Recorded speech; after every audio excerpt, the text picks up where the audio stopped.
So let's make a start to the meeting. We had hearing sessions on Monday and Tuesday, but some of you weren't participating, so I'll introduce myself again. My name's David Liddle. I'm the reporter appointed by ministers to report to them on the planning appeal by Loch Long Salmon Limited for the proposed fish farm at Beinn, Reithe. Can everyone hear me okay at the back in particular? Thanks. And as always, if you can't hear, just put your hand up. With me today is Lucy Wakeham, and Lucy is handling the IT and webcasting for the meeting. So the subject matter for this inquiry is the seascape, landscape and visual effects of the proposed development. There are 5 witnesses to give evidence. We've allowed 4 days for this, today and tomorrow, and then Wednesday and Thursday next week, when the 2 witnesses for the National Park Authority will be giving evidence. We've got the whole day if we need it. We can break for lunch, and we'll take short mid-morning and afternoon breaks. Now, my apologies for those who've heard this several times now, but I will need to go through the usual housekeeping points. Sir, could I just interrupt? I think you may have erroneously referred to the seascape and landscape. This is the effects on wild salmon. Indeed it is, quite right. Cut and paste, it's not a good idea. So, yes, effects on wild fish from the escape of farmed salmon, I beg your pardon. The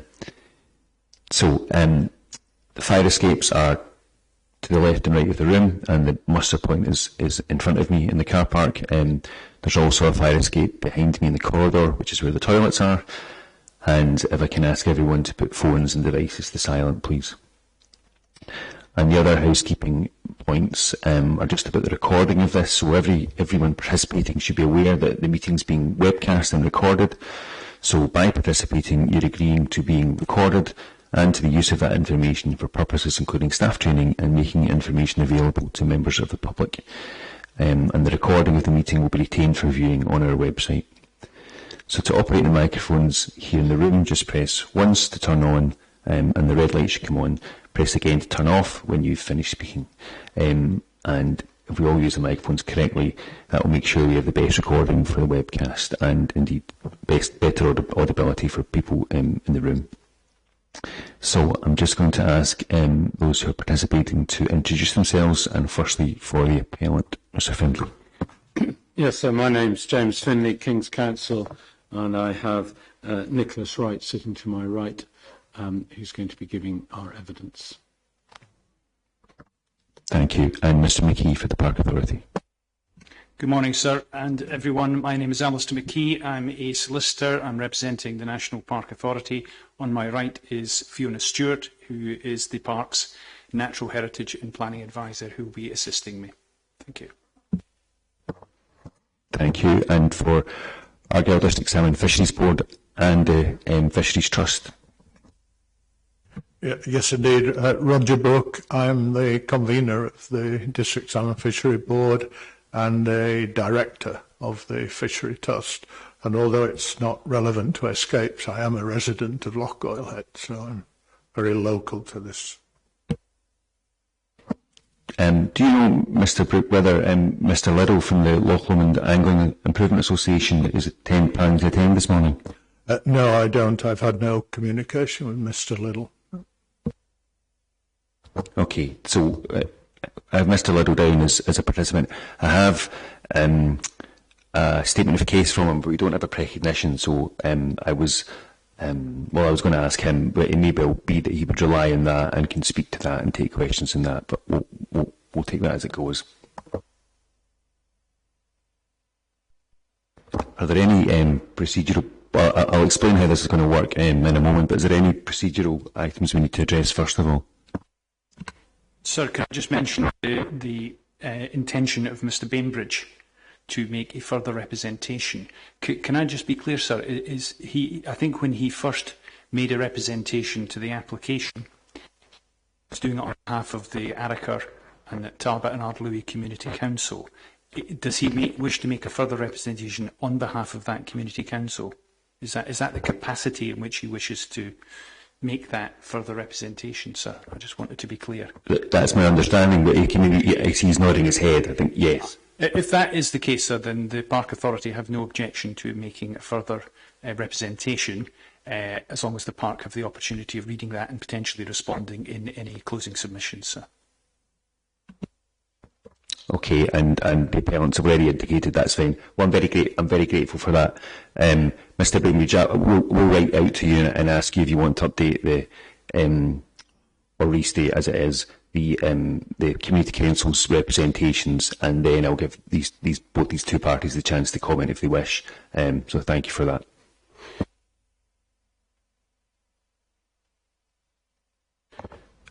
Okay, so we'll hear first today from Mr. Wright. Then I propose, and subject to the time left available and indeed presence, from Mr. Brooke and then from Mr. Liddell. So Mr. Wright will give his evidence in chief first, led by Mr. Findlay. Then he would be cross-examined by Mr. McKee. Mr. Brooke and Mr. Liddell would also have the opportunity to ask to cross-examine Mr. Wright if they wish, and I may also have some questions. And finally, I'll give Mr. Findlay the chance to re-examine Mr. Wright in relation to the matters he was asked about. Mr. Brooke, you're not led by a lawyer, which is absolutely fine, but when it comes after Mr. Wright, we can I'll maybe say how I think it might best work for you in terms of giving your evidence in that sense, but you'll get a sense of how it proceeds by listening to the first party. You'll ensure I behave myself properly. Well, I'll try. Sir, I have just an initial matter to address with you. Just in discussion with my friend, he gave an indication that he may have quite a considerable number of questions in examination in chief for Mr. Wright. I'm not sure that's sort of normal procedure and practice in my experience. So my understanding is that Mr. Wright would read his precognition. There may be some, I can well imagine there might be a few questions, sir, but I didn't imagine there would be a passage of lengthy examination in chief, sort of off-piste, as it were, sir. I mean, given that Mr. Wright has had the opportunity of putting in a pretty lengthy inquiry report of 30 pages, of which the greater part is the rebuttal of the National Parks case anyway, sir. So I just wanted to let you know and give advance warning to my friend that I will be objecting if it's more than a few questions, sir.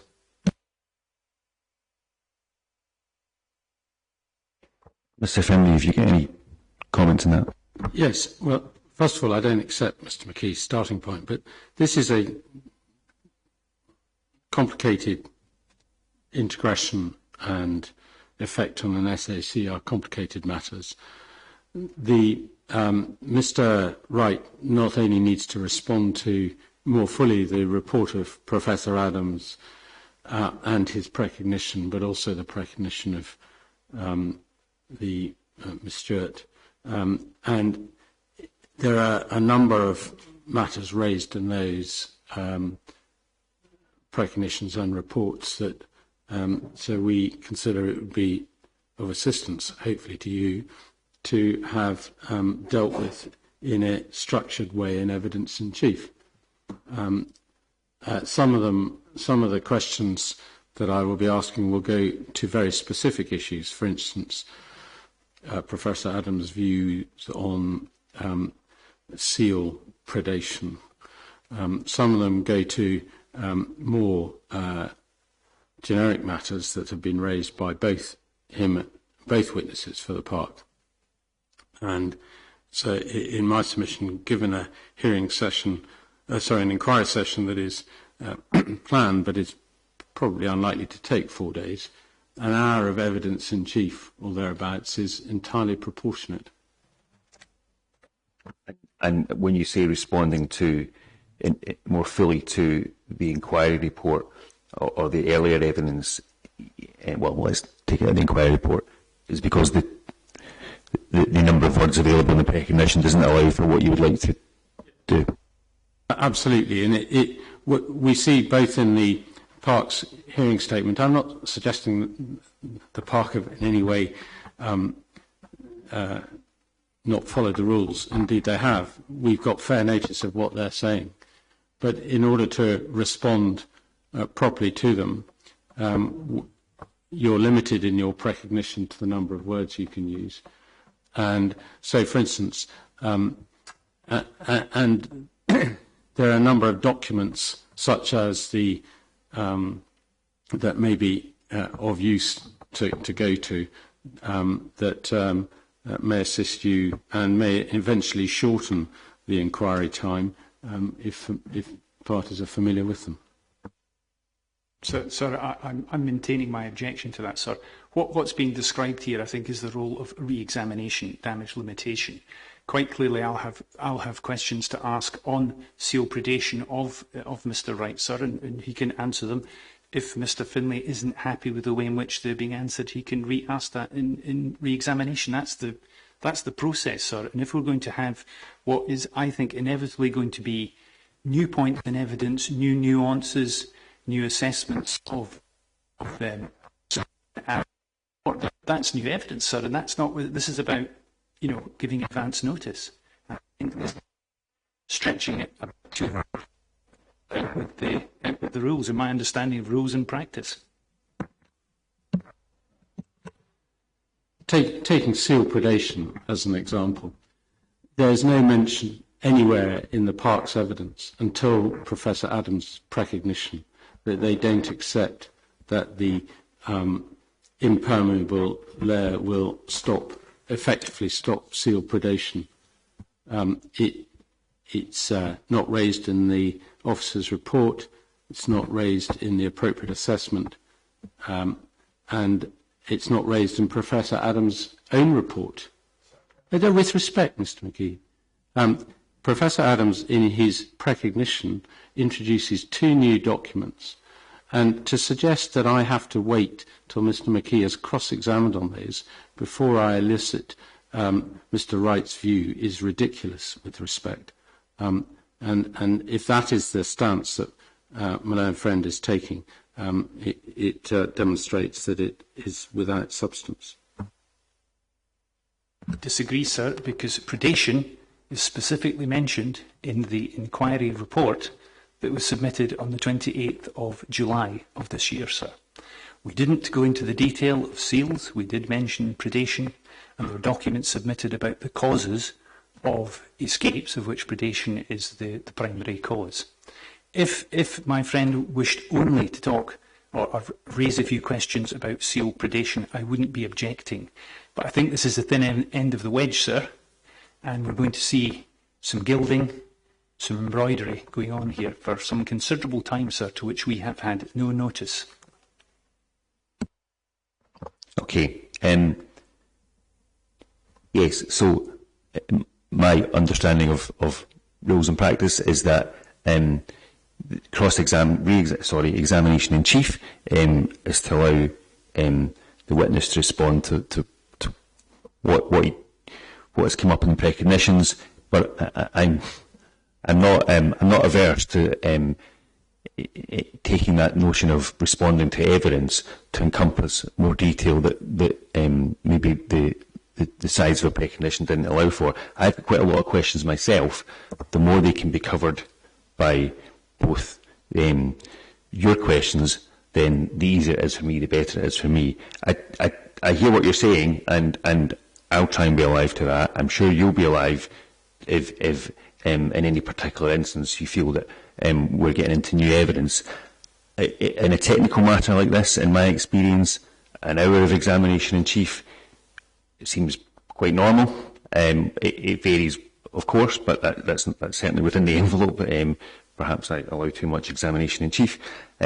So if it's helping me answer the questions that I've got, if it's responding to the case of the National Park Authority, then on that basis I'd like to proceed. But if in any particular instance, if you feel we're going beyond that or it's being unfair, then please let me know.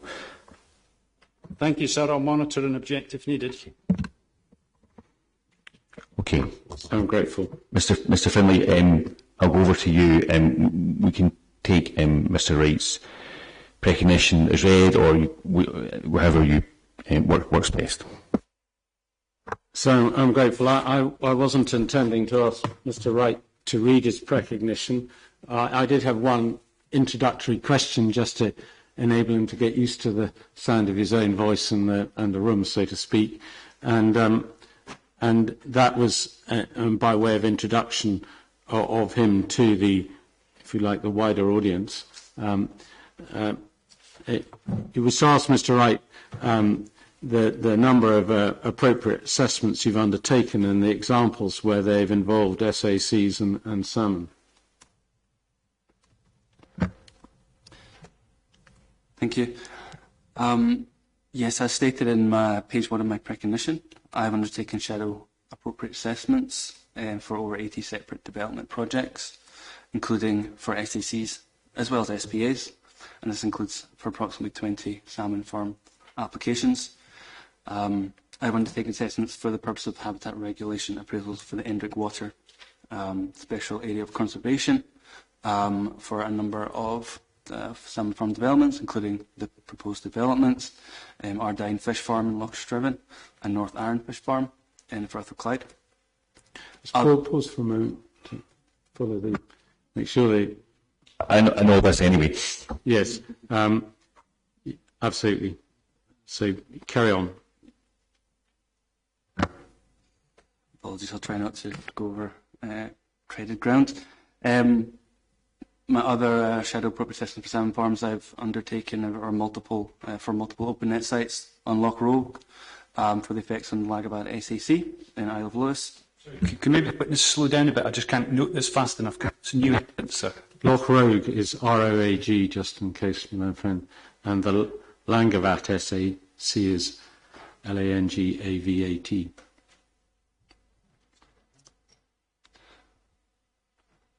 Yeah, this is just going into a bit more detail of information that's already provided.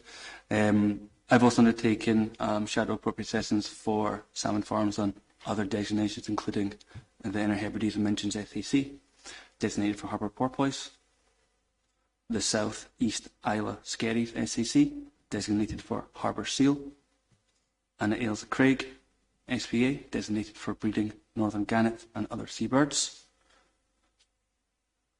As explained in my precognition, I've also undertaken a shadow appropriate assessment on breeding salmon in the River Thurso SCC, which include the world's first wind turbine shadow flicker assessment to be undertaken on any fish species or indeed any animal species. So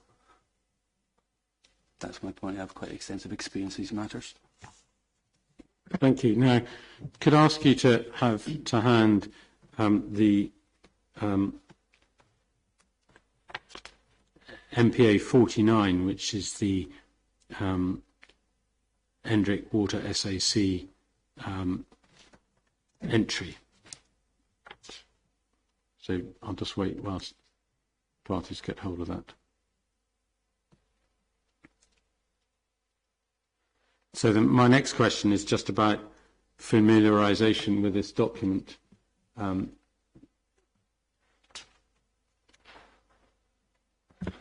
one can see that the on the first page it covers Atlantic salmon and brook lamprey, and then the second page it sets out that they're the qualifying interests on which the site is designated as river lamprey and brook lamprey and Atlantic salmon. There's a map, and then the conservation objectives are set out on the last page. Which, in your view, are the relevant conservation objectives?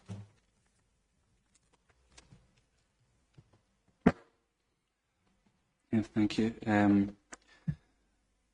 As detailed in Nature Scott's appropriate assessment, which is APP-002-2020, the only objective that could feasibly be impacted by the development is ensuring the population of a qualifying species, including range of genetic types for salmon, is a viable component of the site, and that's maintained in the long term.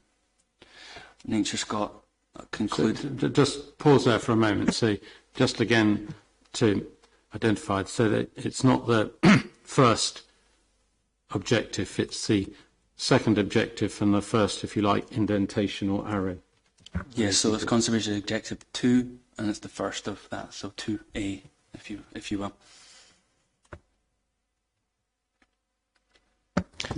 I was going to ask, apologies if when we're on a subject that I was going to ask about anyway. I just, I see that the National Park Authority had also identified, I think the first one, and the notion of significant disturbance to the qualifying species.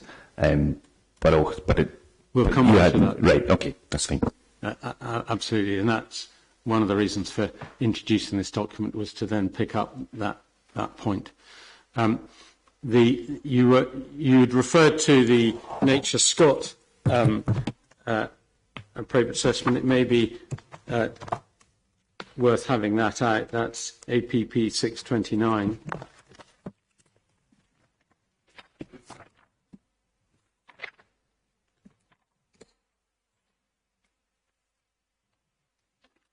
And I think, and it's not leading you, the point you were making was that was the conservation objective that they identified in that document.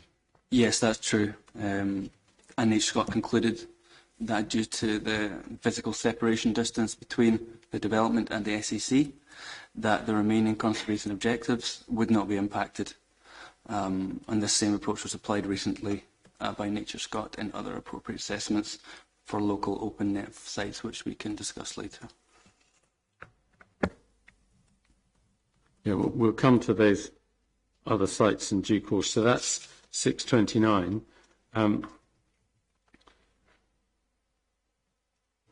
If we then look at how the National Park Authority assessed it, which was the reporter's question, I think we have to go to Appendix 2 to the report to board, which I think is CD 1.31. So if we pause whilst everyone goes to that.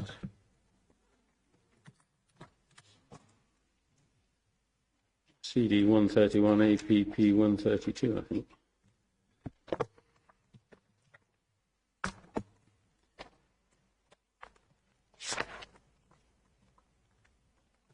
So I think this assessment was adopted. There are two assessments there, one for Ailsa Craig and one for the Endrick.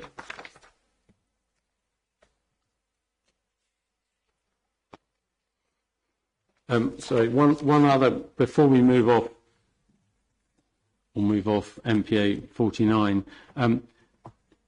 were Atlantic salmon the primary reason for the selection of the Endrick SAC or not? No, they're not the primary reason. The primary reason is brook and river lamprey. And how does that, again, just to give, the reporter may be very familiar with this, in which case I apologise, but the primary and secondary reasons for designation, how does that work? What's the relevance or importance of that?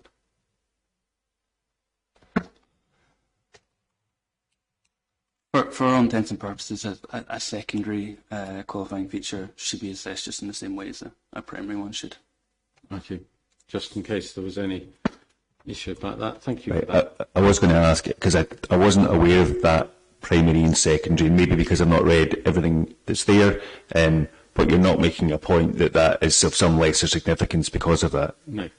And indeed, that's why I raised it.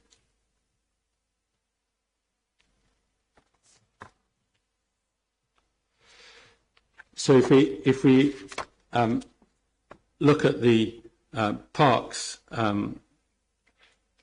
what conservation objectives did they identify as being relevant or as being potentially impacted?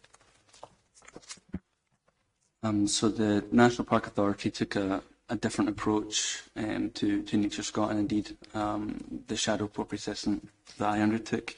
They say that the integrity of the site is likely to be impacted by the development by farm salmon, which could escape from closures, as we agree, but also the reduction of water quality by fecal waste and chemical lice treatments. This was stated twice in this section of the report. The NPA then go on to determine that development could affect the population of the species, just distribution of the species within the site, as well as that there would be significant disturbance of the species. This is obviously more conservation objectives than Nature Scott. In their assessment, they look at, they eventually scope out water quality through the application of mitigation. However, their inclusion in the appropriate assessment in the first place demonstrates a lacking of understanding of the development and the qualifying features of the SAC. As stated in Nature Scott's appropriate assessment, the development was 50 kilometres from the SAC, so there's no physical way that construction or operational phase pollution or waste could impact the SAC. In addition, waste is a benthic impact. It would only be applicable in a development if it was potentially within or adjacent to the SAC. So that's dealing with the benthic impact. The Nature Scott, to be clear, considered the issues primarily of sea lice, but also of integration. Yes, that's true. Then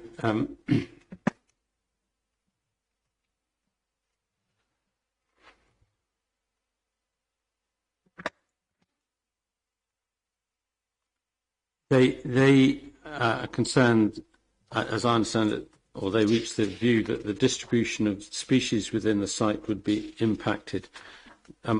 What does that mean in essence?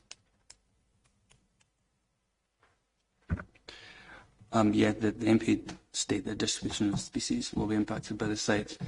To clarify, this means that for an adverse effect to be determined, there would need to be a long-term change in the distribution of the SAC salmon population within the SAC. An example of such an impact would be a barrier such as a hydro dam that prevents species accessing spawning habitats within or from out with the site. Significant disturbance would be an impact such as noise or vibration from operation or potentially construction. So again, relies on proximity.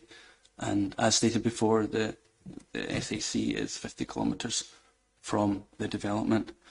The conservation objective population of the species, including range of genetic types for salmon as a viable component of the site, is already quite a broad conservation objective and could cover a range of impacts, so there was no need to include these other conservation objectives. So that's looking at the conservation objectives and the difference of approach. Now, I was going to look then slightly more deeper at the reasoning of the Park Authority in reaching their conclusion that there would be an impact on the SAC. First of all, what's your understanding of the test, or what test have you applied in applying the regulations and the approach that you're looking at? Well, by looking at the habitat regulations as well as the conservation objectives of this SAC, to conclude no adverse effects, it must be demonstrated that there is no reasonable scientific justification to doubt that the development would not lead to detrimental effects that would undermine the integrity of the SAC. Just because there is a risk doesn't mean that adverse effects cannot be avoided. There doesn't need to be absolute certainty. Pause there for a moment.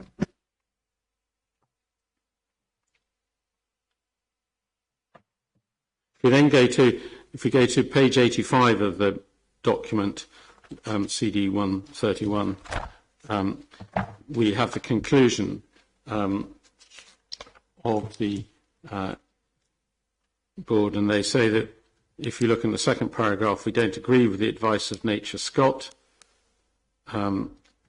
Due to the divergence of this opinion, we sought a meeting with Nature Scott, but it would appear, I think, that Nature Scott have maintained their position. There's certainly been no change of position from Nature Scott. They go on to say we consider the opinions of consultees are important, and the consultees that they've had regard to, I think, are set out on the page 83, and we have Nature Scot first. I'm going to ask you about that. We then have Fisheries Management Scotland, and I think Fisheries Management Scotland, they say, expressed a concern that technology is untested. The Fisheries Management Scotland consultation response, just for your note, is APP 202.2.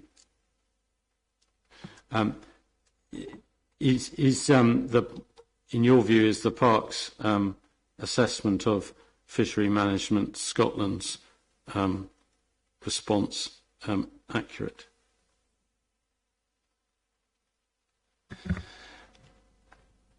The MPA state that Fishery Management Scotland expressed concern that the technology is untested. If you review APP 2002, it will be quite clear that this is somewhat overstated. MPA also state that Fishery Management Scotland highlights sensitivity of the SAC and local rivers, and that they are grade 3. In this document, the Fishery Management Scotland do also show support for this type of development. Thank you. They then refer to Argyll District Salmon Fisheries Board, and we have Mr. Brooke here today, and we can see what they say about that. And they then refer to Marine Scotland Science, who said that they couldn't complete a mooring assessment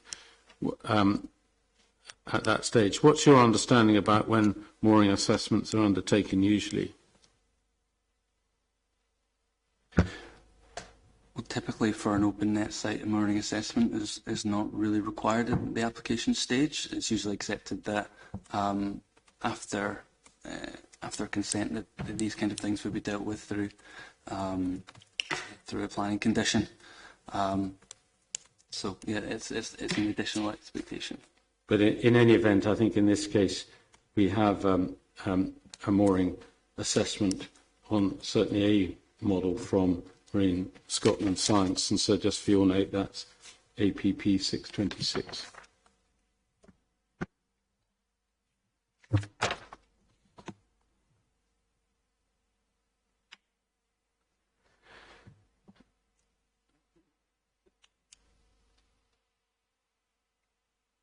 We then come back to page 85 of the CD 131, which is the report in Annex 2. They refer to Nature Scot. They refer to the opinions of other consultees, which they consider important.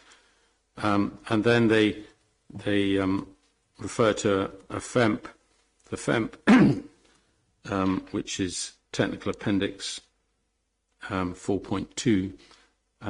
And then they refer to the recent Carradale incident. And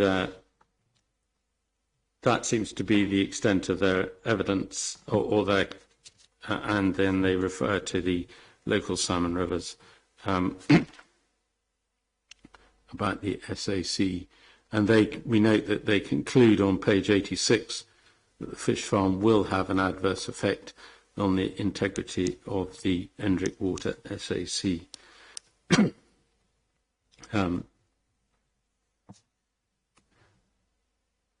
Do you consider that the evidence that they referred to would justify such a conclusion?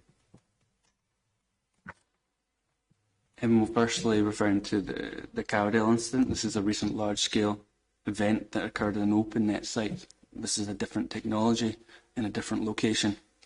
Just to reiterate, the evidence that the MPA are pulling upon is that the technology is untested in Scotland, that the local salmon are in poor condition, that salmon are declining naturally, neither of these things which are being contended, and that the mooring assessment was not complete, but this is obviously now complete and is satisfactory with Marine Scotland.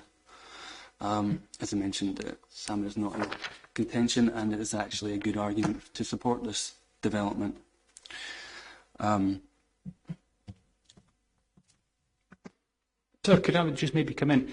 I hesitate to say this, sir, but you know, and obviously one expects a degree of leading questions here, but this looks a bit like a sort of pre-prepared Q&A session where, with respect to Mr. Wright, appears to be sort of just reading pre-prepared answers to what might be pre-prepared questions. I'm just a bit troubled by that, sir. Well, of course, the examination-in-chief has been prepared, but the answers are Mr. Wright's, and he's giving his evidence professionally. So,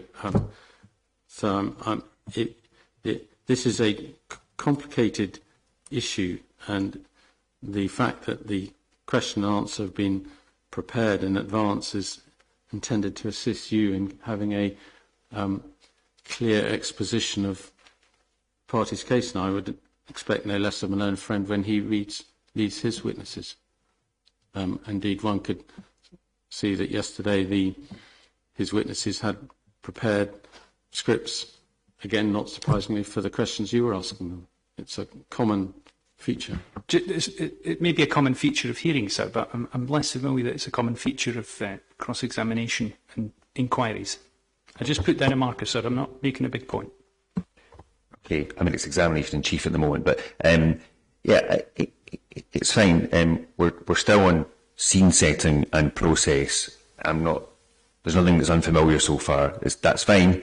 I'm trying to take it as swiftly as I can, but yes, I'm grateful. But just to come back to the question that I asked you, Mr. Wright, do you consider that the evidence justified that conclusion or not?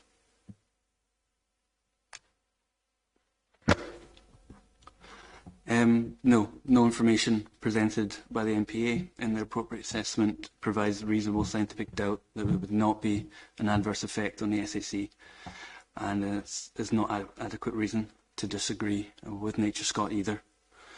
The MPA also conclude impacts on local rivers, but that's not associated with the SAC as a justification for impacts on the SAC, which highlights their clear misunderstanding of this process.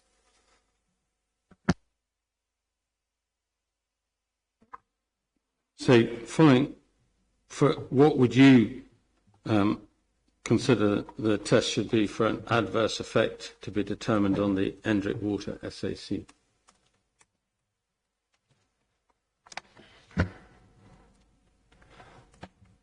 So, to clarify, the conservation objective is to ensure the population integrity, including a range of species, range of genetic types for salmon is viable. A viable component of the site, and that's maintained in the long term. The integrity of an SAC would not be affected by a single escape in the system, by hybridization occurring, or the presence of farm salmon genes in the population, as the test isn't that genetic integrity is entirely maintained or that hybridization events are entirely ruled out, but that population level changes in genetic integrity that could compromise the long-term viability of the SAC population do not occur. Just pause for a moment. So you're not looking at necessarily at single escapes or even hybridization. You're looking at population. You would require to see population level changes that would compromise the long-term viability of the SAC. That's correct, yeah. Can I just ask a follow-up question on that? When you say population level changes, do you mean genetic changes, or do you mean changes to the distribution and health and size of that population? It's a slightly kind of esoteric question, but I'm just interested in the idea to the extent to which genetic change is of itself an effect on the SAC. Well, obviously, genetic changes have direct relevance on phenotypic changes, but you could have a genetic change, and if it's not expressed phenotypically, then there's not going to be a detrimental impact on the population. So you would need to have a genetic change that leads to an adverse phenotypic change, which is significant enough to impact the viability of a population, whether it be fitness or lack of reproductive success or survivability, various things like that. So This means that there could be genetic changes can exist, and adverse effects can be conservation objectives can be maintained because they're at such a low level that they're not expressed and they don't impact the population. They're essentially vestigial. I'll carry on that this is for the benefit of other people, but phenotypic means a gene that is expressed into like a physical attribute.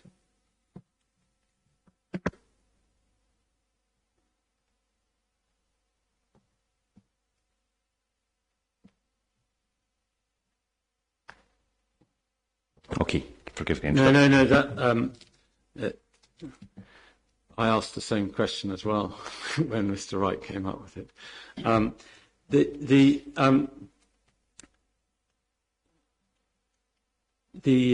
So you've said that you can have genetic changes, but as long as they long-term detrimental population effects are considered unlikely, that won't undermine the objective. I think there's is in terms of introgression itself, is that widespread in Scotland, or is there evidence of it in Scotland? Let me rephrase that question. Is there evidence of it in Scotland? Yes, there is evidence of introgression, fairly widespread in Scotland, particularly in the aquaculture zone, as it's known. And theoretical modelling studies have shown that in the absence of selective pressures, such as natural selection, that population level effects are feasible. However, due to the existence of selective pressures, which we can discuss later if required, it would require regular or annual influxes of sexually mature salmon for there to be population level changes. And just, I think you've referred to this in your report, but what studies are you relying upon for those two conclusions?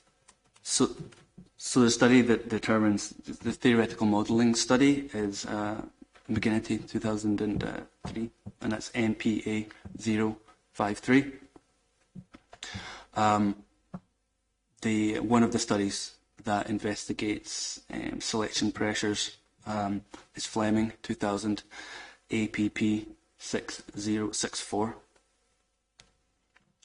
And again, just you said introgression is widespread in Scotland. In terms of evidence of introgression, either in the southwest or the Clyde region, what is the extent of recording of introgression?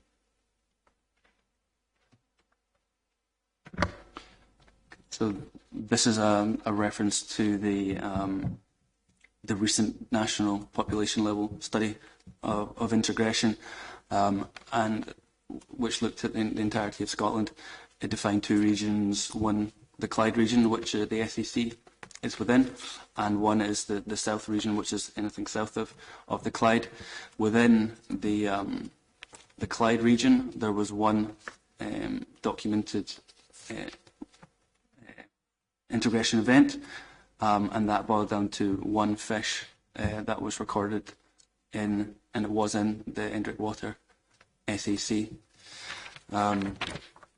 However, when you look at the number of sites that were studied in this area, as well as the number in the wider South and Clyde region, the proportion of hybrids were extremely low. Let's try and find my notes that has the detail of what that is, but it was around about 31% or something like that. Let me just double check. Give me a second. Can I ask while we're doing that, Mr. Findlay, what document reference was that again? Sorry. Good question. It was to the recent Scottish study, which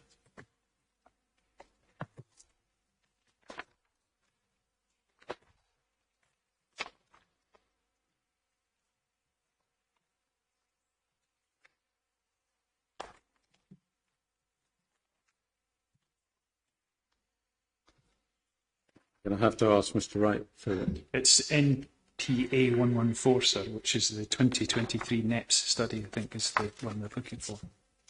Grateful to my own friends. I have a feeling there'll be an APP number as well, but MPA 114. Great.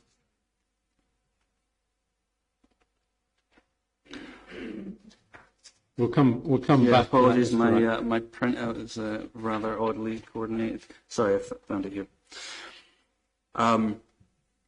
So yes, just to clarify, the study recorded evidence of integration at one site in the Clyde region.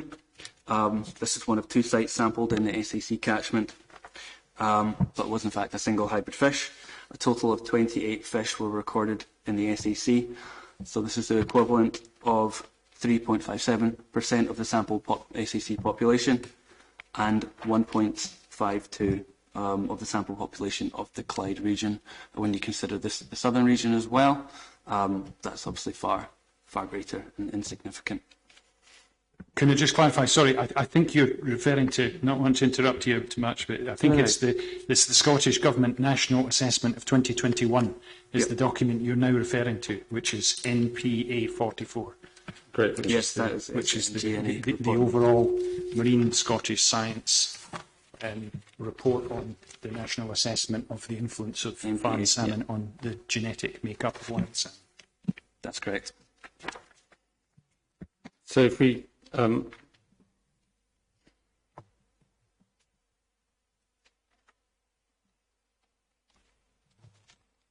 so again, to what we'll come on briefly in a moment to look at risk of escape, but if assuming the risk of escape is unlikely in the first place, what's your view, given the evidence so far as that you've considered, for them to occur to an extent and regularity to result in introgression in the SAC?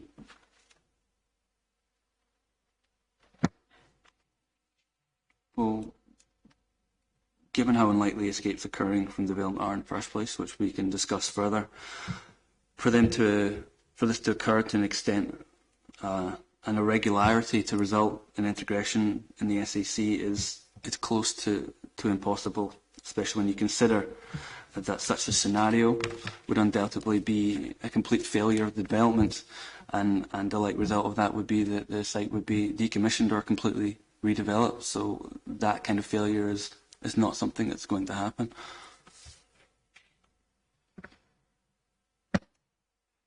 We've looked at the Park's appropriate assessment and Nature Scott's appropriate assessment. I'm going to take this briefly. There are other appropriate assessments by Nature Scott for the Endrick water in the documents before the reporter.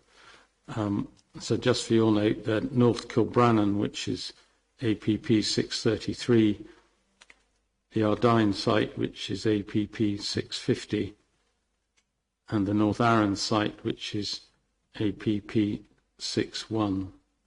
And in summary, did Nature Scott take a similar approach in respect of those sites as it has taken in respect of this site?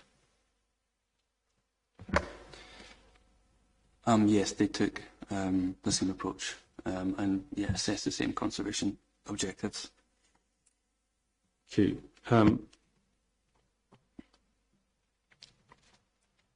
I don't think we need to go to the detail of those at this stage. Mr. McKee may wish to do so. Are you aware of any other fish farm where an appropriate assessment has concluded or been unable to rule out adverse effects due to genetic integration?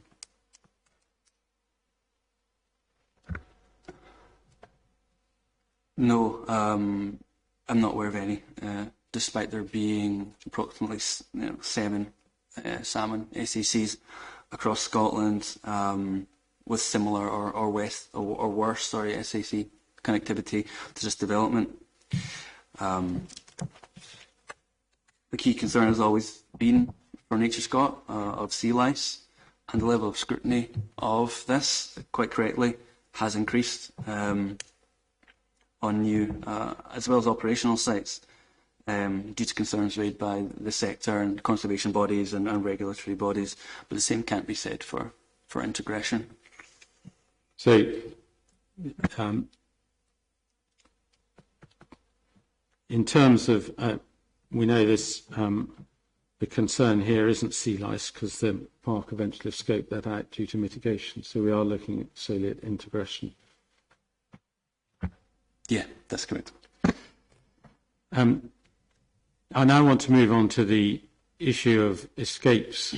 I think the Loch Lomond angling angers have identified the primary reason for escapes as predation from seals. What I think you were sat in on the Monday nature of the development session and indeed have read the voluminous material. Is there a cause for concern about seal impact in terms of semi-contained systems, in your view? Yes, no, I was in the hearing session, so I have no intention of going over ground we have already. However, no, there's no perceptible mechanism for seals to predate on a semi-closed system that would cause escapes. The systems are being operated in Norway and Canada, where there are far more pinniped species. So pinnipeds are seals and sea lions, including those that are far larger and more mobile. As was discussed and as has been explained, seals require to be able to access the open net scenario, the sagging part at the bottom, to feed on dead fish. The double barrier prevents this from happening entirely. So you said seals gnawing at the bottom on dead fish. What's your understanding as how seals create holes in an open net fish farm? Can they just gnaw through the net at any point, or how does it work? No, they typically gnaw through the bottom of the net. That's the part where it's less taut. Net tensioning is very successful in preventing seal predation and other impacts. But at the bottom, it's more difficult to have this tautness. That's where the dead fish would die and would fall down in an open net system, and seals would come from below and start to eat at the fish. This in turn would rip up the net, and the net would open. That's the mechanism in which escapes are caused by seals, and as demonstrated, happen more regularly than any other type of event. As explained, the double bag mechanism in semi-closed systems means that there is no access to this net, which is within the impermeable layer, and that being a hard and a tarpaulin, effectively a layer that's not permeable, seals cannot penetrate that. They also cannot see the fish. If they can detect it, it's irrelevant because they can't access these the dead fish. Now, Professor Adam, in his precognition, and so just for your note, that's point 3 on page 2, states that seals detect prey visually, but also by smell, sound, and water. And he's included 2 reports, PPA-002-2020 and 126, to back up his assertion that, for instance, blind seals can be well nourished, which suggests that they don't solely rely on visual stimulus. What's your consideration of the relevance of those reports to this, without getting into the detail of the reports themselves, to this these set of circumstances of a double net system? Yeah. No, I won't get into details, but Professor Adams, the studies that he cites are a long way from confirming what he claims. However, regardless of this, it's entirely irrelevant because, as I explained, there's no mechanism for seals to predate on semi-closed systems and cause escapes. It doesn't matter if they can smell, hear, sense, taste fish. They can't access the dead fish. And it's also expected that that the taut and permeable membrane would likely limit any ability to detect anyway. In addition, it's well known by fish farmers that when seals find it difficult to access a net, particularly the bottom of the net, they tend to give up and seek elsewhere, food elsewhere. So there's no risk that they would persist at an impermeable membrane, even if they felt that they could. Yeah, one of the articles from is that seal whiskers detect water movements. Has Professor Adams provided any evidence that water movements from fish inside the impermeable bag could be detected from outside it? No, he hasn't. Okay.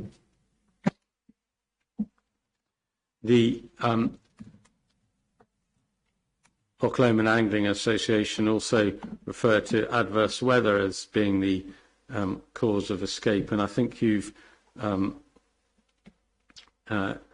considered that in paragraph 83 of your inquiry report, and you've given the Marine Scotland Wave Exposure Index rating for our site, which is 2.2, and other sites, which is significantly higher.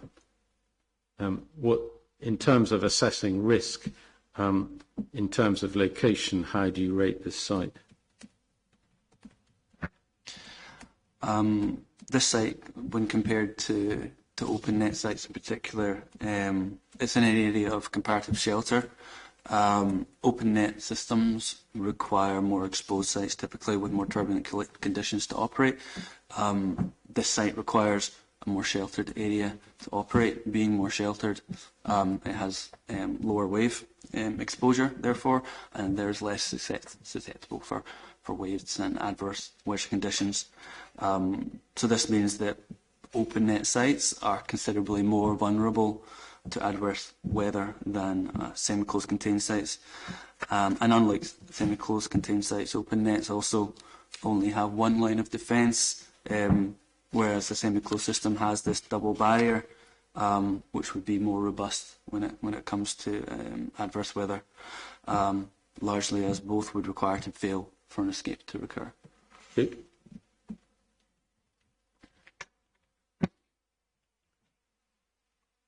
I think in terms of other measures to prevent escape, you referred in paragraph 70 of your inquiry report to the Norwegian standards and the reduction in the number of escapes in open net sites, and I think I've already made reference this morning to the FEMP, and we heard evidence, I think, on Monday as to how certain actions and that would be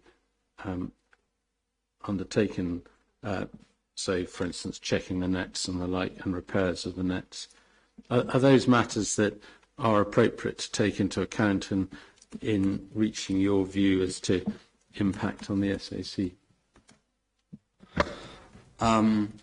Yes, so I'll talk on these briefly because as I say they've been covered in the nature of development. However, as was discussed, it's the ambition, or certainly it's what will happen is that at least the Norwegian standards will be adopted. If the new national standards in Scotland are more robust, then they'll be adopted. But even at that, the Norwegian standards so far have been demonstrated since 2004, since implementation, to successfully reduce escapes. And you can see in my paragraph 70 of my inquiry report that there is a graph that clearly demonstrates this drop in escapes. Norway have an ambition of reaching 0 escapes, and they certainly look like they're on their way to doing that. As mentioned, the FEMP includes a draft escape prevention strategy, which outlines a number of measures to help further reduce escapes, including collision damage avoidance, maintenance and system monitoring, the use of stop nets for handling, and the use of cameras and monitoring to avoid. I think the reporters no doubt got the position of the FEMP in mind, so there's no need to reiterate that. That's fine. You've also, I think, in your report, gone extensively through the literature as to whether SCC systems are effective in preventing escapes. And again, I'm not going to ask you to go through that again because the reporter, first of all, heard something on that on Monday and has clearly been reading all the documentation. In terms of the weight that he can put on the Control Aqua report, which is, so just to remind you for your note, 645, said they concluded that tested systems work as intended regarding health, welfare and performance. They have no lice and fish do not escape. In terms of tested systems, is that a matter upon which you consider the reporter can place weight or not? Yes, certainly I would.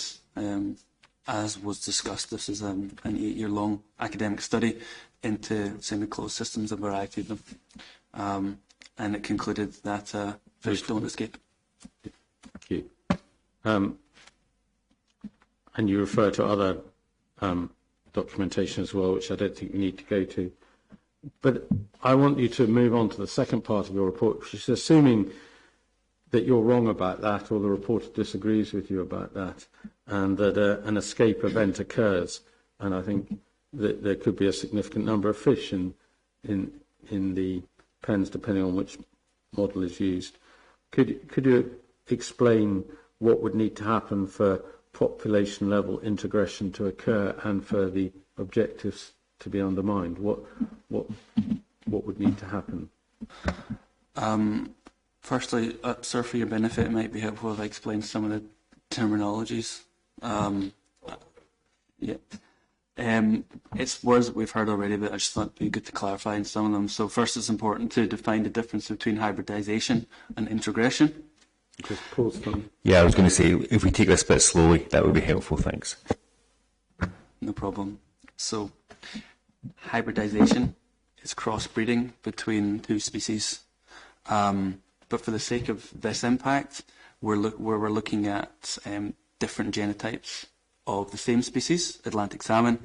For the sake of this, we're talking about a hybridization event would be crossbreeding between a farm salmon and wild salmon.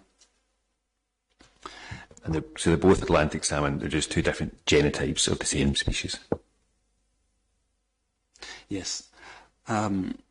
Integration is slightly different, as it is the movement of genes from one species, in this case farm salmon, into another, wild salmon, following hybridization, as well as back-crossing to the parental species. So back-crossing is breeding of a hybrid to a wild salmon.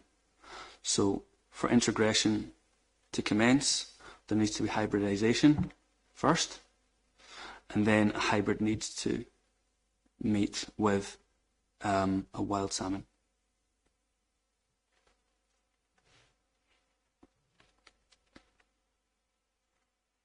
So, coming back to, first, in order for that interbreeding, what state with the fish must be? Okay. So firstly, for interbreeding to happen, obviously, the salmon need to be sexually mature. In salmon farms, fish are raised and harvested before they reach sexual maturity. So if they escape, almost all the fish would not be sexually mature. You can't rule out that one or two at the very end of the cycle might have begun to mature. However, post-smolts escaping would have a 12 to 36 months from the point of escape until reaching sexual maturity. So was that 12 to what, sorry? 12 to 36 months. Again, it depends on the stage of the cycle. Yeah, it depends. The escape event. It would depend when the escape happens. For an entry to harvest fish, a mature fish, they would have between 6 to 24 months from the point of escape to reach sexual maturity. So for the post-smoke model or the entry to harvest, they would have the same starting point, which is to be kept on longer. But certainly for entry to harvest, you're saying 6 to 24, but it can't be ruled out that some would be more mature. Exactly. Yeah. Yeah, which we'll come on to before because that's relevant for the Carradale incident. So once fish escape, they would need to survive until they technically mature, and then they can only interbreed in the wild fish spawning season, which typically runs between November to December. So timing of this is clearly very important.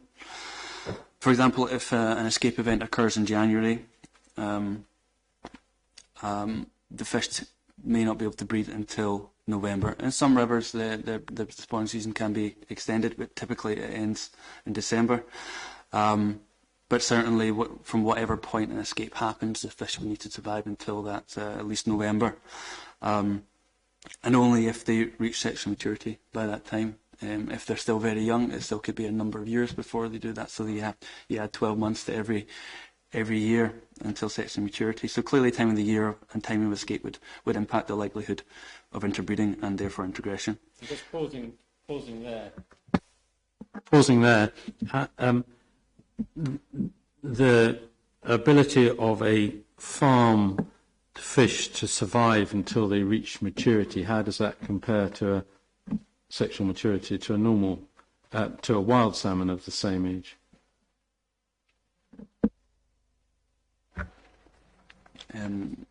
So as stated in section 4.1.1 of my inquiry report, studies have demonstrated that wild salmon are considerably competitively inferior to wild salmon, very reproductively inferior to wild salmon, and have very low survivability.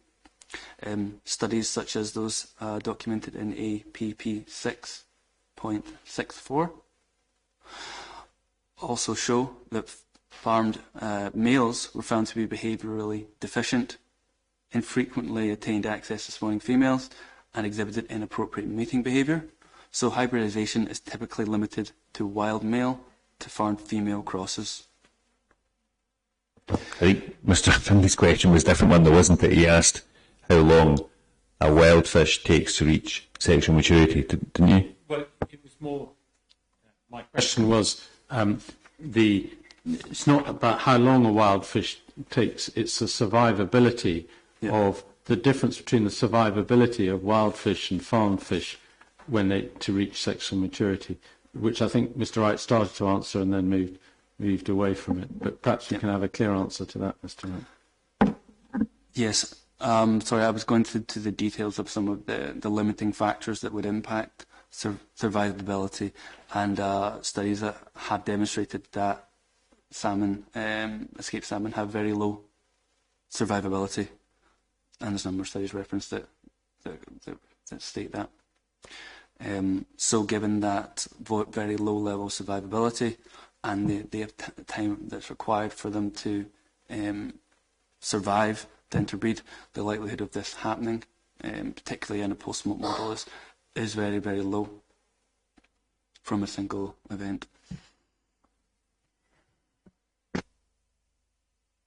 Then, so to interbreed, the escaped fish must survive and then find a spawning river whilst they are sexually mature.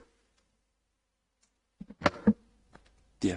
So I think that followed from your earlier question. And then what must occur for there to be hybridisation? So obviously, if they survive long enough to find a spawning river, which in itself is challenging because these fish are not native to the rivers. They don't have any homing abilities. But assuming they do, they would need to obviously reproduce with wild salmon. And as I mentioned earlier, studies have shown that they are not good at doing that at all. They're reproductively inferior, and the ability to reproduce is sexually limited and dominant on the wild male to farm female side. And then you've referred to the evidence to support. My apologies. You've referred to the evidence and support of that. Don't need to go through that again. But what does the studies tell you about the level of escapees in terms of being a proportion of the population? At what level does that need to be for phenotypic changes to occur?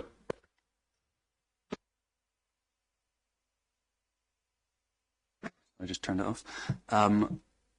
There were further studies. These are Castanelli studies. That's APP-002-2020, and these demonstrate that only at levels. 6065. Yep, can't read. This demonstrates that only at levels where escapes comprised of 30% to 50% of the entire population, were there clear phenotypic and demographic changes in the wild population, and that was evident over a 50-year period. This study also showed that as soon as this influx of escapes happened, the populations recovered quickly, when the intrusion stopped, and this is largely due to these selective limitations which buffered the magnitude of change in wild populations. This scenario is... Sorry.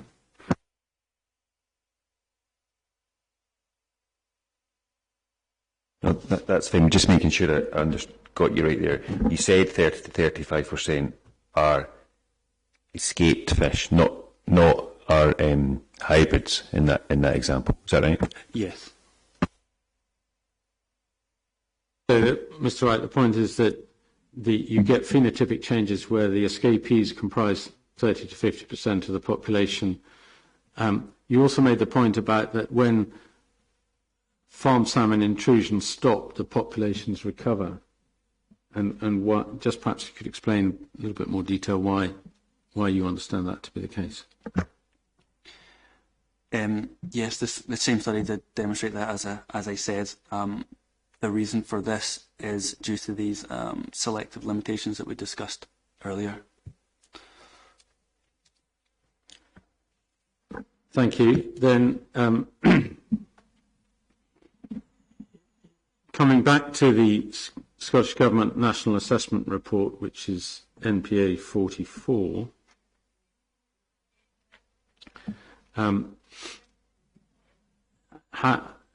to what extent does that document support the views that you've just indicated to the reporter?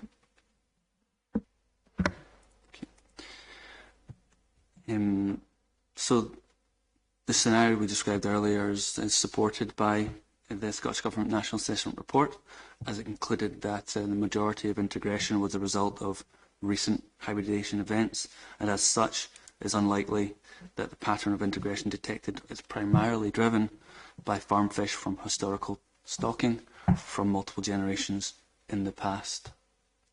So that suggests that the impacts were fairly short term. This study also acknowledged that the integration from farm fish may be quickly removed by selection pressures.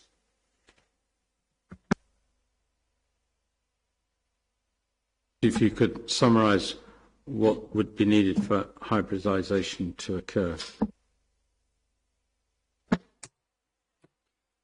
No problem. So at the development for hybridisation to occur, fish would have to escape from a semi-closed system for the first time anywhere in the world. They would need to survive to sexual maturity despite very low survivability, which in the case of a post-smolt model or an early escape could be several years.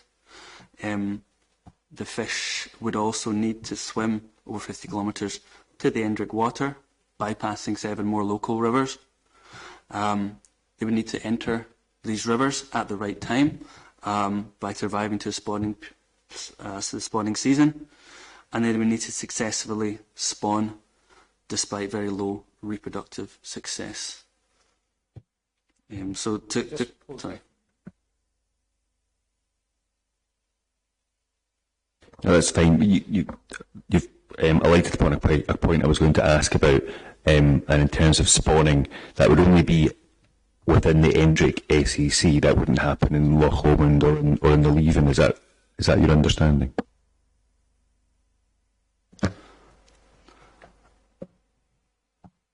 I would need to look at the suitability for spawning salmon within the wider catchment, but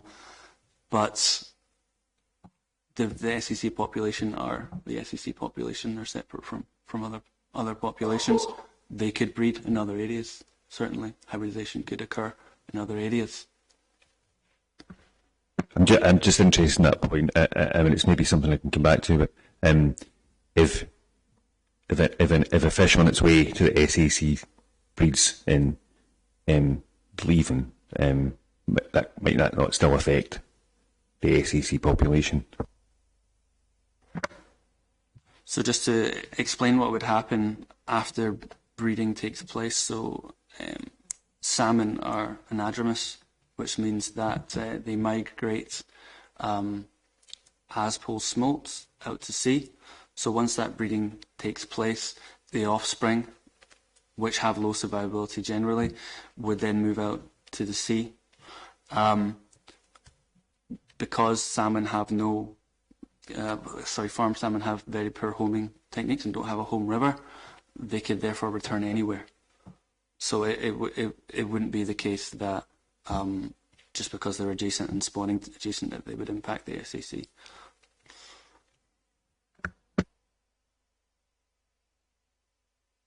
Thank you. And then that's to get to hybridization.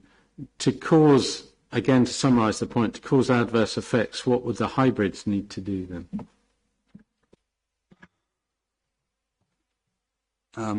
To cause an adverse effects to occur, hybrids would need to breed with wild fish, and this would need to happen consistently over years, because as established, one event does not cause population long-term introgression.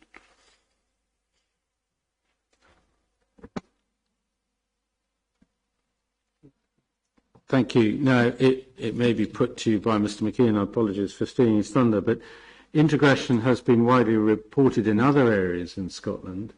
If introgression is so limited, what's your explanation of why that's been the case?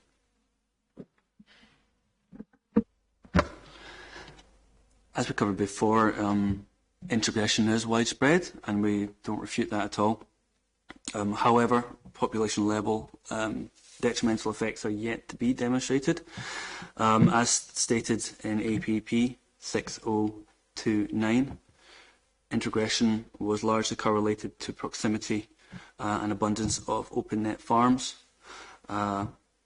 which are mostly found on the west coast of Scotland, north of the Clyde, where the greatest densities of fish farms are recorded.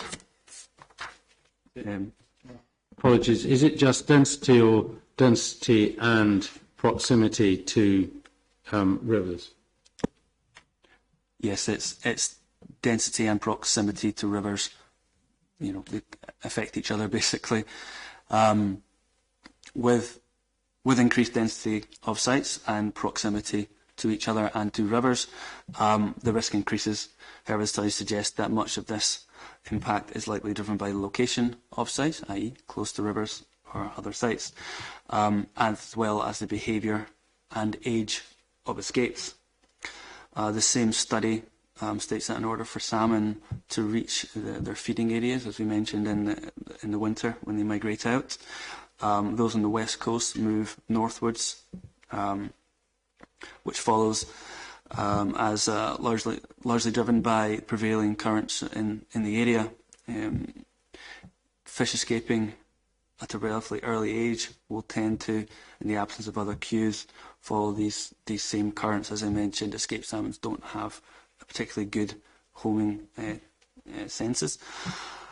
And this would explain the lack of introgression seen in areas to the south of production areas, as currents would take them away from other fish farms. They would move south and then north with prevailing currents. This report also states that an escape during the autumn the year before and they would become sexually mature and be transported by currents to more northerly areas. And subsequently, these fish have low survival or may enter rivers far from the location. In the case of larger salmon escaping near maturity, they may enter rivers relatively quickly, though, and these tend to enter rivers closest to the escape point. So the greatest risk is where you have a large number of fish farms in close proximity to each other and close proximity to rivers. The more fish farms you have, the more likely you're going to have, if there's an escape, they're going to be mature, and if they are mature, they're going to head into rivers, and there's less selective pressures that will impact on them during this marine period, basically. So such a mechanism is supported by the close relationship between number of escapes in rivers and aquaculture intensity. Sorry, you did tell me, what was the reference for that document again that you were reading? 629. Yeah.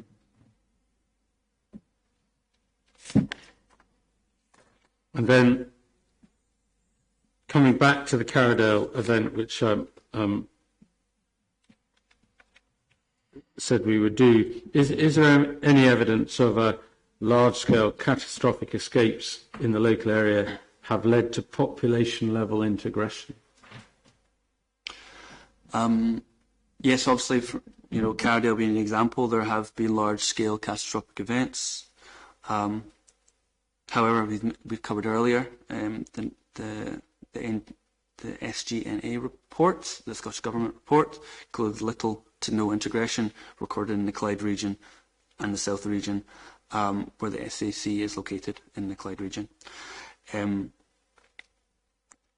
I won't go back over my points discussed on that. I think we've already covered that, and when we said how low that percentage is of the overall region, 1.52% of the Clyde region.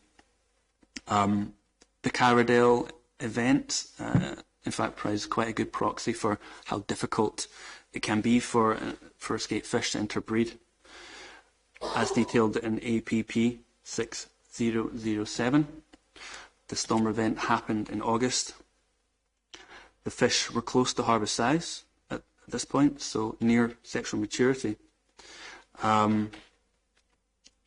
The closest they could be to sexual maturity, basically, but required 3 months between the escape period and November, the start of the spawning period.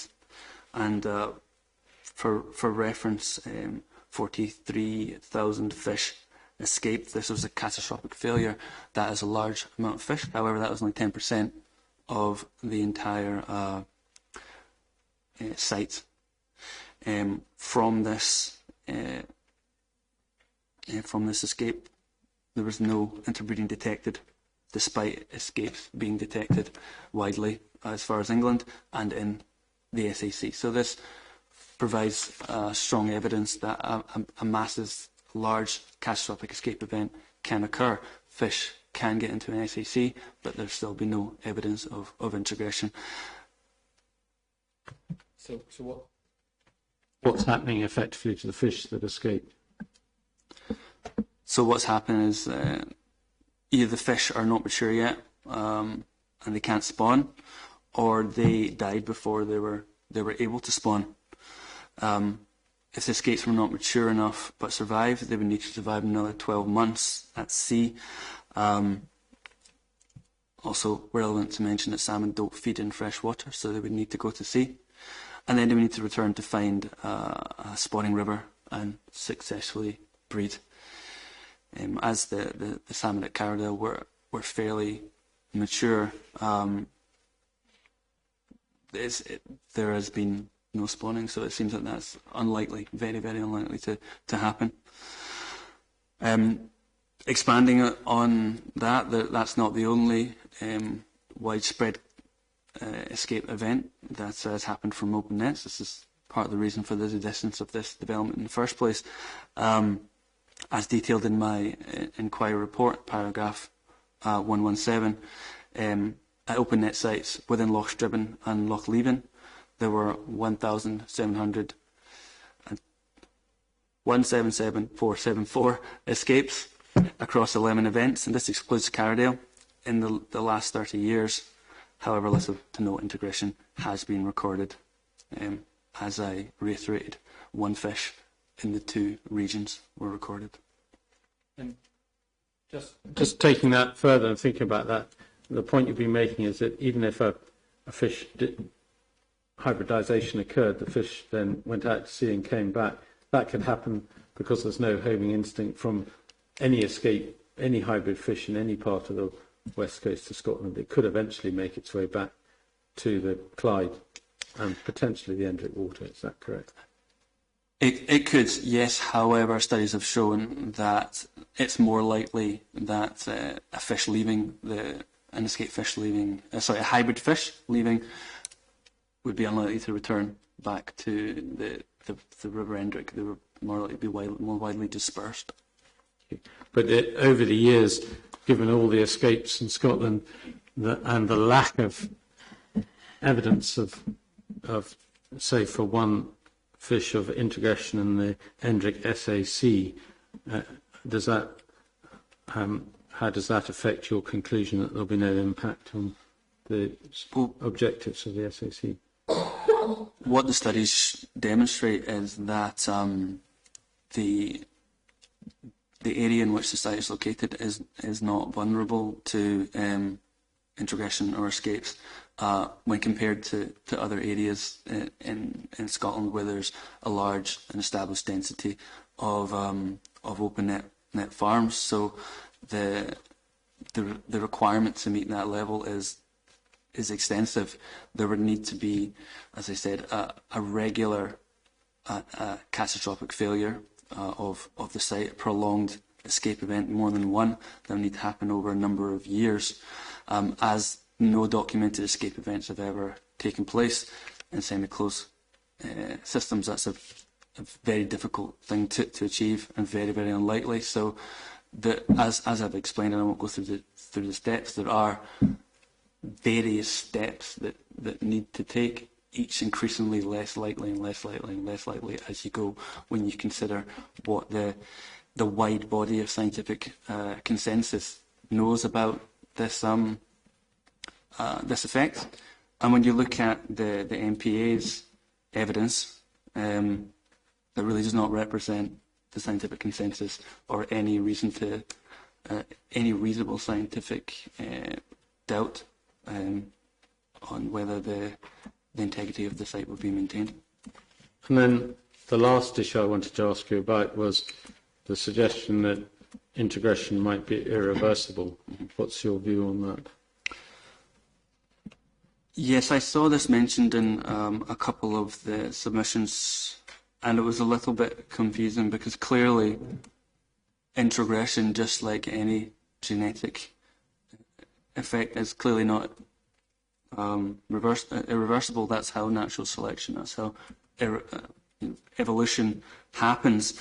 A salmon, whether wild or hybrid, is subject to the same natural selection pressures as any other species that exists or ever has existed. As stated previously, studies demonstrate that long-term effects on integration need annual influxes of escapes, and that populations recover after farm salmon intrusion stops, due to selected limitations buffering the magnitude of wild change in populations. Pause there for a minute. Yeah, it's fine. I think I understand but no, to carry on. Okay. Just a couple of minor points. The SGNA report also concluded that it's unlikely that the pattern of integration detected is primarily driven by farmed fish from historical stocking. So it's crucial to remember that the appropriate assessment test isn't that genetic integrity is entirely maintained or reversed, but the population level changes in integrity that could compromise the long-term viability of SEC do not occur. And is it your understanding that Nature Scott's position is, in respect of the variety of regulation appraisal that they've undertaken, is based on the same logic as you've just indicated to the reporter?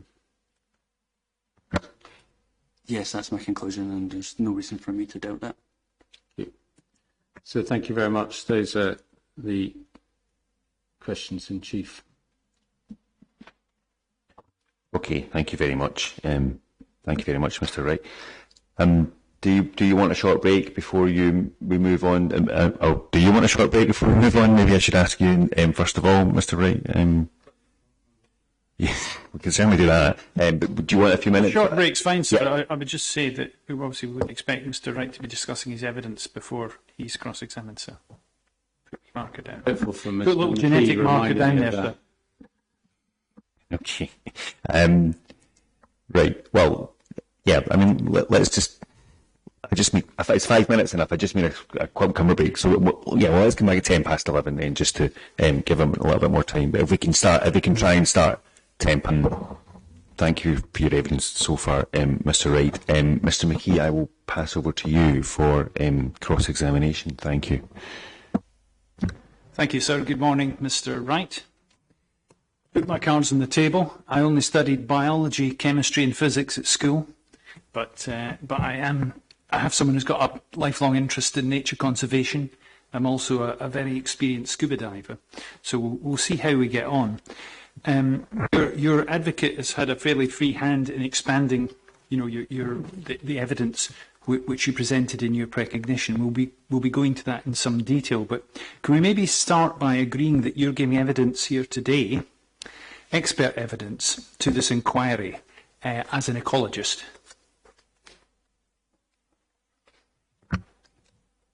Yes, that's the case.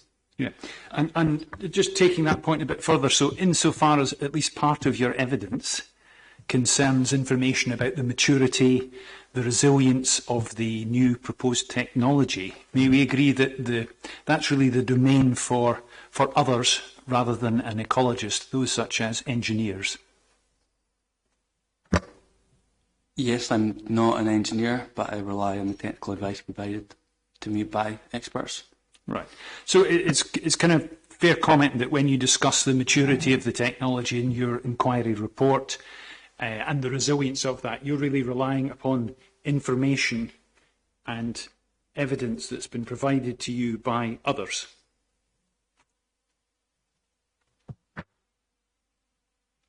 Are you talking about the Control ACO report, for example? Well, I was really talking about the engineering resilience of the proposed semi-closed container.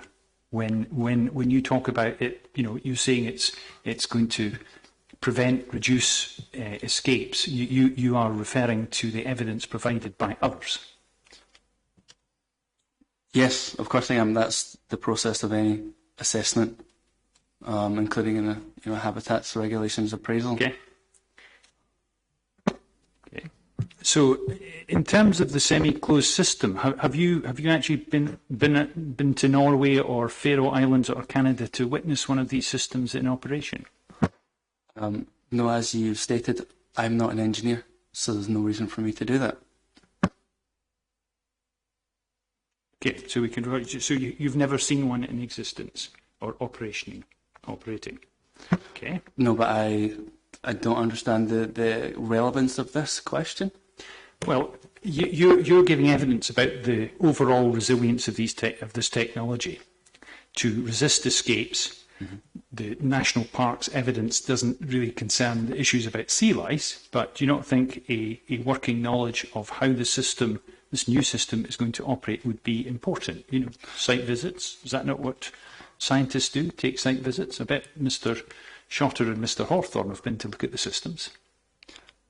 I have not been to look at the systems, but I have a working knowledge of how the systems work based on information provided from me, whether I've seen that on site or read it in scientific and academic reports. It makes no difference. Okay.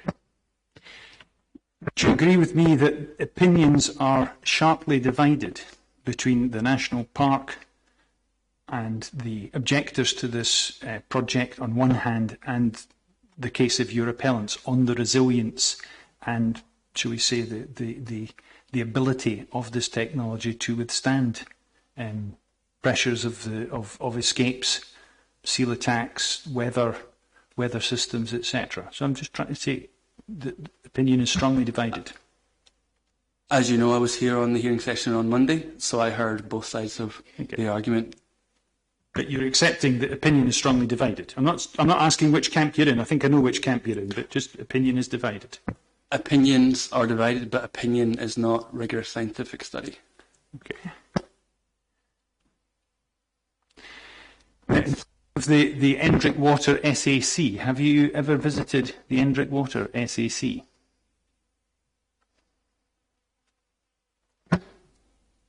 No, I have not visited the Endrick Water SAC, but again, this is not a relevant point. Well, just pause there. I'll maybe put it to you, but you say you've conducted 2 SAC appropriate assessments on the Endrick Water, but you've not actually been there at all. There would be no additional data relevant to the assessment that I would gain from going to the SAC. Right, we may come on to that later, but I think that's fair that you've fessed that up. Now, you also indicate in the Q&A session with Mr. Finlay at the beginning that you'd conducted appropriate assessments for, I think you said, well, you mentioned a number, but more specifically closer to home, you mentioned an SAC for the Ardeen fish farm and one for the North Arran proposed fish farm. One of those wasn't consented, but I know it wasn't an issue of SAC. Can you maybe tell me when that was? When did you conduct your shadow appropriate assessment for these 2 schemes? I would need to double check the exact dates, but I believe it was for Ardeen 2019, I believe. For Arran, it was around about the same time, 2019-2020. I would need to double check that. So that obviously will have predated the national assessment document which we've been discussing, which you were discussing with your advocate, the 2021 document. Yeah, that was published in 2021, but I believe the data was collected in 2018 and 2019. Okay. And you indicate in evidence that your conclusions on your shadow assessment were consistent with the position of Scottish Natural Heritage as who they would have been then. Just in terms of timing and how you go about doing your shadow assessments, do you do your shadow appropriate assessments before or after SNH, in that case, produce their consultation response and do their own shadow appropriate assessment? Yes, another name for shadow appropriate assessment is less catchy, is information to inform an appropriate assessment, okay. And that's done in the application stage. That is basically allowing us to provide information to the appropriate authority to carry out their appropriate assessment. Okay, that's fair of you. And in these 2 fish farms which you were assessing through a shadow assessment, if I can use that, it seems to be an easier word to use, were they open net schemes, were they? Well, as you know, this is the first fish farm in Scotland that's not open net, so yes, they were. Okay. And a great deal of the Q&A in your examination in chief is about the bag, and we've heard a lot about the bag, but the bag wouldn't have been available in your 2 previous shadow appropriate assessments, both of which you say were accepted by SNH. How were you able to conclude a sort of positive assessment rather than a negative assessment without the bag or the outer bag? In the same way that Nature Scott have done in their North Kilbrannan and their other assessments, that through mitigation such as the PEMP implementation of those mitigation measures, that integration would not be a significant effect or an adverse effect. So you've put such an emphasis in your evidence on the role of this bag in its preventing escapes, being obviously stopping seal predation. But why do we need the bag then? If what you're saying in your evidence that the introgression can't occur, there's not an issue, is there? Why do we need a bag? As I've explained in detail, I've not refuted that introgression doesn't occur. It does occur in open net sites, and the risk is greater there, so you need to assess the impact. It would be negligent not to assess that in an open net site. Okay. So what I'm finding difficult to sort of follow is you've come here, you've given evidence, big emphasis on the bag, yet you've supported schemes without the bag. So do we need the bag? That's the thing. If there's not these introgression or hybridisation issues, why bother? Yes, the bag severely reduces the impact. For my appropriate assessment for this, the bag is fantastic because it means that theoretically you could look at the evidence and stop there and say that the escapes were prevented by the bag, therefore there's no need to look into further details. For this, considering the site is new, we have taken further precautions and assessed in detail the level of integration. For any appropriate assessment, they're all different. Every site is not the same. That's also influenced by the feedback from consultees as well, which feed into the level of extent of assessment that you take into. So comparing these sites and the approach taken is irrelevant because they're completely different sites. Okay. Well, would you agree with me that your appropriate assessment, your shadow assessment for this project, has a heavy dependency on the outer bag, the resilience of the outer bag? No, I would say the contrary. As I went through, there was a step process. The first is the bag and the fact that it can't cause escapes. We then assume the absolute unfeasible, almost worst case scenario, that the bag fails, and look at this specific site what the risk of integration are. A lot of the impacts that we talk about, the mitigating effects, selective pressures, things like that, are wide-ranging and would impact any site. But at each site you've got to look at the individual characteristics. And in this site, we also looked at what studies have shown about the susceptibility of the area to integration. So I have been extremely robust, been extremely cautious in the assessment, and that is the approach that anyone responsible would take to this. Well, I put it to you that your evidence to date, and the reporter will have noted it, has got a heavy dependency on the resilience of this outer bag, and we can discuss its resilience in the later part of this cross-examination. You expect us to believe that the bag isn't important. So what, you come here, you give evidence about the bag, then you talk about the scientific problem that really isn't a problem if they escape anyway. So we don't really need to talk about the bag, but we've been talking about the bag for 2 days, If you could implement an additional measure to mitigate an effect, why would you not do it? The reason that this type of development exists is to help prevent escapes. Well, you were here at the nature of development passage, and I didn't hear anyone give evidence that there was any additional over-engineering being provided on this proposal other than the outer bag. Is there any extra? There was also no concerns raised when it came to the effectiveness of the systems in regards to escapes.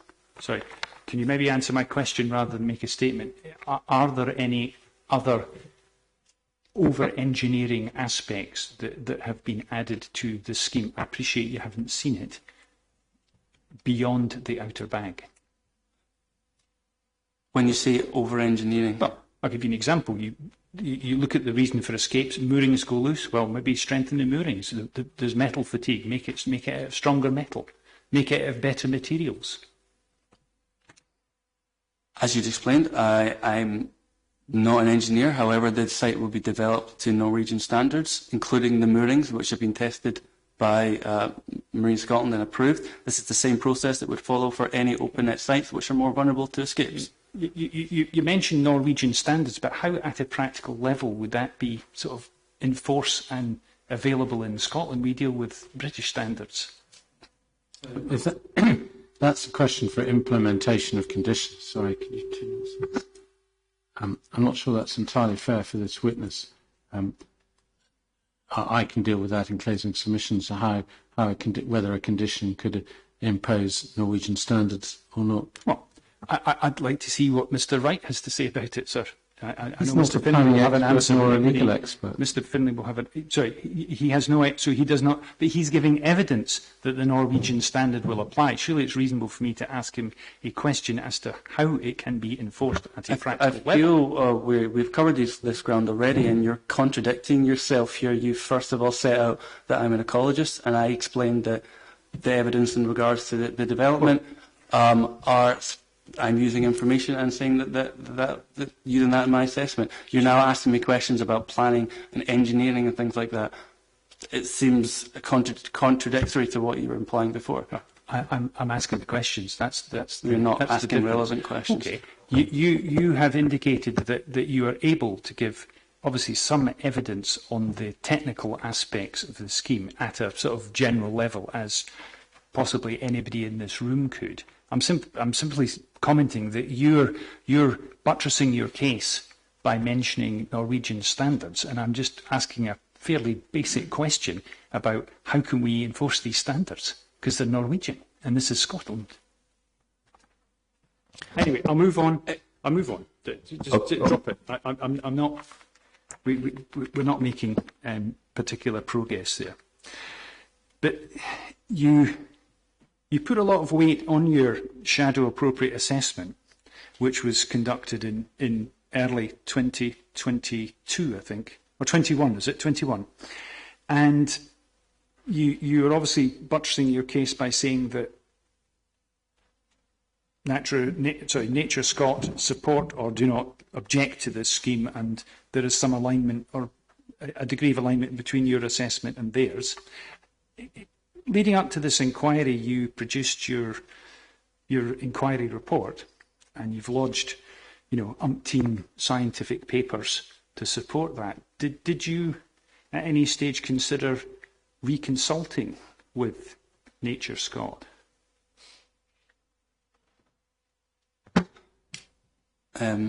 No, I didn't. There was no reason for me to reconsult with them. Well, the reason I asked that, Mr. Wright, is you've obviously got some information. You've put a great deal more information forwards to this case, and we don't know whether Nature Scot agree with your position if Nature Scot haven't looked at your inquiry report. And I just wondered if there had been an advantage to the reporter and to the ministers to have heard Nature Scot's view on your evidence, because it's been refined and set out in a much more detailed and complex way than your shadow appropriate assessment.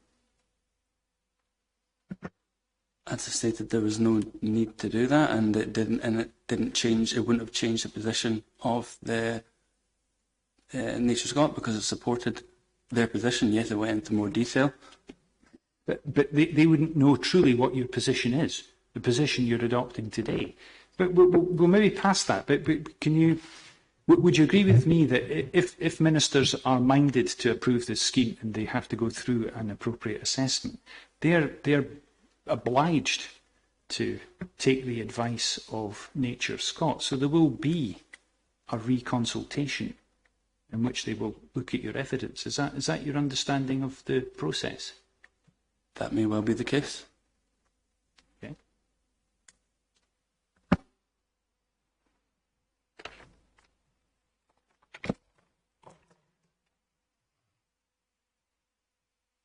Excuse me, I just need to reopen when I get a document out.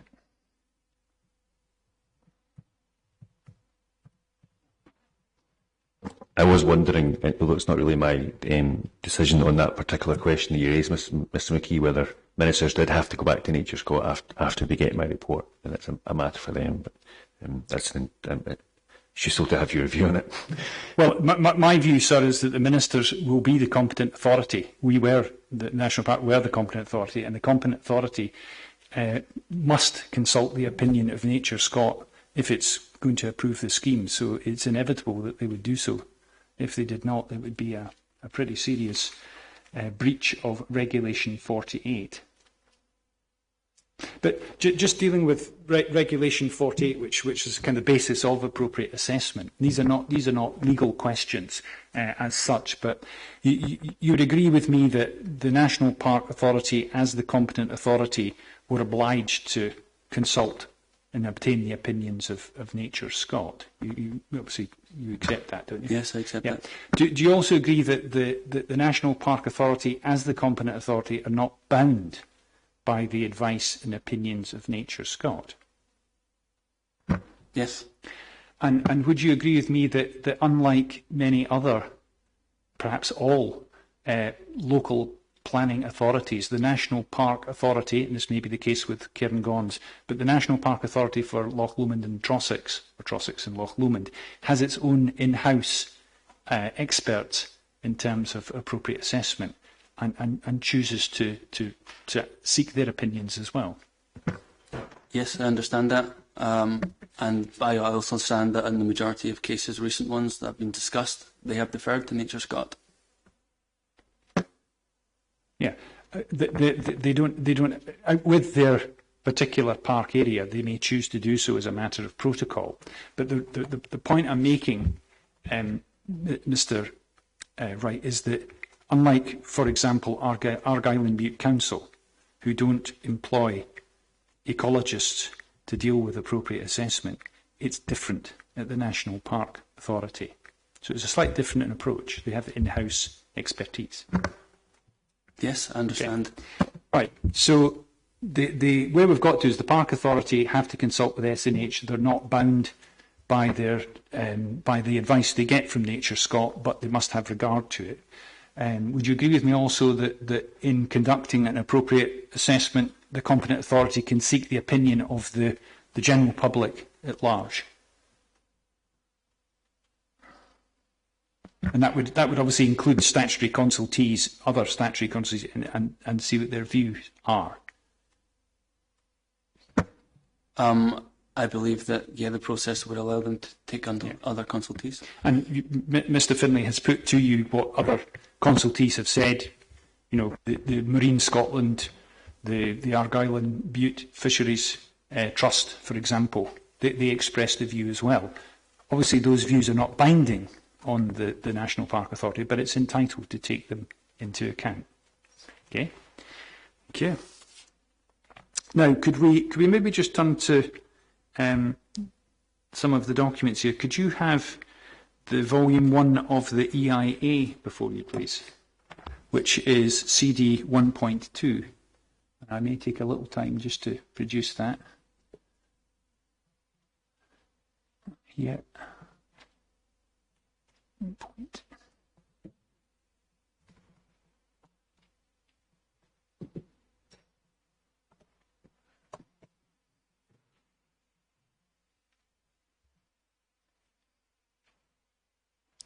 Right, so we can go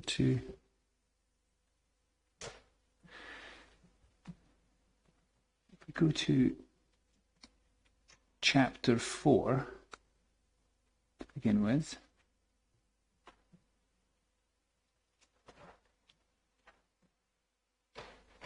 Which is the project description.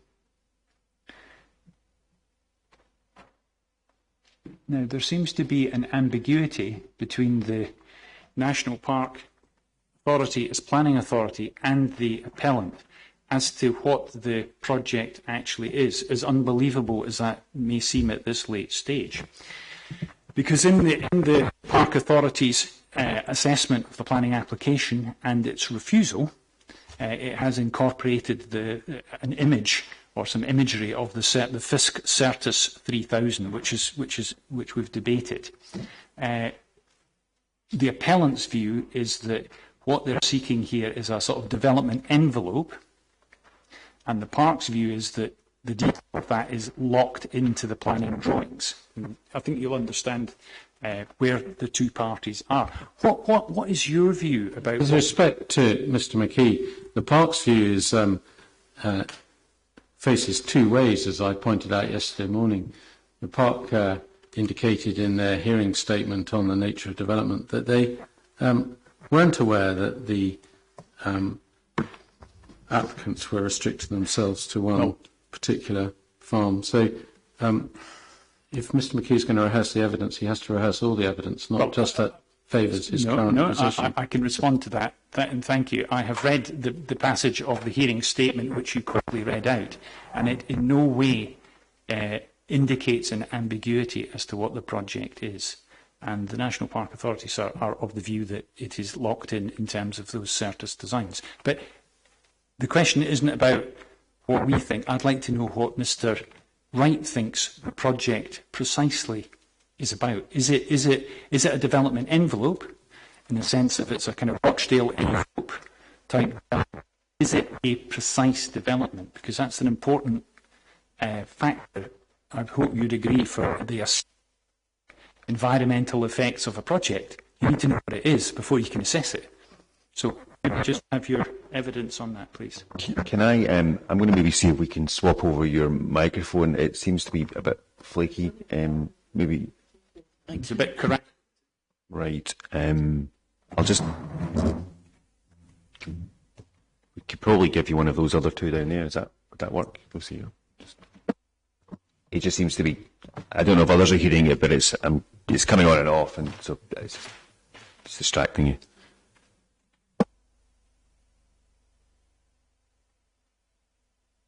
I don't think you're doing anything wrong. It's just happening.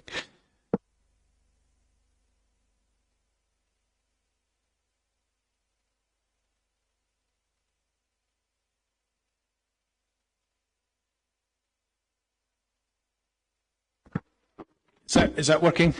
Is that a bit better? I'll move it away from this. Yes. Mr. Wright, I think you know what the question is. It's your understanding of what the project actually is. Is it a Rochdale envelope type project with development parameters, or is it a specific project? So when you assessed your or undertook your shadow assessment, were you assessing the FISC one or a generic project? So the approach I'd take is similar to the approach they would take for a wind farm, in which there is a Rochdale envelope, where there is a site boundary, but you also have a preferred design, a preferred bidder. You have a number of designs that you're looking at, and you look at what the worst case scenario or the most likely scenario is, and my understanding is that was the FISC design. So the assessment is based on that type of design, the double bag design. It is not tied specifically to the integral engineering differences, but that is my understanding. So it's an envelope, but there was a preferred design that looked most feasible and most likely to be implemented. That's very fair. Thank you.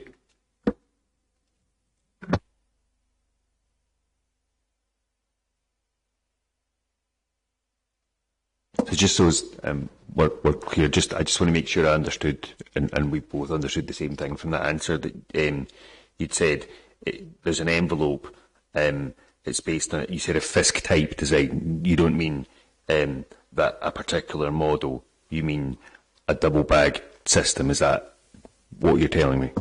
Yes.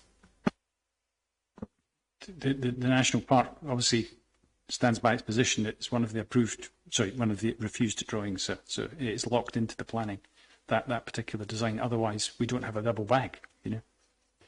Yeah, no, I understand. I just wanted to make sure we were all clear about what the answer was. Thank you.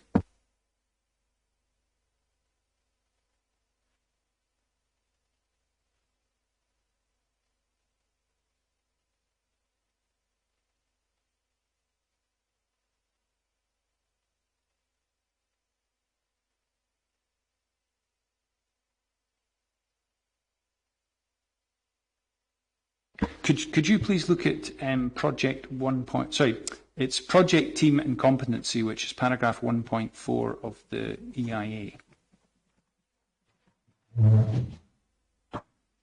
which is I think now a requirement of the EIA regulations, where you have to set out the sort of competency and qualifications to meet with the requirements. You'll be familiar with that, I assume.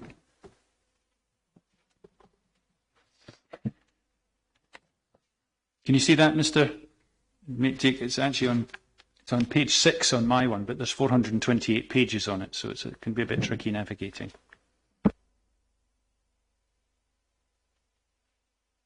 Okay, and if you look at the first 4 chapters, it's introduction, EIA methodology, site selection and design, and project description. And we have the organisation responsible, and we have Heather Wiley, Stuart Davidson, Dr. Dela Lansley, Lucy Starling, and then we have the applicant Stuart Hawthorne and Mark Shotter. Can I maybe just ask you, from a practical point of view of someone who's experienced in EIAs, is it usual to have, clients involved in such an integral way in an EIA? Because these are some pretty seriously important chapters. The methodology, the site selection. Maybe I could understand a bit about project description, but is that usual? Because I've looked at a lot of EIAs and I have never seen a client themselves embedded as a competent advisor within an EIA. I think what's crucial to point out that these 4 chapters are introductory chapters which describe the design. They don't undertake an assessment. Mr. Hawthorne and Mr. Shotter are included in that because they, as the client, obviously provide a lot of that information. I'm not sure whether are you implying that the applicant were in some way involved in the assessment? Well, I'm not implying it. They are. They are the co-authors of 4 of the chapters. I mean, my concern is they've got a financial stake in the outcome of this, and I just wondered if that caused an issue for you. This is not a question for this witness, and if this was a real issue, it should have been raised in completely independent ways. We had Mr. Shotter and Mr. Hawthorne giving evidence to try and undermine the EIA on the basis of that at this stage through this witness is unacceptable. I'm simply asking for the view of the witness on that. It seems a very, very odd way to deal with it. I mean, you've said that they had a minimal involvement. I'm saying to you that they have been involved in chapters 1 to 4. In terms of the technical appendix, which we could also go to, which I think Mr. Finlay said was AP4 1.2, if we can maybe have a look at that for a second. Sorry, can I just come in here? I don't know whether this is deliberate or you don't understand the composition of an EIA, but the first 4 chapters describe the development. They are not the assessment. Yes, they're in the assessment report, but they do not involve the assessment. The assessments are done independently, not by the applicant.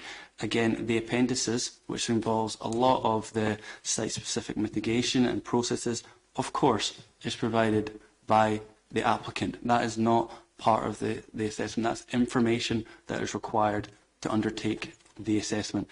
It's baffling to me that you're suggesting this. Well, it's baffling, but these are pretty simple questions, Mr. Wright. I'm just having a quick look at the technical appendix A4. I think it's A4.2. So, sorry, Mr. McKee, what document is that? It's CD 1.5, sir.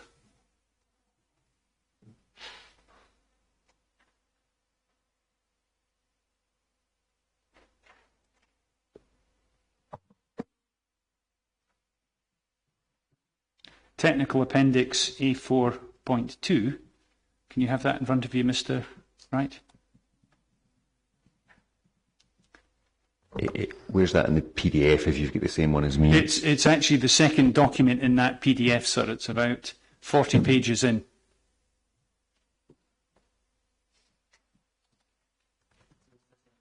It's entitled Draft Farm Environmental Management Plan.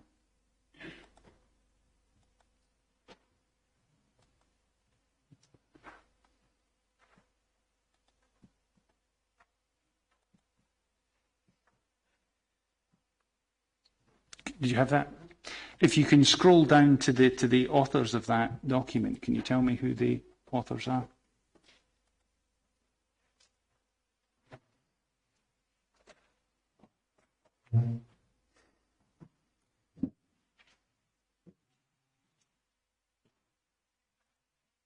It's about 3 pages on my screen into the document.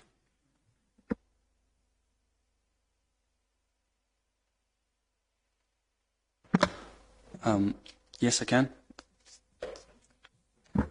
Who are they? also the authors of this plan, which is information required to inform the independently undertaken EIA, are the applicant, Mark Schotter and Stuart Hawthorne. We can go through this document in some detail, but having read it last night, it does deal with environmental aspects. And the question I have to put to you is that you authored paragraph 10 of the EIA, which is the paragraph on wild salmonoids. But this bears pretty heavily on the environmental effects. And this is actually the key mitigation measure. And I just wondered, and put the point to you, why weren't you involved in this particular work? Because this is the draft FEMP. This is the other pillar of mitigation for your client's scheme, is it not?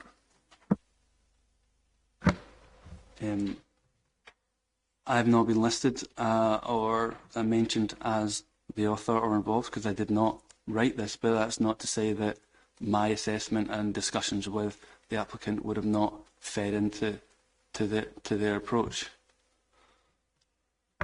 So, to take from that you did have some involvement in it, and in so much as it's been presented, and within the EIA, you have relied upon what's being said in here. So, if anything in here is wrong or different from the evidence you've given today, then we've got quite a serious contradiction. Well, first of all, this is a draft farm management plan. Things have progressed since this has been submitted. We are in an appeal, a hearing now, and further information has been provided by all parties. As you know, I'm sure, an EIA approach is a collaborative approach which involves consultants such as myself as well as the applicant. So everything produced is collaborative in a sense. We're all working together, I'm sure, on these big documents. But if this does bear upon the issue of wild salmonoids, which I'm certain that it does, why don't Mr. Hawthorne and Mark Schotter get a name check in Chapter 10 of the EIA? Because they didn't write the assessment. This is information to inform the assessment, which is simulated, and the assessment is written independently.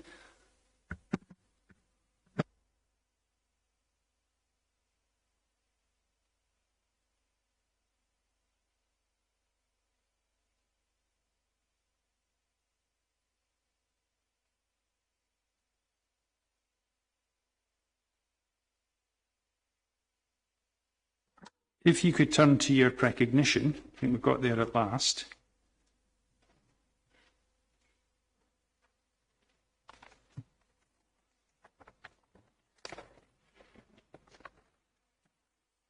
Can you turn to paragraph 4?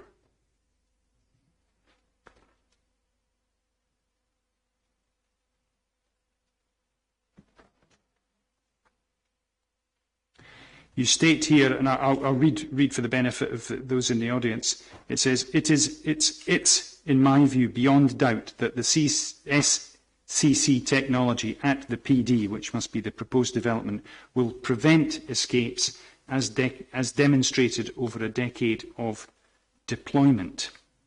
Okay? Would you agree with me that when you use the expression beyond doubt that it will prevent escapes, that you are saying to this inquiry that it is certain that escapes won't happen? No, beyond reasonable scientific doubt, as we've established earlier, doesn't require absolute certainty. No, that's not the question I'm asking you. You don't say it's beyond reasonable scientific doubt. You say in your precognition, it's in my view beyond doubt that the technology will prevent escapes. That surely must mean escapes will not occur. You're not making a risk-based assessment. You're just saying they won't happen. Yes, I say that I am beyond doubt that they won't occur. However, I then go into further assessment and say, on the assumption that the unlikely event they do occur, and then assess what the impacts would be from that.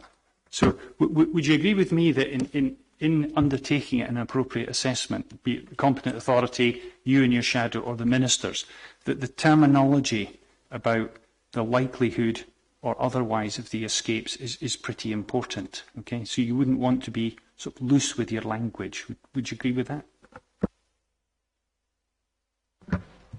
Yes, I would agree, but I'd also say in a precognition you have a limited word use, so you need to be as concise as you can. I understand that, but do you think there's a difference? If you look at the next sentence, you say is that, however, as a precaution, it's important to gain an understanding of in the unlikely event.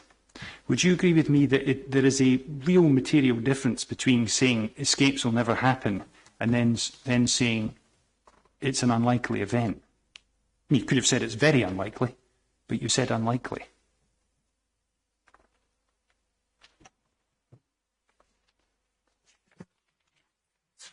As I've stated, it's beyond doubt that this technology will prevent escapes. I've never said that I provide absolute assurance that escapes. I'm not looking for it. Well, you're saying, it's your words, that you're saying that it's beyond doubt that escapes will not occur. To me, that's like you're offering certainty. Can you actually just go to, I think it's maybe paragraph 35 of your recognition over the page. Yeah. Can I just say I feel like we're arguing over grammatical semantics here. It really doesn't change my assessment, which is detailed further in my inquiry report and we've explained in detail. Well, I'm having great difficulty in understanding where you are on the scale of risk, okay? Because in one breath you start off by saying that it's beyond doubt that, you know, that they can never escape. So you start your precognition by announcing certainty, and then it seems to get diluted further on to an unlikely event. And an unlikely event, I mean, the Park Authority may agree with you, an escape is an unlikely event, but it still needs to be assessed. But there's a material difference between an unlikely event and an event never occurring. That's the point I'm putting to you, Mr. Wright. My position through this report never changed. You can make what you like of the words used and the language you used and assume the worst case scenario. The assessment was undertaken based on a worst case scenario that an escape event could occur. So this is really a minor point. Can I, sorry to interject, you said I can take we can take what we want from that. In 4 then, if I take what you mean there when you say beyond doubt, is beyond reasonable scientific doubt, is that, you happy to adopt that, make that change? Yes. I would say that if Mr. McKee has any misunderstanding as to the nature of the case that this witness is putting forward, it's summarised in 2 sentences in paragraph 22 of his report, where he says the risk of escape is negligible and the likelihood of an escape event leading to genetic introgression is negligible.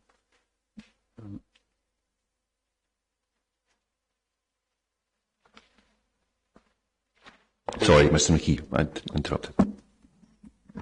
Looking at the language in the draft farm environmental management plan, Messrs. Shotter and Hawthorne use the expression that the double bag or the outer bag will reduce escapes. They use the word reduce. So I'm just sort of looking at the ways in which different members of your team have sought to describe the risk, which you must agree is pretty important, because you're saying to the reporter there's no reasonable scientific doubt, but there's a big difference between negligible reduction and an unlikely event. That's and the difficulty for the park, and I think it's a difficulty for the ministers, is that someone's going to have to reach a firm conclusion on this. Where are you? So what is your final position? Is it unlikely? Is it negligible? Or is it a reduction?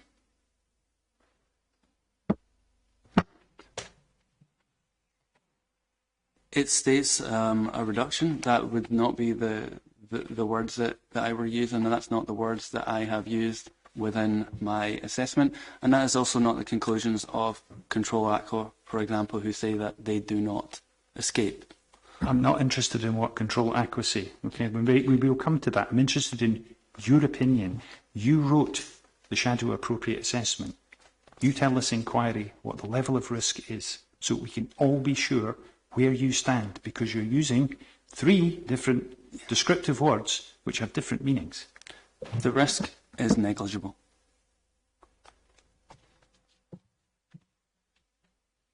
And that is despite the fact that you refer to it as unlikely, and your central members of your team in the farm and environmental plan who are anchoring down this technology saying it will reduce escapes.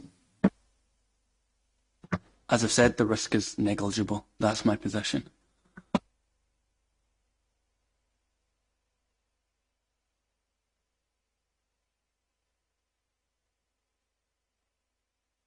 Could you now turn back to volume 1 of the EAR, which I think is it CD 1.2?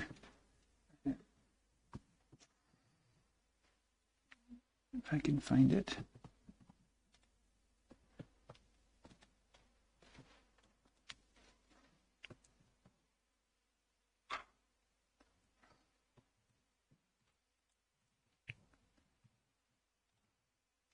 Right. If you can turn to paragraph 2.3, the precautionary principle.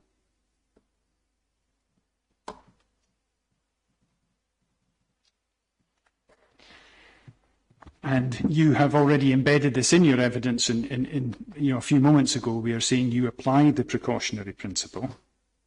I'd like to maybe just explore that in a bit more detail about. Let's if you talk about the potential scale of an escape. Now, we heard yesterday for the first time, sorry, it was maybe on Monday afternoon, for the first time, the numbers, the sheer numbers in each of the cages. Can you maybe just remind the inquiry what the numbers are in each of the circular post-smoke cages and the numbers in the entry to harvest? Because I think that's going to be relevant for what we're going to be discussing. Yeah, sure. In the post-smoked scenario, it's 900,000 per enclosure, so that's a total of 3.6 million juvenile fish. In the market growth to market model, it's roughly a third of that, so 300,000 times 4, 1.2 million. So if we're looking at the reasonable worst case scenario under your precautionary principle, what would your advice to the inquiry be as to what we should consider to be a reasonable mass escape? In numbers, but yeah, I'll just deal out numbers to begin with. As we've talked in detail previously, a mass escape, such as at Carradale, can occur and no introgression can take place. Therefore, what is considered a large or catastrophic or significant escape will depend on a huge number of factors, such as we've mentioned, the life stage of the fish. If I can maybe just interrupt you there, not to be rude, but I am interested in what happens once they escape, because we need to discuss that in considerable detail. But I'm just interested numerically in what you would consider to be a mass escape. I mean, we've got 3.6 million smolt, and we've got 1.2 million entry to harvest. What would be reasonable? 1 cage, 2 cages, 3 cages? You tell us. You're the expert. As I was trying to explain, it depends on various circumstances to see what is reasonable. There, you can't put a number on it. Obviously, the aim is 0 escapes. Sorry, the precautionary principle, which you raised, I didn't, is that you take the reasonable worst case scenario. The worst case scenario would be all of the cages being interrupted and all of the fish being released. So we would have, a total of, 3.6 smolt and 1.2 million, 2 kilogram entry to harvest salmon in Loch Long. That's the worst case scenario. I'm asking you, what is the reasonable worst case now? So based on escapes that have occurred, such as the Carradale incident, that was a mass escape, but that represented 10% of the fish that escaped, and that was, as you know, catastrophic. It was all in the media. That was a large-scale escape. It would not be reasonable to assume the scenario where all enclosures fail. That's not reasonable. I never said it was. I mean, what we do know is that we have 5 pens here, 4 circular ones, 1 square one. We've talked about the numbers. Your client has given evidence on the nature of development about the sort of hyper-intensive nature of the scheme, which enables to have much greater density of product, but it's easier for us to understand in terms of numbers. So I know it's not them all, but what would be a reasonable mass escape from this fish farm if it's consented?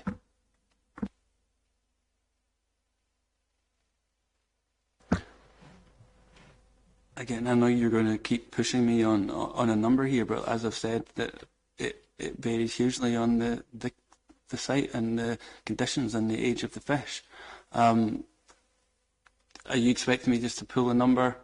I wonder, because I'm interested in this question as well, and I would have asked you as well. I think and maybe I might express it a slightly different way, but it's what's the worst that could happen, or might reasonably happen, and how is that? More importantly, how has that informed your assessment? Have you thought this escape might occur, this event might occur, it would be of this magnitude? What would be the effects? And I'm very interested in how much that's been considered.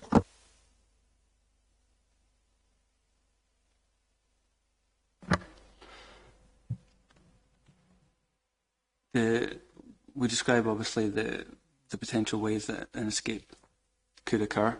The most likely scenario would be through handling or. Sorry, I'm not interested in it. Likely, it's the reasonable. What I mean, let's go back to where we were before, sir. I mean, it's an easy question, which should have been embedded in the appropriate assessment. I sense Mr. Wright may be coming on to qualify what he might mean, but let's hear from him. We have to look at what a reasonable level would be for a closed containment system, and that would largely be, as you don't have to worry about seal predation. The site is less vulnerable to escapes. Therefore, the most likely avenue for an escape would be through handling, through transportation. So you're talking small numbers. That being said, a reasonable level, a reasonable worst case would be in line with recent or other escape events that have occurred. So something like Carradale would be a reasonable level of magnitude. How many escaped in Carradale? I believe it was between 34 or 40,000, I think, about 10% or less than 10% of the entire population. I think it was nearer 49,000. But you do agree with me that, or do you not? Tell me if you don't, that this is a sort of hyper-intensive proposal where the salmon are much more densely packed. So if there is a release event, proportionally, in relative terms, it could release more because there's more in there to be released. Yes, potentially, but as we've established in my evidence, whether if you're talking about let's say the absolute worst case scenario that there's an escape event and there's a catastrophic failure, all the fish escape. If that was a post-smolt, we're talking about 3.6 million. These are tiny fish which would need to survive for several years to breed with a low survivability, low reproductive success. As established, for integration to occur, this would need to happen over and over again, regularity. So one incident of an escape, no matter how large it is unlikely to lead to integration. So your evidence, if I can record it, is that if there is a total, and this is further than I wanted to go, but if there's a total release of all of the smolt and all of the entry to harvest, that we won't have any problems with introgression, hybridisation. It's not an issue. 4 million salmon are released into the as I've explained, you could not rule out hybridisation, but to undermine the integrity of the SEC, you need to have long-term introgression that would affect the long-term viability of the population, and studies have demonstrated that that needs repeated events to occur. Well, let's just focus on the Endrick. I mean, I know you've not been there, but what do you understand to be the population, the wild salmon population in the Endrick? Can you estimate what it would be? Because presumably we need to know what it is to work out whether there's going to be significant effects. I would need to refer to other documents to get an exact figure, but I know the population is not a particularly large one. You can either go to your, I mean, I'm quite happy for you to go to your document and let us know what you think the population numbers of the Endrick are, because I think it's a vital piece of evidence for the reporter.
Apologies, could someone remind me what the appendix reference number was for the conservation objectives?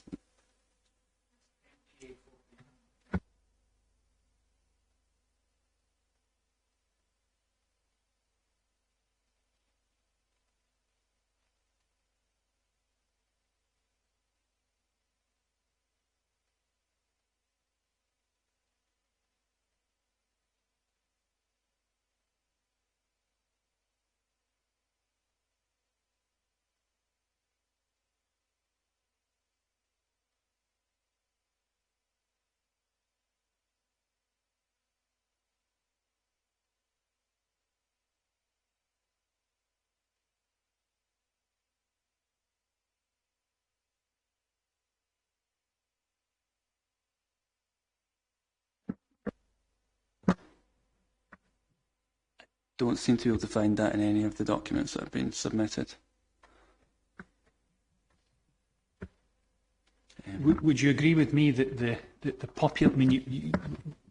population, the numbers of the wild salmon population in the River Endrick would be an important factor in an assessment of the effects of a scheme on the integrity?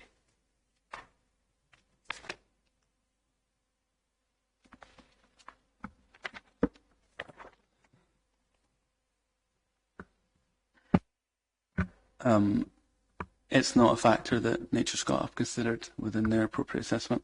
Well, I'm not interested for the moment in what Nature Scott have considered. I'm interested in your evidence. What do you think it would be an important factor?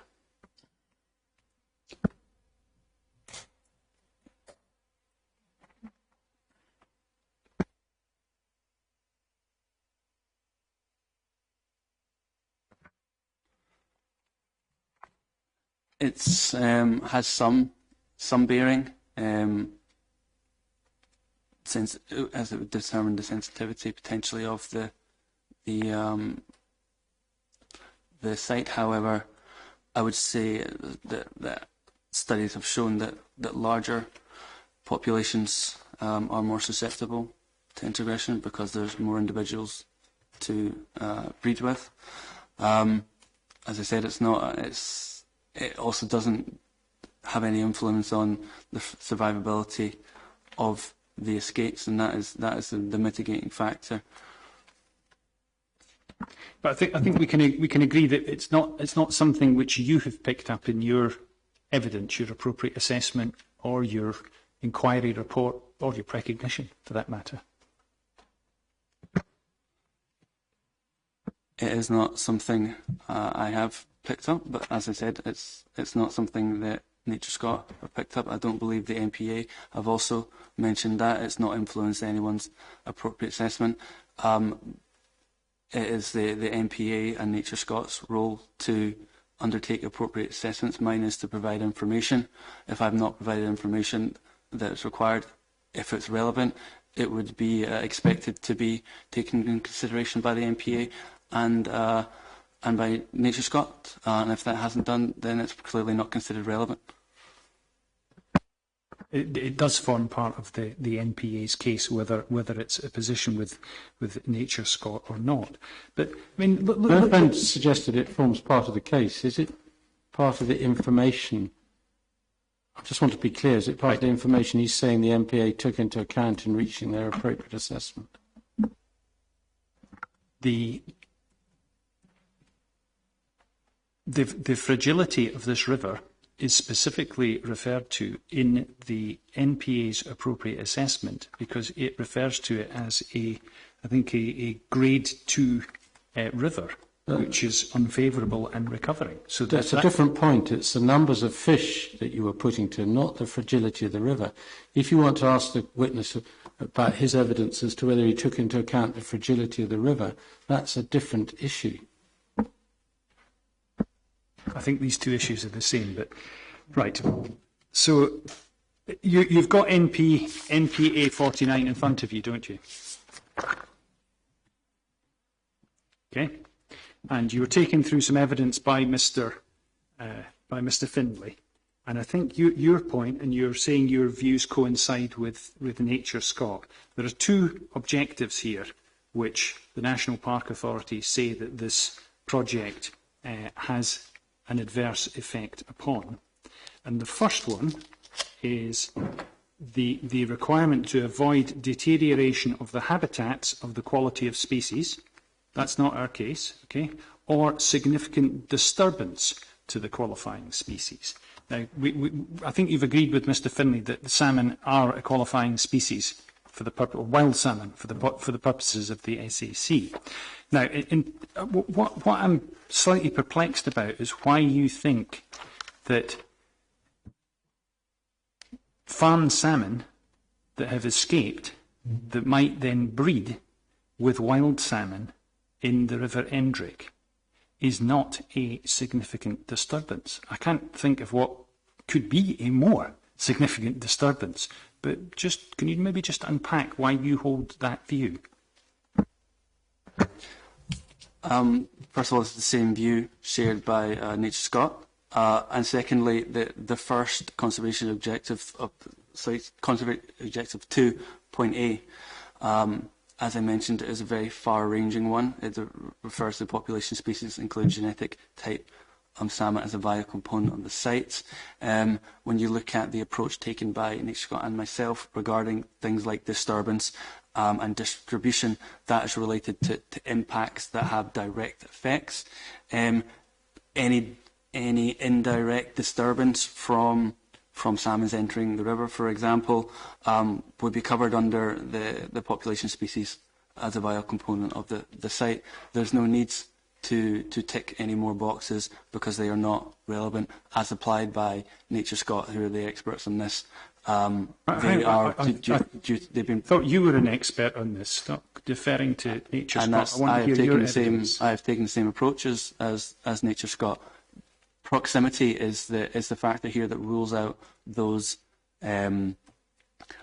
conservation objectives. I accept that, as described, they are open to interpretation, but the prudent approach to take would be to follow the similar approach that has been taken elsewhere by a body such as Nature Scott, and that's what I have done. Well, if we would just look at the words, I mean, what I've put to you is that, you know, an escaped farm salmon breeding with a wild salmon, to me that sounds like a significant disturbance. I, in fact, looked this up last night on some environmental nature websites, and it is categorically a significant disturbance if that occurs. It's actually more of a disturbance than actually killing them, because what you're doing is you're interposing a different type of salmon, and then they may be producing a hybrid. So it's actually more invasive and more disturbing. So I'm quite frankly, we may choose to disagree. I'm amazed that you've reached that view. But let me follow with a question. Nature Scott, whose opinions you obviously have put a lot of weight upon, they've said the reason that disturbance doesn't apply is because of the distance, okay, which they say is 50 kilometres, some say 42 kilometres. But might we agree that in the Carradale escape reports, which you've founded upon, escaped farm salmon were cropping up to 255 kilometres away from Carradale. So the distance issue is not borne out by the actual evidence of how quickly farm salmon, once they escape, disperse. As I've explained a number of times, the conservation objective is to ensure the qualifying species are maintained in the long term. Therefore, a hybridisation event does not constitute that. So, yes, as I mentioned, I've been fully transparent about that. When Carradale happened, fish were recorded in the SAC. However, further studies, extensive studies, showed that introgression was not recorded. Well, the point I'd like to put to you is a scientific one, so possibly beyond my ken, is that if in the reasonable worst case scenario there are millions of farm salmon released, and I think you've said the post-smolts less chance of surviving, but the entry to harvest ones may have a better chance because they're bigger and closer to maturity. If they escape and they're coming up in such volumes up the Leven into the Endrick, and the Endrick has a very low population of wild salmon, might that create some sort of overwhelming circumstance where the entire population of the Endrick salmon are effectively wiped out? And I looked at this last night, and I think it's called a vortex. What you'd create in those circumstances would be a vortex, a cavity just removing the entire species, which I think is a disturbance of significance. There's no argue that if there was an extinction vortex that would be a significant effect, but as the studies that I have quoted already state, that for an extinction vortex, as it dramatically called, which would constitute long-term integration that would impact the viability of the population, that needs continuous influxes year after year of salmon, not one event. I mean, we're looking at studies here, and you're looking at studies as a proxy for this. But I just put the point to you that if we only have a handful of, wild salmon in the Endrick, applying your precautionary principle, I would think it would involve, incorporating the extinction vortex, as you have elegantly put. No, I'm not sure if you necessarily understand the question. And again, for context, Carradale, for your sake, it was close to 40,000 escaped salmon, which were fairly mature. I think something like 147 were recorded in the SAC. That is a lot, but that is a minor percentage. All the rest were not in there. So again, you would need to have all these fish escaping regularly and all going through these various steps of surviving, making it to the SAC during breeding season, being able to mature. They have been demonstrated to not be competitively, not be able to compete with with salmon, wild salmon. Breeding, again, is largely linked to, is sexually restricted and is severely depressed by wild salmon. So you're not considering all these mitigation effects. What you're not going to get is 3.6 million fish suddenly flooding the SAC. That is not a scenario that could feasibly ever play out. We may choose to disagree, and that's points that can be put to Professor Adams. Sorry, you're going to ask me a question? It's just a clarification point. Earlier on, when we were both interested in that question of reasonable worst case, and you said, I think, let's say a catastrophic event, 3.6 million fish, which is as far as it went, I think. And then Mr. McKee, in your question or two ago, said, in the reasonable worst case, millions of salmon released, which I'm not, and it might be if I just want to clarify, you said, let's say a catastrophic event occurs, 3.6 million fish. Are you saying, are you admitting that's the reasonable worst case, or have you didn't think you'd gone that far when you were into, right? Okay. Is there a reasonable worst case then? I think I stated at the time that a reasonable worst case would be something equivalent to the Cowdale incident. Right, and so that was, we talked about 40 to 50, whatever the number was, fish for 40 to 50,000. And was that 10% of the population of the fish farm, or of a cage in the fish farm, if you know? That was 10% of the entire population of all cages. Okay, so if that would be that 400,000 then, sir. I'm just doing my calculation here. So we're talking about 400,000, 10% of the. I suppose we'd be talking about, if it was 10%, it would be 360,000 for post smolt, and it would be 120,000 for entry to fish. So I mean, I don't want to bounce into it, but that if you're talking about reasonable worst case, that's where you would go. But as I understand from the way you've explained your evidence, that's not something that was explicitly factored into your assessment. It was more based on the unlikelihood in any event, in your view, of introgression. Is that right? Yes. When I assessed the what would happen if there was an escape, there wasn't a figure that was stated. Okay, thank you. Sorry, Mr. McKee. That's okay, sir. So if we can maybe just return briefly to NPA 49, which is the citation for the Indrick Water Special Area of Conservation. And if we could turn to what I think is page 3 on the papers I have, where we have features Atlantic salmon, and we see a reference there. I don't know if you... I'll wait for you to get there. Sorry, I was still taking It's note. NPA 49, sir, the citation for the Indrick Water SAC.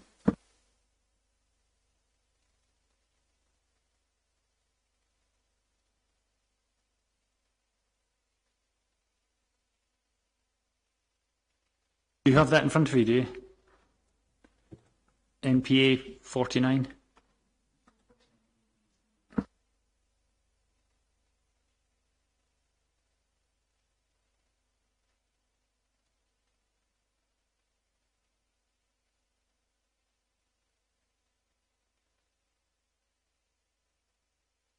It's the same document you're looking at with Mr. Finlay, which has on the first page its conservation objectives.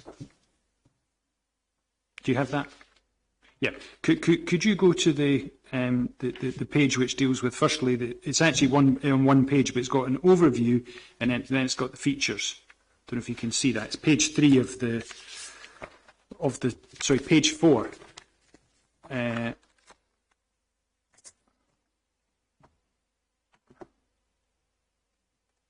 Where it provides the details. And it says last designated 17th of March 2005. Can you see that? So that's 49D, which is the web capture from... It is. That's yeah. just the web capture from the Joint Nature Conservation. Can you see that? Yeah. Okay.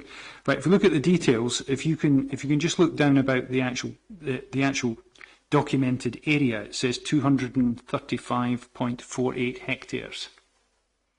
Can you see that? Would you agree with me that that is a relatively small SAC for the purposes of salmon?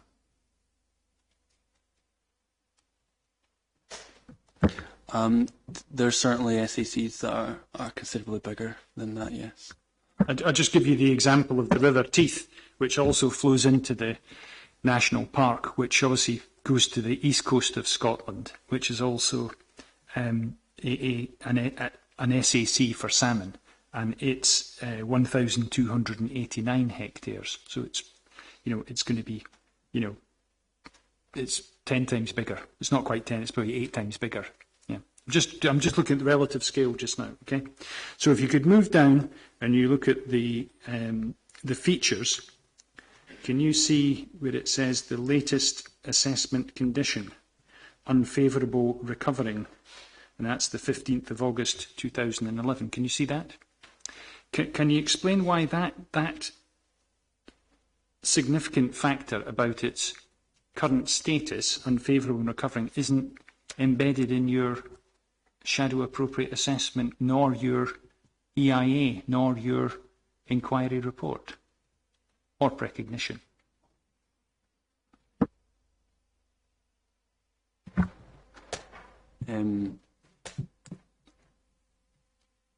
It's obviously something that's in. There's no reason why that it's not in there. There's no reason why it would necessarily need to be in there. Unfavourable recovering, just so you know, is to do with the management of the SAC, and I will highlight unfavourable recovering. It is recovering. It may have actually been advantageous to include that within my appropriate assessment, because it shows that the SAC is recovering from an unfavourable condition. So that's your evidence of its status at the moment, is it? It's uncovered. It's unfavourable, but it's recovering. That's your position. That's what it says. Yeah. Latest assessed condition. Does it not strike you somewhat unusual that when you're undertaking an appropriate assessment, even a shadow one, that when you're looking at the impacts on the integrity, which is how the ecosystem sort of functions as a whole, that you wouldn't have regard to something as important as that when it's staring you in the face on that document? Just because it's not tight in the assessment doesn't mean it's not considered during the assessment process. Fully aware of the status of the SAC when undertaking the assessment. Just because it wasn't written down in the appropriate assessment doesn't mean it wasn't considered. It was considered. But we only have your word from that. But it isn't part of the appropriate assessment process about recording evidence so that it can be seen. It's a kind of public process to give, confidence that to the public at large that an internationally protected area is being fully and properly assessed. So it's fair to say, oh yeah, I thought about that. But are you absolutely sure you did? Yes, I am. This is first of all, a shadow appropriate assessment is different from an appropriate assessment. It's just information to inform the appropriate assessment. It's up to us how detailed we want to go. We understand, and I understand when undertaking the appropriate assessment, that my say is not the last say. It's the National Park Authority or the appropriate authority that are determining it. They have full access to all the information. This is publicly available information. If anyone had concern that there's information missing, they could easily have found that. So it's everyone else's fault, not yours. Okay. So do you think there's been No, Mr. McKee, you can't get away with ad-lib comments like that. If, for instance, comments like manufacturing and embroider, as we heard, regular terms yesterday. Mr. McKee, you're now cross-examining a witness. You cannot make comments like that on his answer. It's unprofessional. I'd ask you to withdraw it. Well, I'll move on, sir. Do you think there has been any change in the status of that river the Endrick Water SAC since the 15th of August 2011, in terms of its status? You've said it's unfavourable in recovering, and you looked at that. We don't have it recorded, but you're taking something positive from the word recovering. Has there been any change?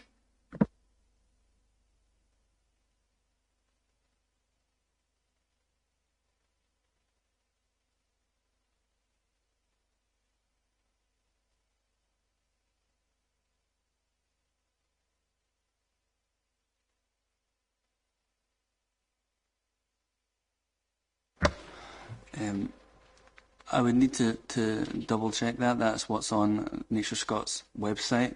I believe when it comes to the categorisation of the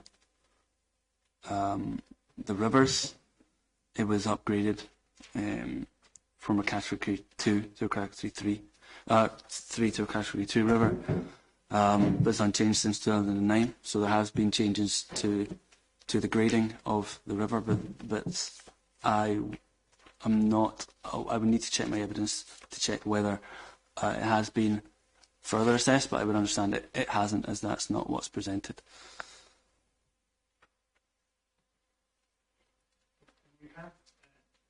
Can you have NPA 114 before you, please?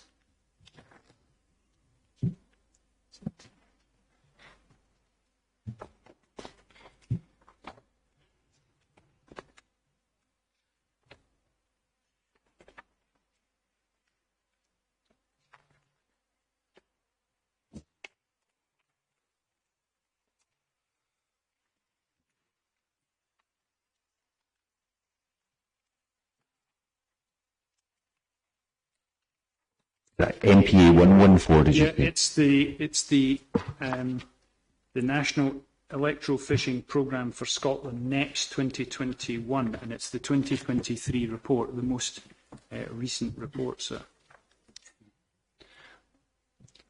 The PDF is too big for me to open. The name is too big, so I can't open it. I can't rename it.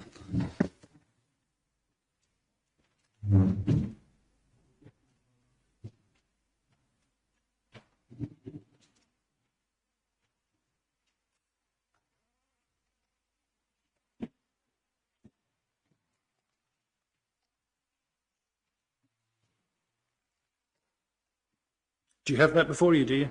You're about to have it. Can you turn to page 34 of that document, please? Do you have that, sir? Thank you.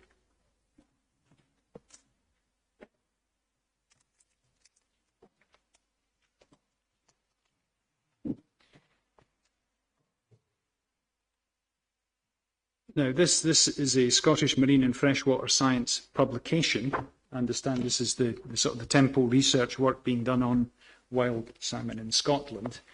And if you turn to page 34, at the top of the page there's a table, and at the top of that table we see SAC, the Endrick, in 2018 it was grade 2, in 2019 it was grade 1, and in 2022 it's grade 3, condition unfavourable, no change in fry, par trend declining, overall trend declining.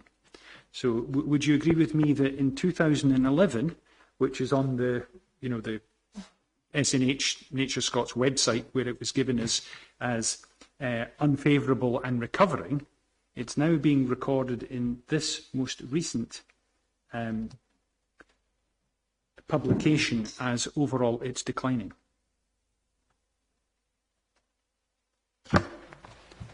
Based on this evidence, it would appear that's the case. However, this was published this year in 2023 after the appropriate assessment was undertaken. Can I just ask, it does say underneath it proposed site condition assessments. I don't know whether these are actual site condition assessments or proposed, and perhaps my own friend can help me.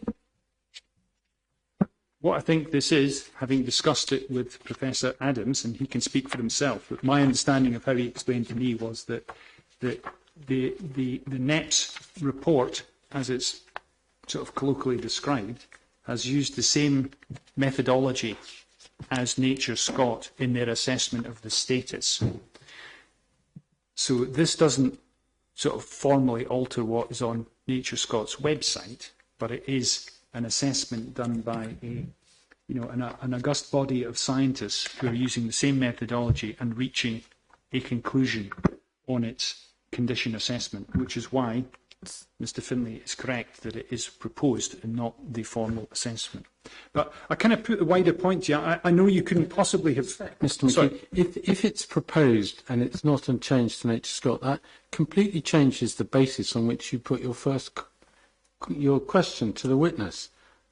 It's unfair to put to the witness this document on a basis which you understood when you understood the reality was that it had a different basis. I don't accept that it has a different basis in normal parlance. It doesn't. It's got the same methodology. But I can rephrase the question, okay?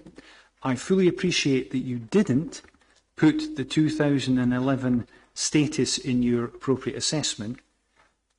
In view of the park, you should have done. But have you, until today, and you've had a lot of time to prepare for this, have you looked at this report? And do you have a view, a professional view, on the proposed condition assessment of the River Endrick in this report, becoming yet more fragile, moving from unfavourable and recovering to declining? I would maintain the official status of the site, which is unfavourable, recovering. This is obviously a scientific study, but it's proposed condition assessment. It's not what the condition is at the moment. Sorry, this was conducted in 2018, 2019, and 2021. This is what's actually happening in the river today, or the last time it was assessed would be earlier this year. Is this not relevant evidence for the reporter in making a recommendation to ministers as to what the actual status of the salmon population in the Endrick is? The whole context of the assessment was in agreement with the MPA that the condition of the SAC, the populations, wild salmon in general, are declining and are not in good condition. The terminology used, the intricacies of these proposed assessments really have little bearing on that when we're already in agreement that the salmon are in decline and that they're sensitive. I think we are in general agreement, but we're here talking about the effects, the environmental effects potentially on the SAC from your client's proposal assessed using the precautionary principle. So would you not agree with me that it is absolutely vital to reach a view on the environmental status of the river for the purposes of a scientific assessment? Yes, for those that are relevant for the impact, yes.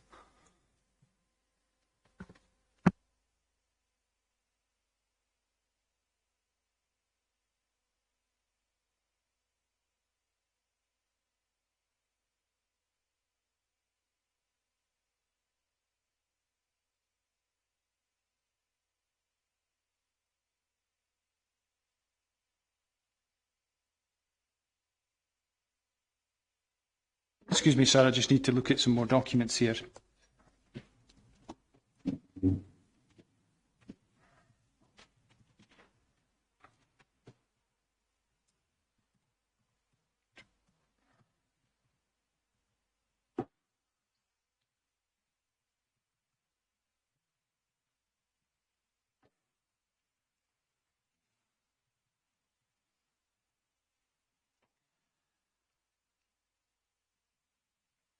If you could have the technical appendix, which is the technical appendix A42, in front of you, which is CD 1.5. That's the FEMP, yes, that's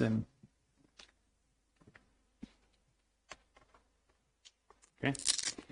Just because we're going to be looking at predator attacks, if we can discuss them. Now, your evidence is that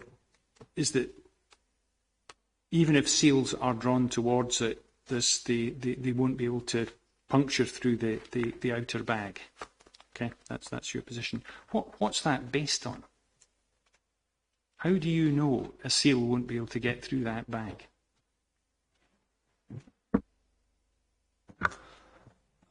That's based on my discussions with experienced fish farmers, and it's the general understanding of that's the way that it works, and I don't believe that's in dispute by anyone.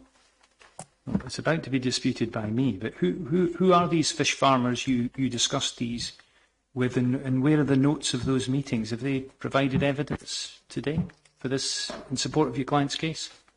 No, I don't have notes of these. However, it would be Stuart Hawthorne, for example, who covered this in his hearing statement.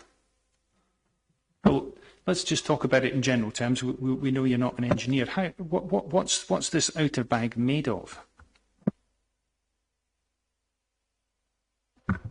As you said, I'm not an engineer. I don't know whether that's even been determined yet, but I've been assured that it's an impermeable membrane and very different from an open net. If it's being considered here as being seal-proof, I hope someone knows what it's made of. And I would have thought they would have discussed the materials with you, at least in general terms. Well, again, if this was an issue, it could have been put to Mr. Hawthorne on Monday afternoon, where he gave evidence in his hearing statement about this. So, a question for this proper question for this witness.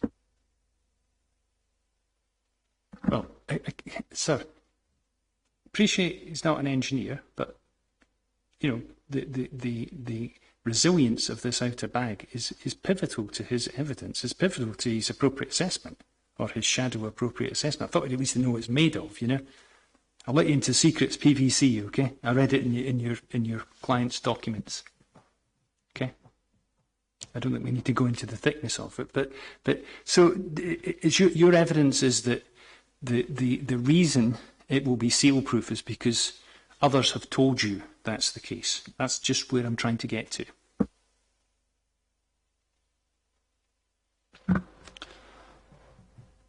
Others have told me, and also, as you mentioned, the Control Actor report, which is a detailed academic study, has confirmed that there's never been any escape. Therefore, there has not been an interaction with seals that resulted in an escape. And in addition, there's the attestations provided by Feast, Kinnick and Murden and others that say the same thing. Which particular closed system fish farms in Norway does the Control Aqua report specifically say have not been subject to seal interest or even seal attacks? I never said that they had. I said that there's been no escapes. So you would assume that there's been no seal, no predation that has caused an escape. So that's an assumption on your part. I just want to be sure. Well, it's I agree with you. I've read it. I know what it says. It says there's been no escapes. But the question I'm putting to you is, may we agree that that is an assumption that's being made by you that seals have not attacked it because there have been no escapes? Yes, it is an assumption based on the evidence that's there. It's the only assumption that can be made.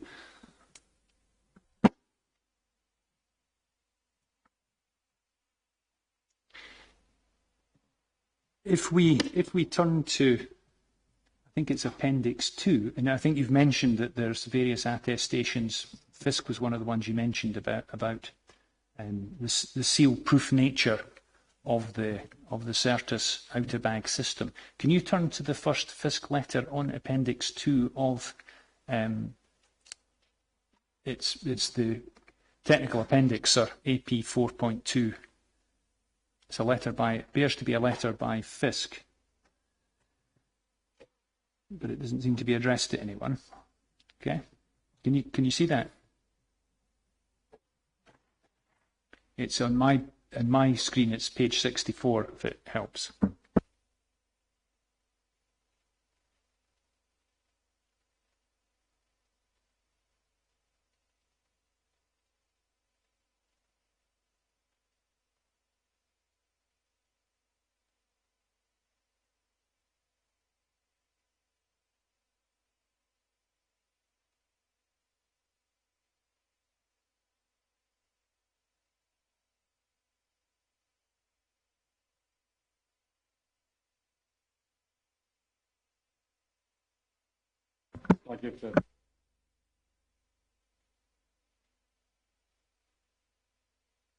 So it's Appendix 2, which bears to be a letter written by Fisk by Ashley Curry, who's based in Stirling.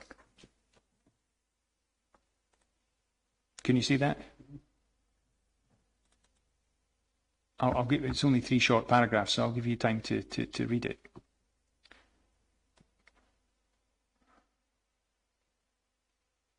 Okay. Okay. So if we go to the second paragraph, it says, and it's referring to the Fisk Certis SCCS system. It says, in Norway, they have significant issues with predators such as otters, birds that cause severe stress to salmon in open net pens. Okay? You see the reference to otters and birds. Do you see any reference to seals? No, there's no reference to seals. Okay. Now, we're not making a case that this could be attacked by otters. The National Park's view is that this outer bag could potentially be breached by seals. Okay? So Fisk themselves are saying that significant issues are caused by otters and birds. Predators such as, well, if seals are the primary issue in Norway and in Scotland for the purposes of predation, wouldn't it be reasonable to expect that seals would have been mentioned?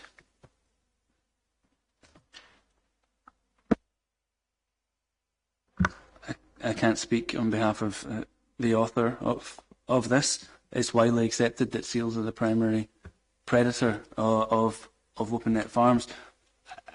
Is this line of questioning insinuating that they're somehow not? It says that there's not been any predator interactions. It said predators such as. It seems like a pretty minor point.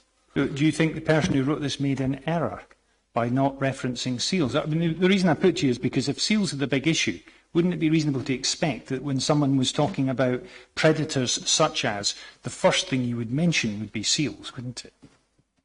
As I said, I can't speak for Ashley Curry. This is also a reference to... Have you met Ashley Curry before?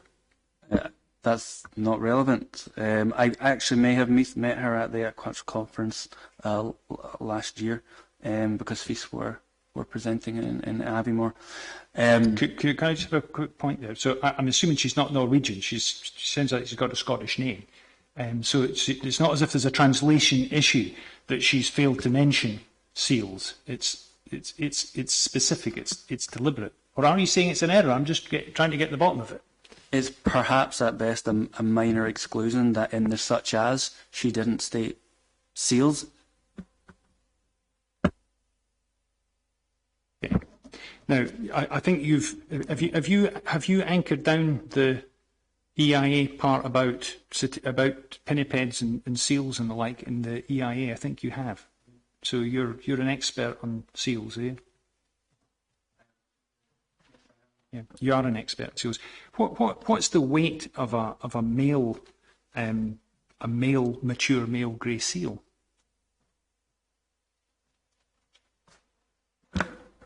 I don't know what the weight of a mature male grey seal is off the top of my head. I'll let you know it's 880 pounds. Okay. How long can an adult mature seal hold its breath?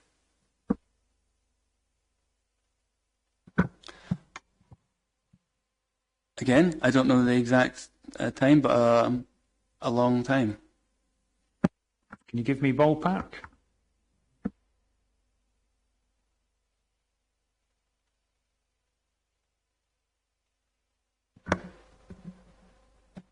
I could give you ballpark. I would say maybe an hour.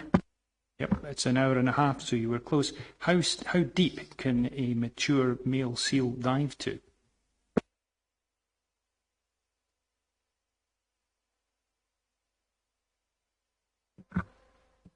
Again, as this was not in my assessment and not relevant to my assessment, I couldn't give you a figure, but I would maybe say 60 metres, maybe further. It's 1,500 feet, but how deep is the loch in which this proposal is being proposed? At the point where it's being proposed, not the total depth of Loch Loch.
Apologies, I have a figure. I'm just double checking that.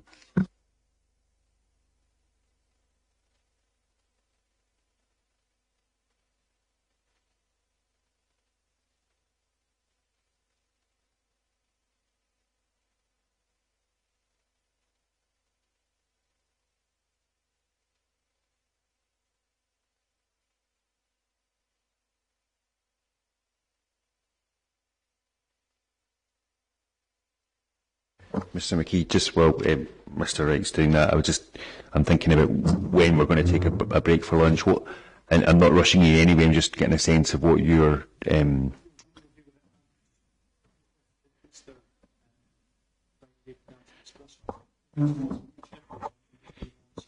No, it's okay. I'm just thinking, are we coming up to a natural break anyway?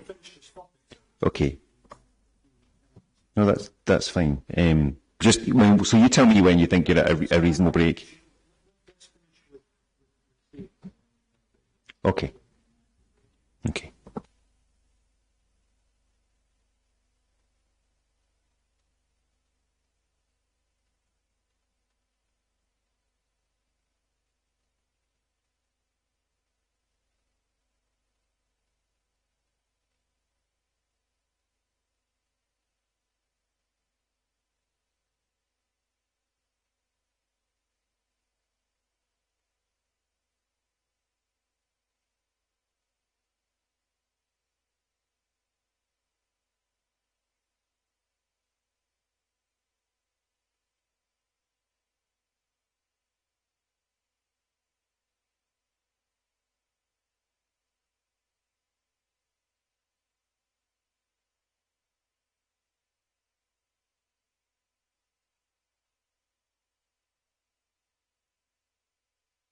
You could just guess, and then Mr. McKee can tell you the answer because he obviously knows it.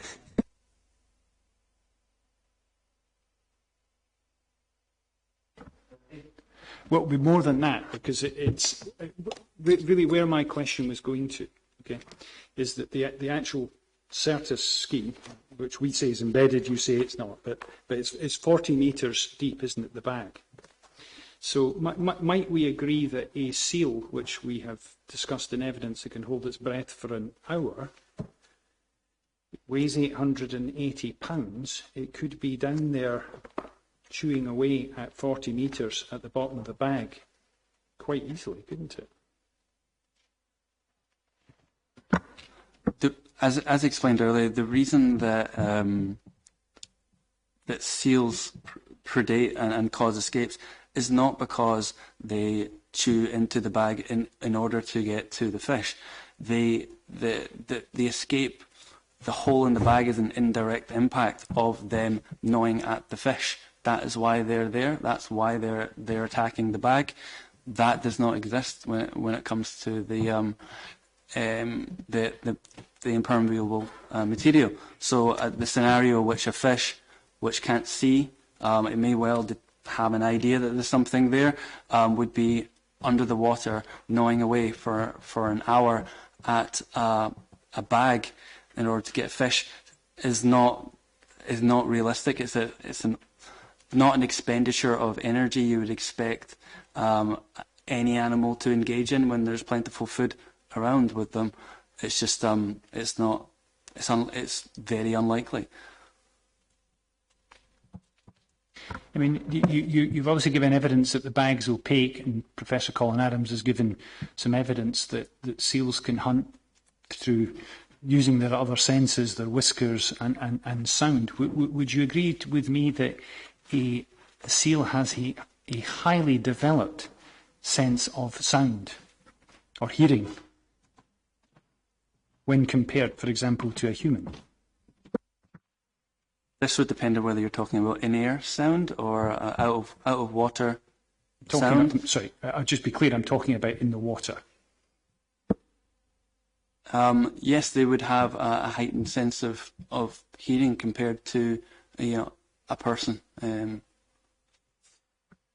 Does sound travel faster through water than it does through air? Yes, it does, until it meets an impermeable barrier in which that's dulled. So have you presented any evidence to this inquiry that apart from it's an opaque structure, that seals will be unable to hear what's inside the bag? Or are you just making a judgment about that? As I explained earlier, it's not relevant whether fish could be heard by seals. I don't believe that there's any suitable evidence that would be provided by any parties on this, and whether that is a consideration.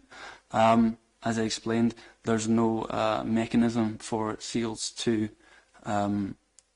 get into the bag, and even if they did get through the impermeable material, they would then need to get through the bottom of the net as well. There's two barriers here. We're talking about an extremely unlikely event. Whether the seals have X-ray vision, it wouldn't make a difference. Well, I don't think they've got X-ray vision, but could you agree with me that if they do have heightened senses, including hearing, using their whiskers, and we had evidence or we had information from your advocate that there's some examples of well-fed blind seals. Would you agree with me that given there's going to be 4 million plus salmon thrashing around in these bags, that might be an attraction to seals, and they would hear it through that bag? It's maybe opaque, but it's certainly not soundproofing, is it? It's not a soundproof bag. Seals are opportunistic feeders. I would not think that would be a sufficient trigger for them to persist at something that they would find largely futile. They would move on to something else. So no, I don't accept that. Okay, I understand that. If we just return to the letter, if we could maybe just read on. Now, we've dealt with the issue about otters, and we know otters are not an issue here, but it then says that in the third paragraph, in Canada, pinnipeds, which I think is seals, isn't it? Otters and birds are significant challenges. And you see in this instance, they have actually embedded seals into this one. The current SCCS project in Canada, the project in Canada, which I think is one single project, has not reported any predator interactions with fish. So that's a single, you would agree with me that that is a project. It doesn't say all of the ones which have ever been rolled out everywhere had never reported seal interactions. They're saying in a single project. So I'm just being fair to you because I want. Yes, no, I believe they're referring to a single project in this. Okay. Okay.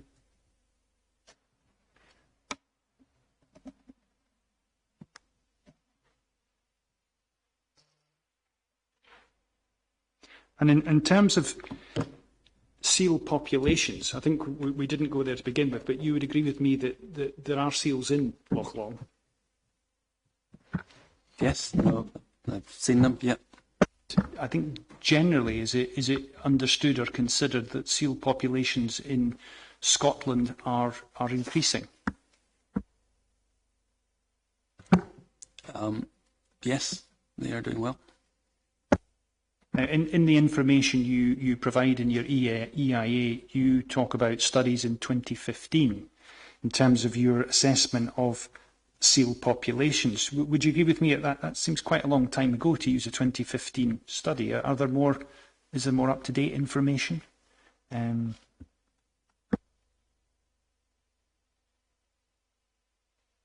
you just expand on what that study was? I think there's a reference in your EIA when I was reading it last night in the section on. I think it might be on in section 10 actually in salmonoids, where you talk about potential seal interaction, and I think you're referencing studies which have been done, and you reference a 2015 study. I'm just simply making a point. It may not be a big one, just about whether there were any more up-to-date studies. This is for this question. This is not a trap. Okay, I just want to know if there are more up-to-date studies.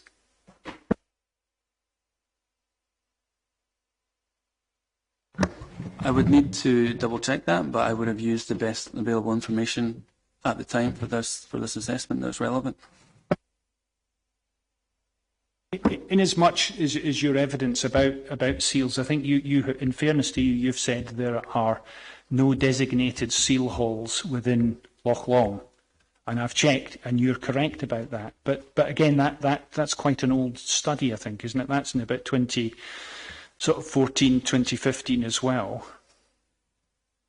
And I really just wanted to understand your evidence as to the status of a seal hall, given that there are no sort of formally designated seal halls in Loch Long. What does that mean in terms of evidence? That doesn't mean there's no seals there. It just means particular areas where seals are regularly seen on rocks and outcrops are not being officially recognised. Yeah, these are areas that are identified that have either, for example, grey seal breeding colonies or significant haul-outs which have a larger populations that are maybe not sufficient to be designated as NCC but considered of value that need to be protected under legislation.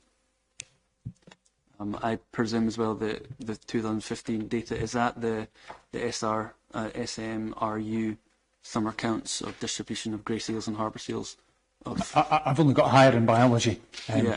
Mr. Wright, but I'll take your word for it. That's Marine Scott's available data, and that was based on a study that was undertaken. Thank you. Then. And really, my final question before we break for lunch, Mr. Wright, is that you mentioned that there's the double bag because there's the inner net, but I'm assuming that there's nothing particularly different from the inner net than would exist in an open net. So if in an unlikely event a seal gets through the outer bag, then all that's stopping it, and I say all, but all that's stopping it is a similar net to what one would have in an open net farm, and we know they can get through there. That's why they have to use seal detections. Is my understanding correct? Yes, it's also my understanding that the open net is similar to what would be a normal open net farm. However, if a seal did get through, extremely unlikely that it would, but if it did, there would be a number of triggers, and it would be very obvious that that's happened, and therefore management action would take place, hopefully, before anything happens. That concludes my questions. Thank you. Until this afternoon. We can move on to a different topic, sir. Okay, thank you very much, Mr. McKee. How long do people, open question, how long do people think we need for lunch? Is starting at 1:45 a bit too early? I can make it later than that if people would prefer. Perhaps I could ask Mr. McKee how long he's likely to be broadly.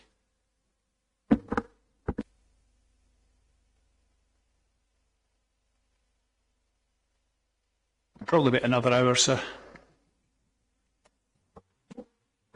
So then, if it's about another hour, I know you said you've had some questions. I've only got probably about 15 minutes of re-examination at the moment. I'm just concerned whether we can deal with Mr. Brooke this afternoon, which obviously be a benefit to him. Yes, please. I thought you'd say that. I don't have many questions for him, so I'd have thought it might assist me if we broke until 2, and I think we would still be able to deal with all of that in the time available. Okay, but, I mean, I have some questions for Mr. Wright. No, that's fine. It's certainly We're happy to go with 2, sir. I'm assuming that Mr. Wright will have to dine alone, but that's it will be. Yeah. Okay, no, that's fine. I have a list of questions. You're obviously both doing your job because quite a lot of those have been answered already. So I might have a few residual ones, but much less than I had at the start of the day. Okay, so let's stop then with the view to starting at 2 p.m. Thank you very much, everyone.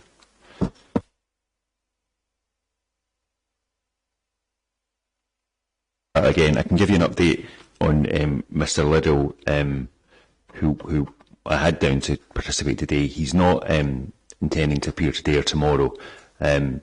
He may come along next week. I haven't established that yet. So if we're finished with the evidence of Mr. Wright and of Mr. Brooke today, then we wouldn't sit tomorrow, and we would just come back next Wednesday. So we'll see how that goes, and I'll confirm that. We can confirm that right at the end of the day, but that's how it's looking at the moment. Okay, so Mr. McKee, you were cross-examining, so I'll pass back to you. Thank you. Thank you, sir. Good afternoon, Mr. Wright. Turn to your precognition, paragraph 1. That doesn't mean to say we've only just begun, but there's various points we need to cover. So if you could have your precognition, paragraph 1. In the last sentence, you say that the general risk of introgression posed by salmon farming is not in dispute. So I think we can agree that there is a danger, but your evidence is that danger, when one looks at, your assessment of the scientific evidence has been amplified or exaggerated by the park. I just want to sort of put our kind of camps out. If you think that's fair, I'm trying to be fair. So could you then have document NPA 44 before you, which is the National Assessment document, which we touched upon just before we broke for lunch?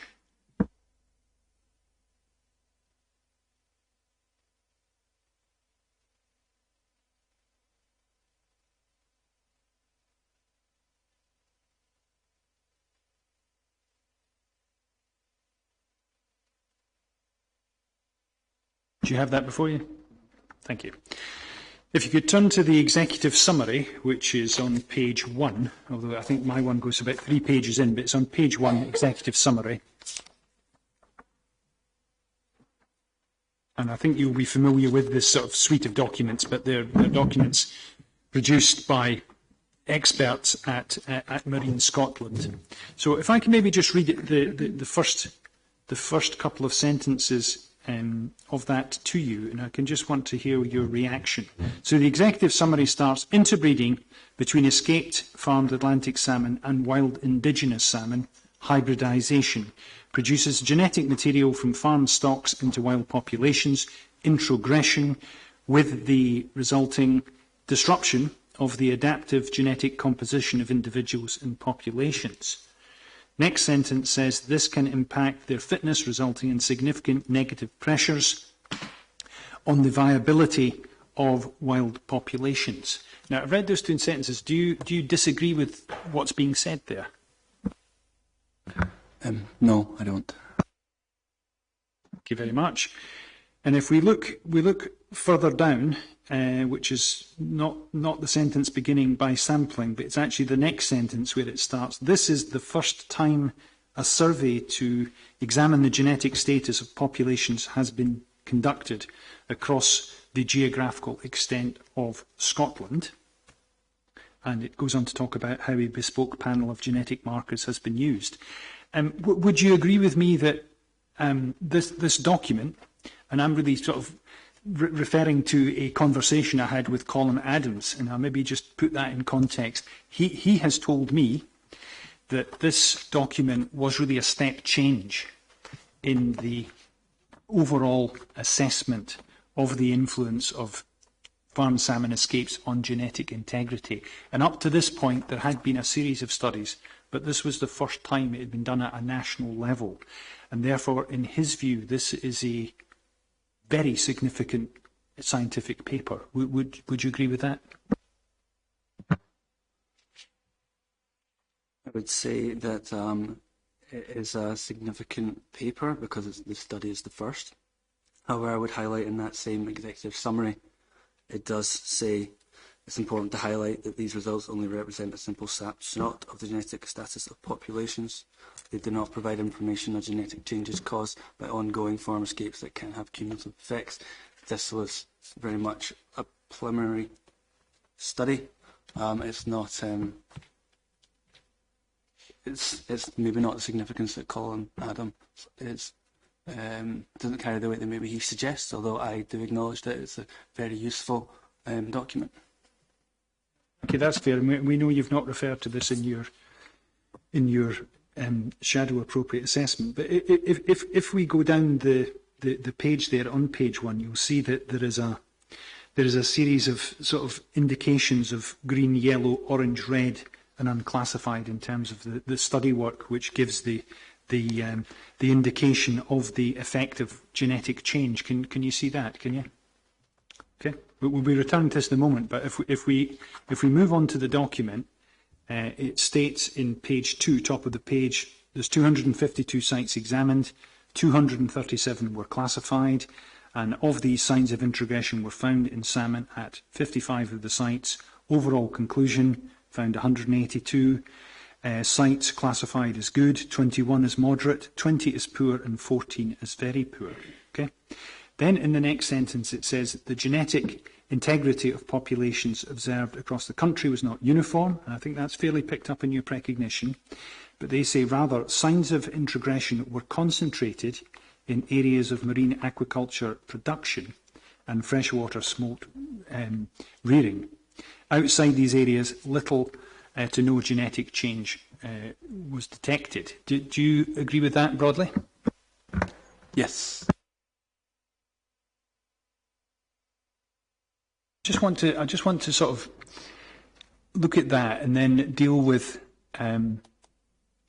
paragraph 18 of your recognition.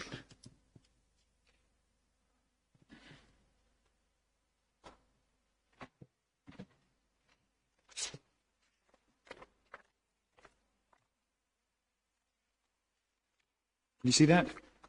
And that's where you're talking about 11 escapes from fish farms, and you've name-checked the Loch Fyne and the Striven area ones, which are the ones, partly the ones you've supported scientifically.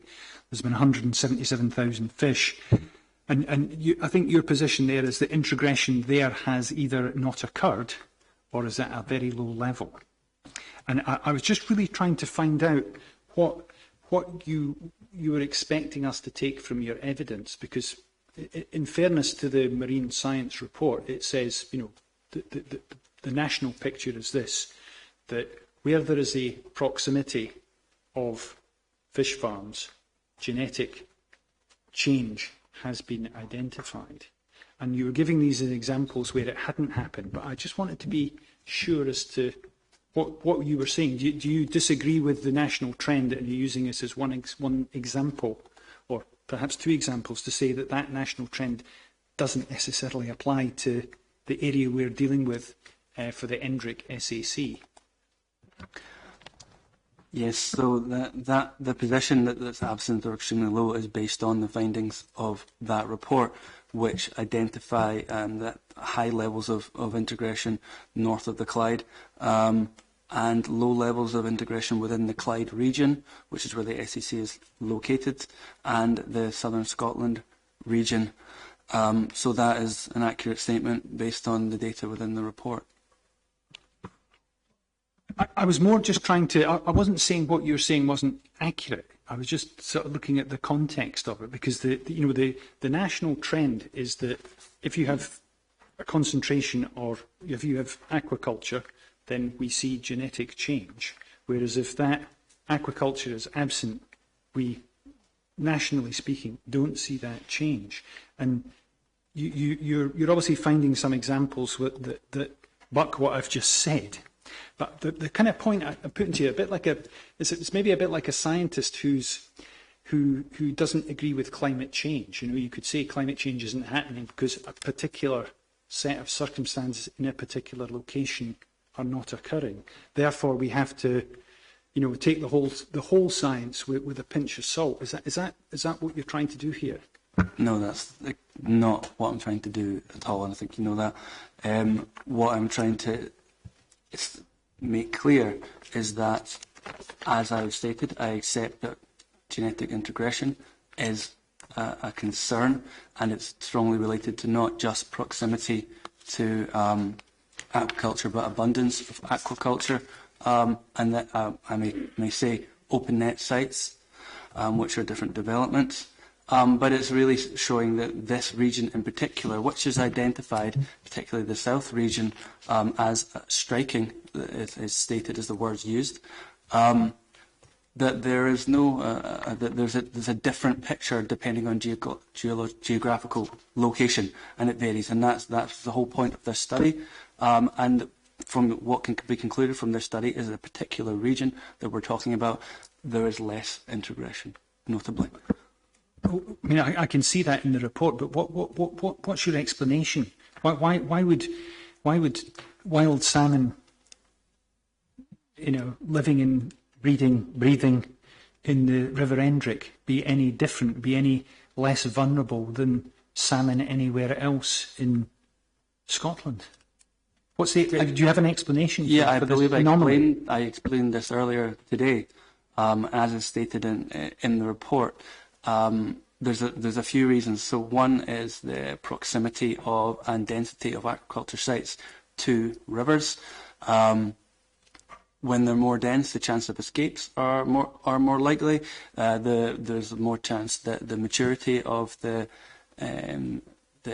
fish that escape are going to be mature. So there's a higher likelihood that there's going to be integration, that they're going to get into rivers. In addition to that, it's about the location of the rivers or the fish farms in regards to migration routes. Salmon that escape from open net farms are not wild salmon. They don't have wild homing. The study has shown that they follow current patterns. If an escape was to happen in the Firth of Clyde, for example, I don't think it'd be argued that they would follow the Firth of Clyde south and head north to the migration to the overwintering areas. That would not take them past aquaculture developments or considerable amounts of rivers, although it would obviously take them past some. If that was to happen, for example, in Mid-Argyll, on the west coast, that northern migration would take them past a number of rivers, as well as other aquaculture developments. So that it's the interrelationship between location of the sites, behaviour of migration, as well as maturity of salmon when they escape, and that increased likelihood by increased presence. If we could just deal with the maturity point. If I've understood your evidence correctly, there's going to be 1.2 million farmed salmon in the sort of square entry to harvest cage for this development. This is not the smolts, but just on that. So that's quite a lot. I mean, what kind of size are they going to be, and how far away from reaching sexual maturity might they be? Obviously, it would depend on the year when they escape. But yeah, maximum size, we're talking 5-6 kilograms or more. Like I mentioned previously, the Caradale escape, for example, those were near sexual maturity. There is obviously the risk is heightened, as we just established throughout this, when we're in that second year, that later period of the cycle, where salmon are more likely to be closer to maturity.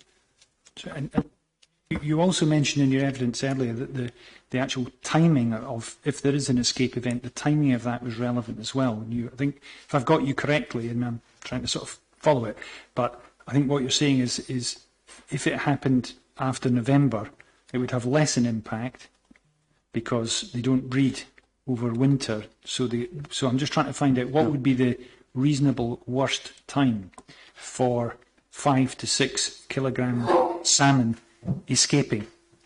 So if you had salmon that were at that stage, they would either be close to sexual maturity, or some, you cannot rule out, some might have been sexually mature at that point, although it would be very low probability. So just to clarify, the spawning season is generally November to December. That can be extended into January. So the worst time for a salmon to escape would be during that spawning season, or immediately prior to it, the closer to it. The best time for them to escape would be like March, for example, when they've got the most number of months to wait until breeding is possible, and they would need to survive all that, which, as we've established, has a very low likelihood due to the low survivability of farmed salmon. Thank you for that. That helps my understanding of it. If you could just dwell with NPA 44, the national assessment. If you could turn to page 6 of that.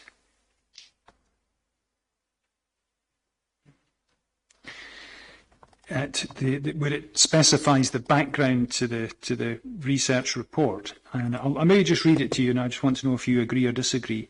It states, interbreeding between escaped farm salmon and wild conspecifics, and the resulting introgression of genetic material from farm stocks into the wild brings risks to diversity, genetic integrity, fitness and viability of wild salmon populations. Do you agree with that statement, setting out the sort of the context of this report? Thank you.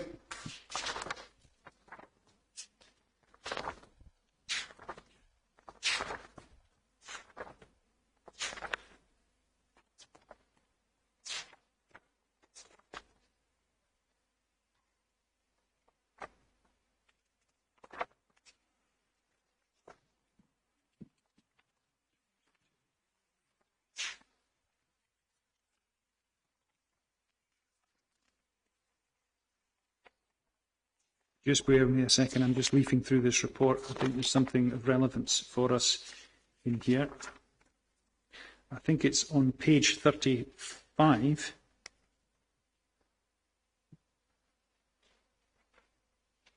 And if you can see the table there, and this is dealing with the Clyde area.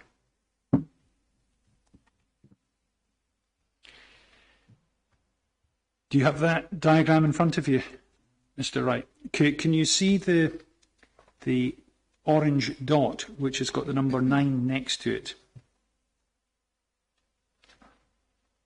Can you see that? I need to bring up the green. Oh, right, sorry. Forgive me.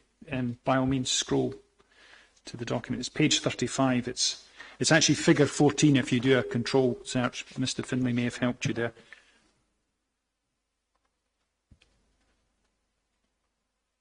So if you can see Clyde, which is the heading of that figure 14, and you'll see some dots, 1, 4, 6, 16, 3, 15, 1, 17 and 9. Can you see that? Okay. Now, can you see the orange dot with the number 9 next to it? Okay. And if we go to the key on figure 14, may we agree that the orange dot indicates poor,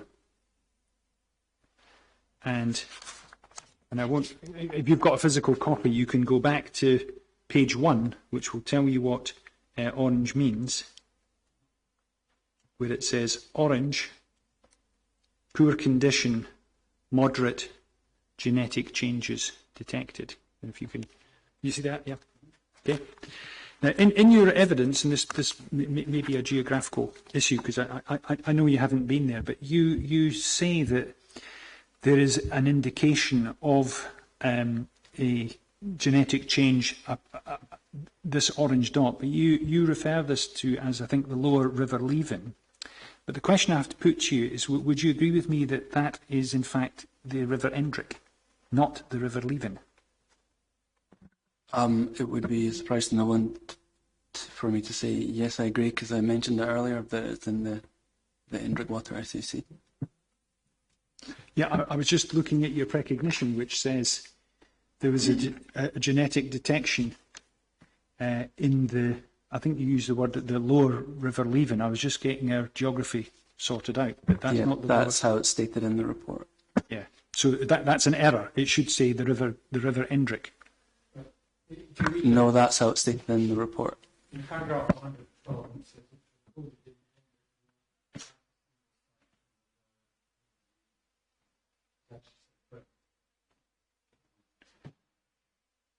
right, so we can be clear that it's not the lower River Leven. The lower River Leven is not in the SAC, it's the River Endrick that is part of the SAC. That's the point I'm trying to clarify with you. I'm using the terminology that's used in the report. I do not dispute that this location is within River Endrick SAC. Thank you. That's all I was trying to get to. Can I ask Mr. McKee, where's that reference in the precognition, just so as I can make a note? Just find it, sir.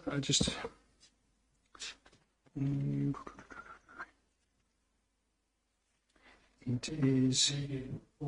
It's maybe. Yeah, it could be the report, sir. It's same typeface. That's maybe where I read it last night. Yeah.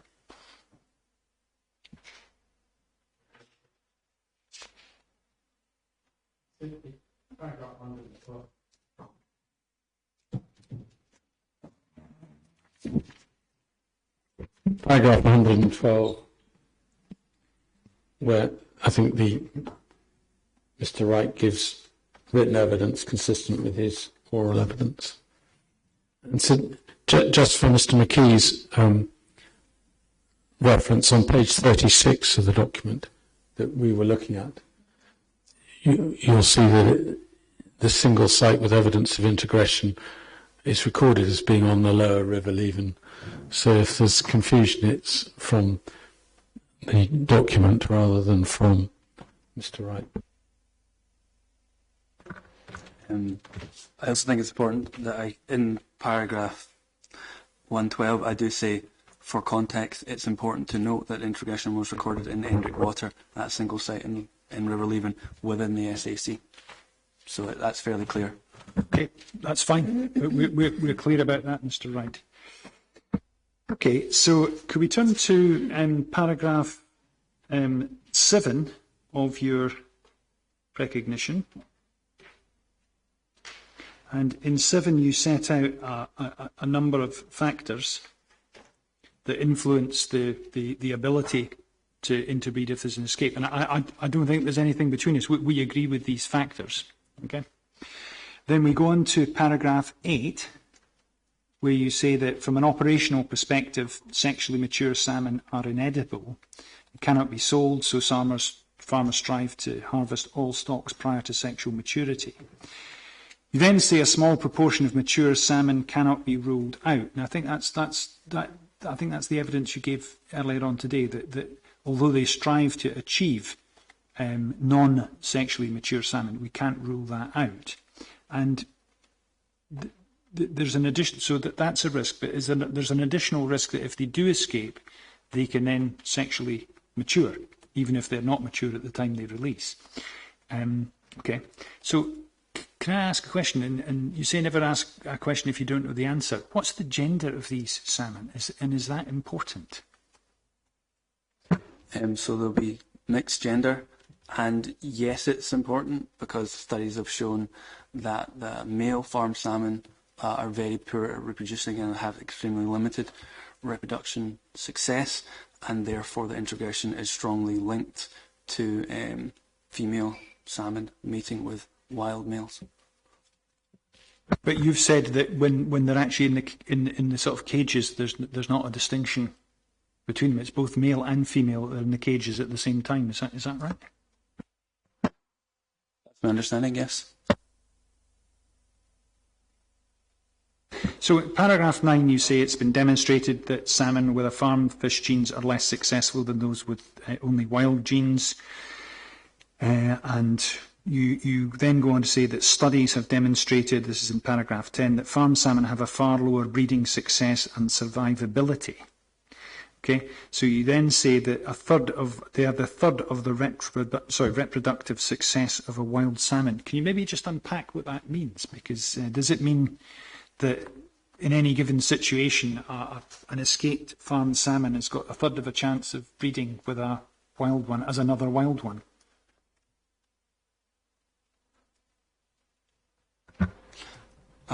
Yeah, that's my understanding. That's what a study showed. Yep. I mean, would you agree with me that a third's that's quite high, isn't it?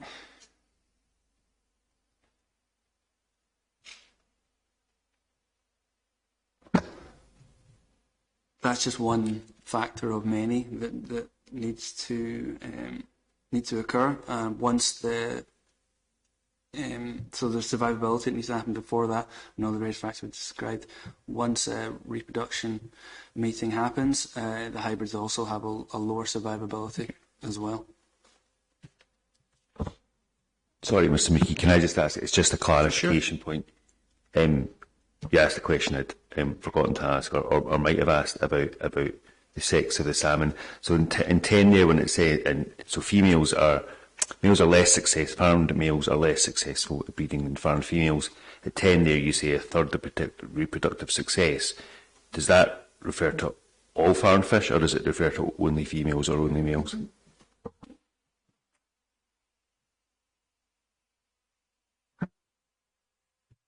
We need to double check that point.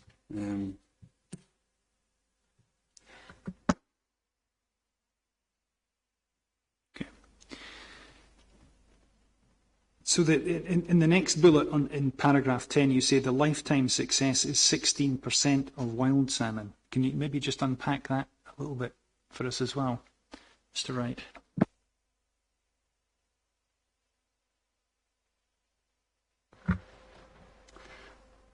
It is as it's explained that survivability is 16% of what it would be for native salmon. I don't understand it. Are you saying that if there's a hybrid produced, if a farm salmon mates with a wild salmon, product, the hybrid salmon that's created, and it may not be showing any phenotype things if I'm following this, it has got a 16% of the chance of surviving as a given wild salmon in the wild. Is that how it works? I'm just trying to understand it. That's my understanding, yes. So just looking at both of these bullet points, we've got a third of the reproductive success and then 16%. I mean, these to you may seem relatively low numbers, but when one contrasts it with what could be a mass release, in proportion to the small populations of salmon in the Endrick, to me this looks as if it could have a colossal impact on the Endrick SAC, if I'm not mistaken. No, because as we mentioned, there's a number of factors before that, the salmon even finding the river index, the survivability required, depending on the time of year. This all assumes that sexual maturity is reached, and as demonstrated by Cardale, for example, a massive escape can occur, and a large volume of fish can enter the SAC, and no integration can be recorded.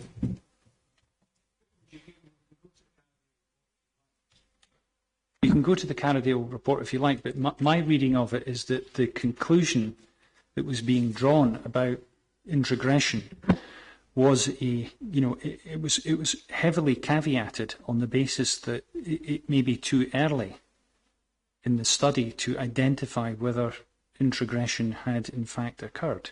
So there was that important caveat, wasn't there? I think you're potentially overstating the importance of that caveat. It is scientifically correct that if salmon had survived and weren't able to, for some reason, they weren't able to interbreed, and I do cover this earlier, the escape happened in August. If salmon hadn't matured enough to interbreed, which they clearly hadn't, they would need to survive an additional 12 months to do that.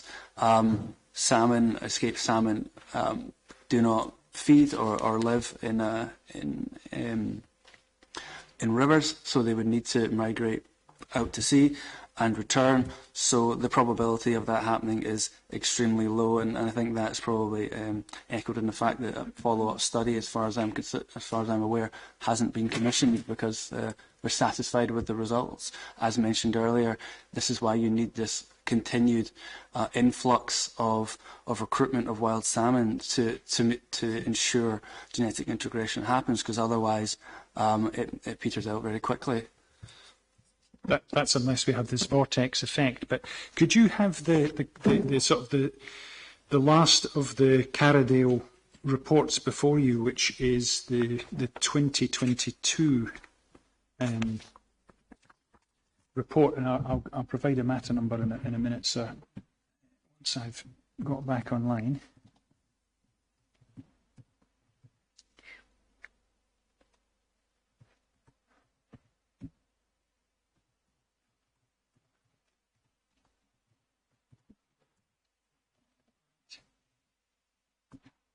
Get it on here.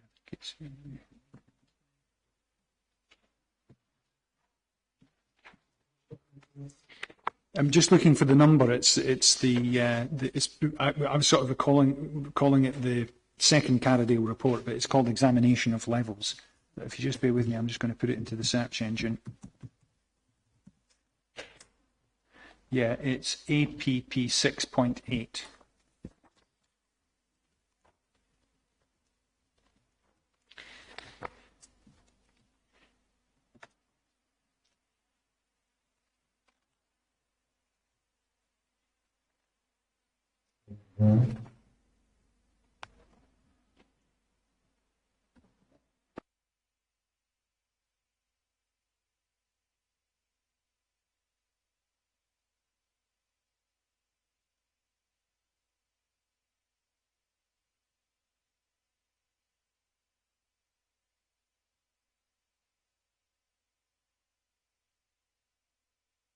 Do you have that before you?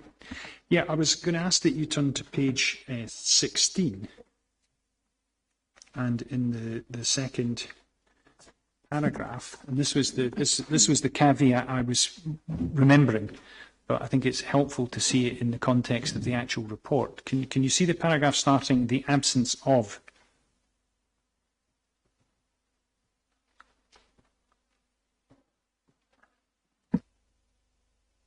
Wait for the reporter to. It's on page 16, sir. 5 lines down. Yeah, it states in this report the absence of an immediate observed impact on levels of hybrid F1 fish being produced does not equate to the absence of negative effects on wild fish stocks from such a large-scale event. Next sentence. Even if no immediate introgressive impact is seen in the local area, there may still in future be hybridisation in either the area of escape or further afield. Do you... I mean, obviously, I know you can't disagree with what it says, but I just wonder what you take from that. I don't disagree with what it says, but I do disagree with what you just said, because it doesn't say that. It says from such large-scale escape events, plural, not one.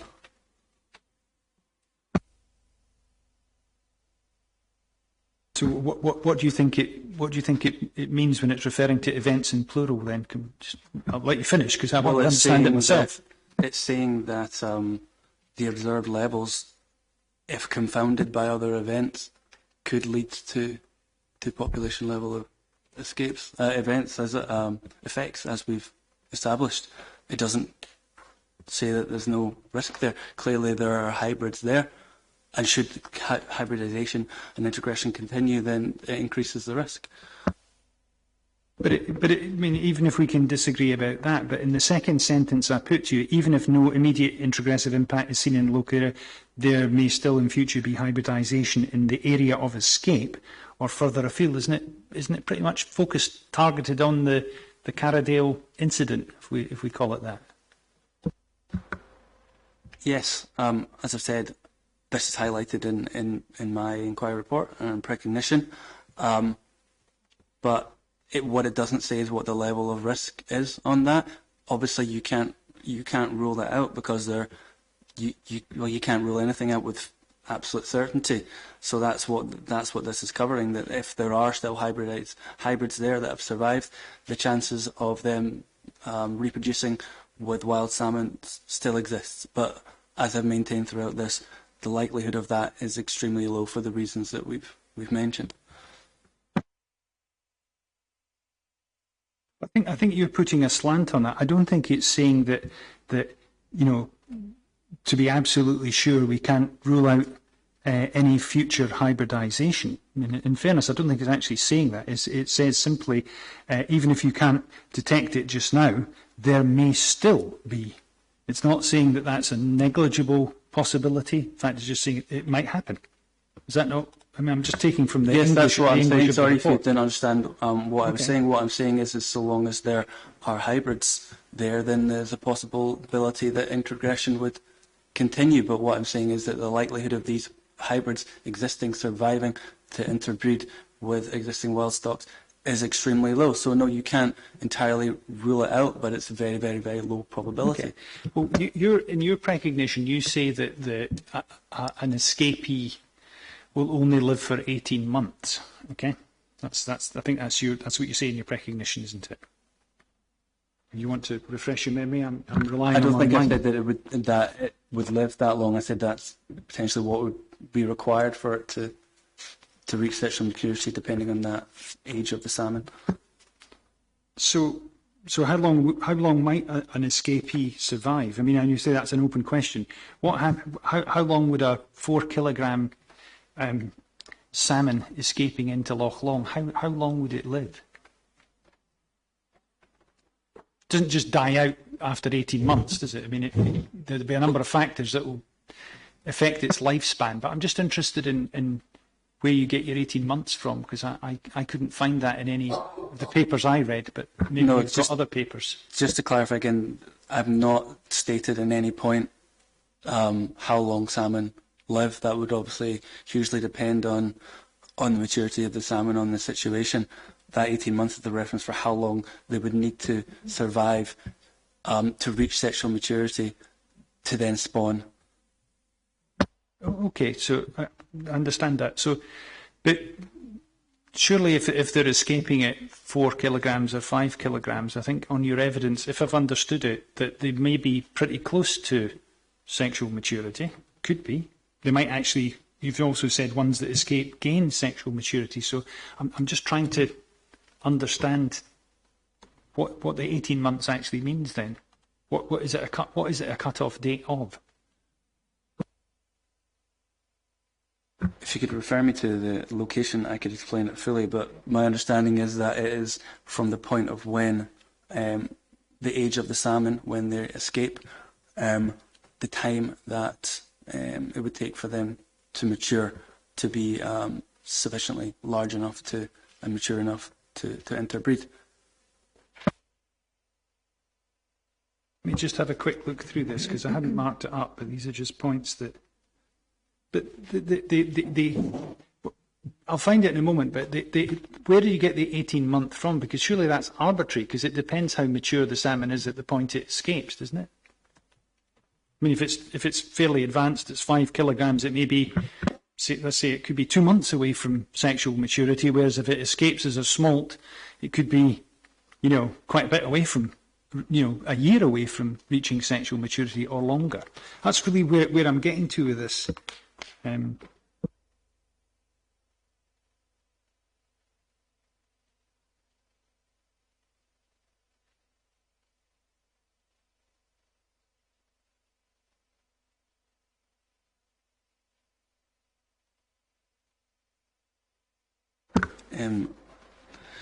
trying to remember my train of thought when I was writing this. The bracketing is perhaps not helpful. What I might be saying is to reach sexual maturity, which is 18 months.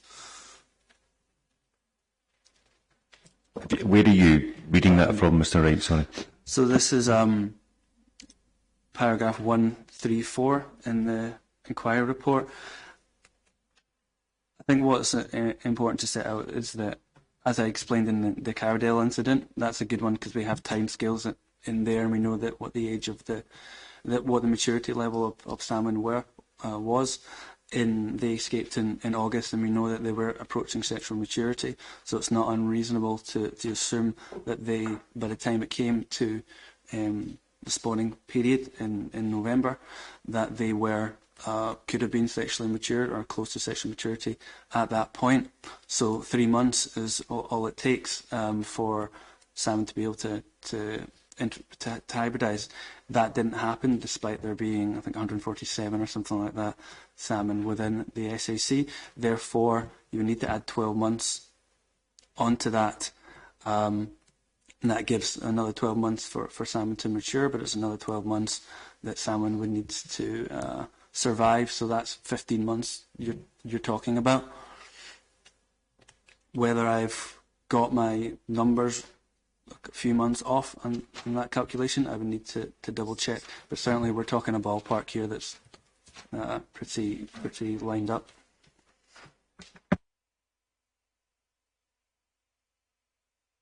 Okay, so I'm just whilst Mr. McKee's looking for that reference there to 18 months, whether it should be 18 or 15, that's in relation to the Carradale incident. Otherwise, it would depend on whatever age the salmon were at the time they escaped. It doesn't hold good for any other situation. It would just be case specific. Yeah. Yeah, the 15 months assumes that they're basically able to reproduce straight away, more or less, as soon as the spawning season starts.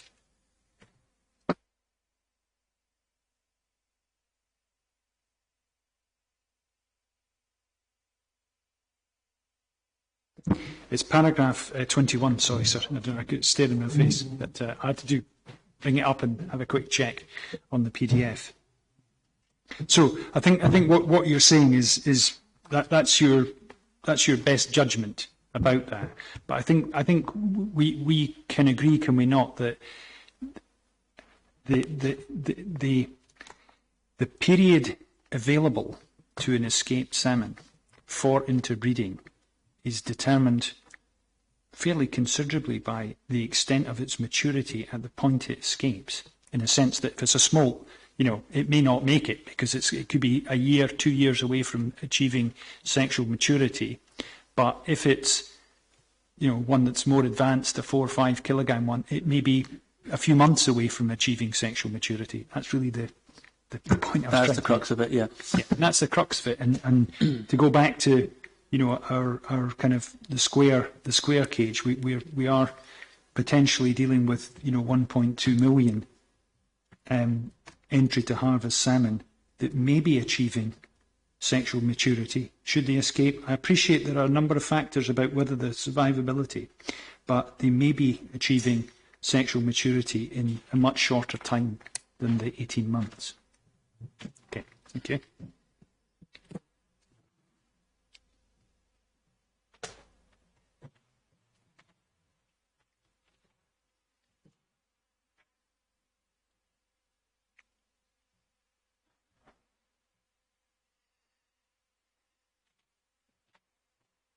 If we could move to NPA 9, please, if you could have a look at that, which is the Scottish Wild Salmon Strategy.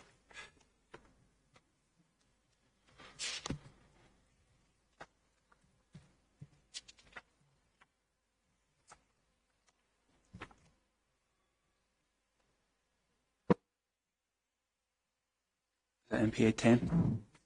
It's NPA 9. Scottish Wild Salmon Strategy. That's correct, yeah. Yeah, I've got it as NPA 010.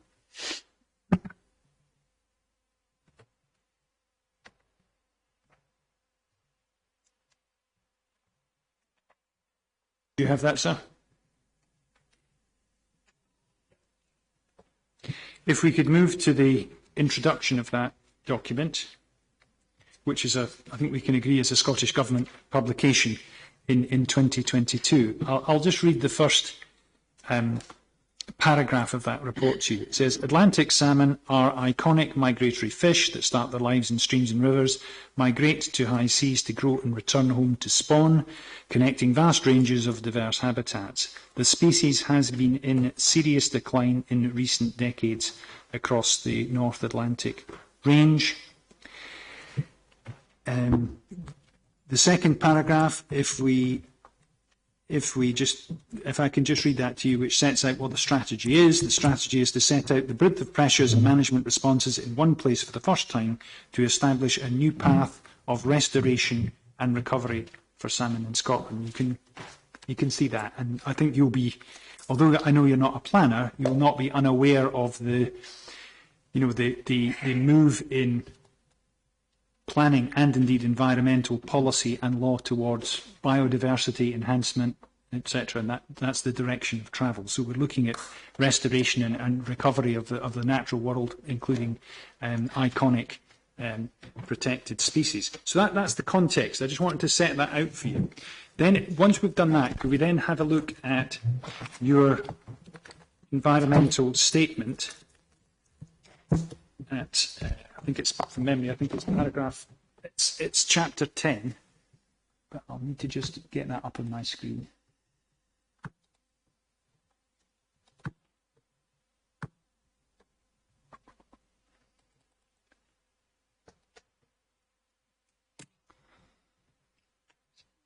Which is, I think it's CD 1.2.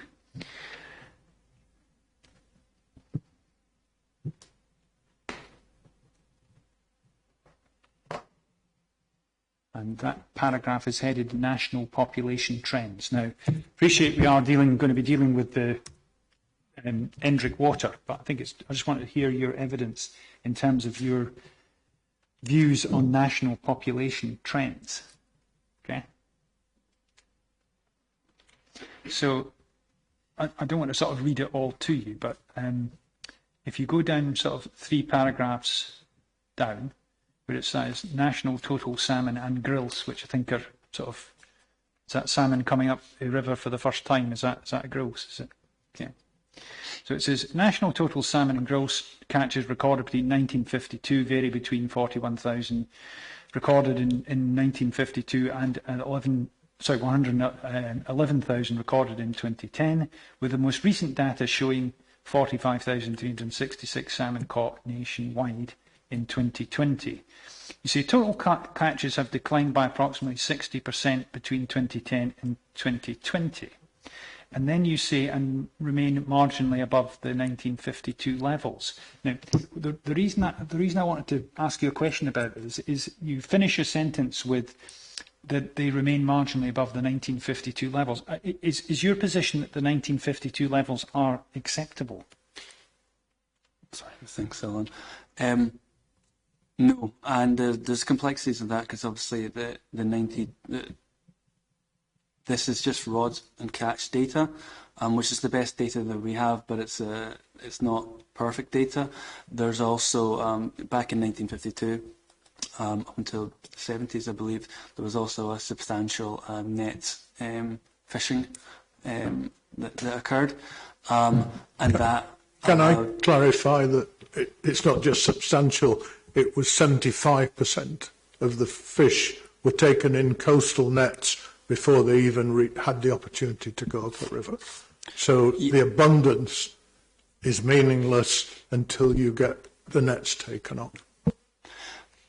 This was a description of the rod trends. It's a statement of fact. It's not the full picture of salmon declines, and I would fully agree that the salmon are in decline, and that I'm not trying to say that they're not. This is just a description of the levels. I'm glad you're not, because that might have been my next question. But if you've confirmed you're not intending to do that, then that's fine. It's a miss that when you look at the raw data, it's misleading because it doesn't show the whole picture in the context of what happened. So if I've understood what Mr. Brooks has said, I think what he's saying is that in 1952, a very large proportion of the salmon that were taken via non-rod and line by nets and at sea. So therefore, it is not comparable to compare, what it is today with what it was in 1952. That's really where I think I was coming That's from. true, and I would just reiterate that this statement is directly from Marine Scotland report. It's just put in for context of the trends. But yes, no, I fully agree with yourself on what Mr. Brooks is saying. Okay. And then if we sort of scroll down to the local population trends, which is getting sort of refining this down to the Endrick Water SAC, and that's within the sort of Clyde and Leven district area. I'm just looking at your information there. And you're saying a slightly more rosy picture. You're saying regionally, I'm reading just on what page is this? This is, hang on a sec. Oh.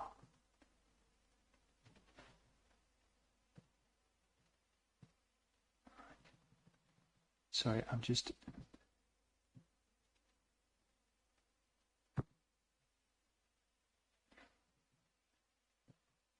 The booby trap thing is right. So 10.4.22 is your chapter on the local picture, or the more localised picture. And you're saying, certainly it's over the page on my one, you say, in 2020 the region saw an 8% increase in total salmon rod catches, despite a 5% decline recorded nationwide. Regionally, total catches have increased in the Clyde and Leven by approximately 25%. Between 2010 and 2020, and you said that's you're saying rod catches are 47% higher than the 1952 rod catches, but then we know that the rod catches in 1952 are not necessarily where we want to get to in terms of numbers. But and this is really where when we're having this earlier discussion about the NEPS report in 2023, where the Endrick, and it is really the Endrick we're concerned with here, despite you might say a slightly more rosy picture emerging here. Would you agree with me that the NEPS report, which is is basically a government-sponsored report, it's showing that the Endrick water, for the purposes of salmon at least, is in decline and not recovering? Based on that, the outlook wasn't extremely positive. Yes, I would say the rod catch is different from that data. The purpose of this data being in, which is purely fact-based data, is to compare the trends that are seen in rod catch, which is the best data set we have, compared to national trends. And that's just to put it in context. That's the purpose of this. And at no point do we ever disagree that there are not declines occurring. You say that because you wrote it and you're an expert in this, but just the EIA process, I think we can agree, is one to allow the public at large to assess information that's being presented, and certainly it takes quite a bit of understanding, reading and interrogation to establish, I think, the true picture of national population trends, and indeed what the circumstance is with the Endrick water from this report. Would you agree with that statement? I would agree that we're talking quite complex issues here that are, not easy for everyone to follow. Hence the length of this, hearings. Inquiry. I mean, I understand that, but I mean, just from the point of view of, say the public at large. I mean, it would not be better if you were being, completely, open, shall we say, with in terms of how you present it. You could have started by salmon are in serious decline. The River Endrick is, it is a grade 2 river that is in decline. You might have even said on this it's recovering, because that's what the SNH citation actually says. I just think it would have been easier to for people to fathom. I mean, that's your personal opinion. When you write an EIA, you have to balance information, detailed information, and conciseness, and you have to consider your audience, who could be members of the public, but potentially more critically are planning authorities that need to make decisions. You have to provide sufficient technical information without it being too much. So there's a trade-off that needs to be there. What I know that planning authorities don't necessarily like is reams and reams and reams and reams of paper that they have to spend hours going through. So yeah, in a sense, you're almost like you're damned if you do, you're damned if you don't. You're not going to make everyone happy with the information you put in an EIA. I think we can agree to disagree, but I do think it could have been set out more clearly and more concisely as to what the actual picture is, but we can choose to disagree on that.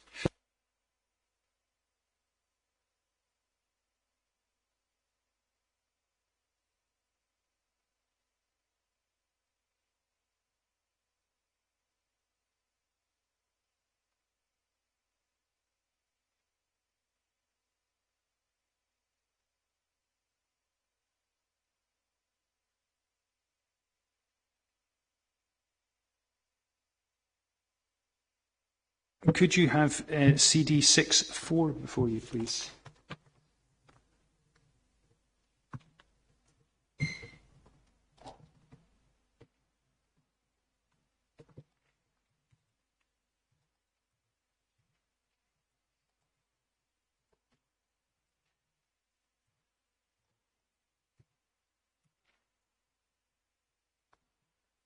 Which is the European Commission guidance on aquaculture and Natura 2000.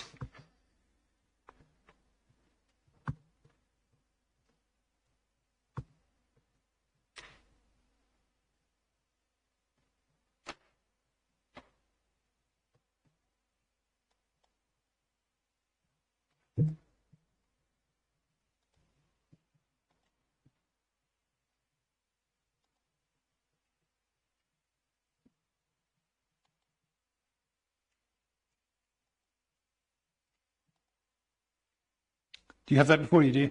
Is this a document which you're familiar with? Yeah, I mean, it was. I think it may have been lodged by by your clients' solicitors. If we could turn to, and maybe just before we go there, but am I right to assume that you use this guidance when you're undertaking your shadow appropriate assessments for the purposes of the many shadow AAs you've done? It's one document of reference, yes. Okay. In a scale of importance, what importance would you attach to it?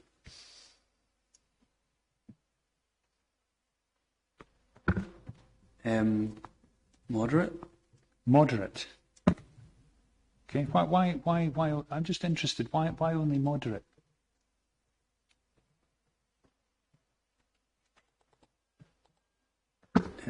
Well, because there's a lot of papers that are needed to be considered. I mean, is there any other guidance on conducting appropriate assessment for aquaculture that's available? Not that I'm aware of, no. So does it not mean it's pretty important, and if it's the only guidance, and it's been published by the very organisation that set up the Natura framework of which the Endrick forms a part? Yeah, it's of importance, yes.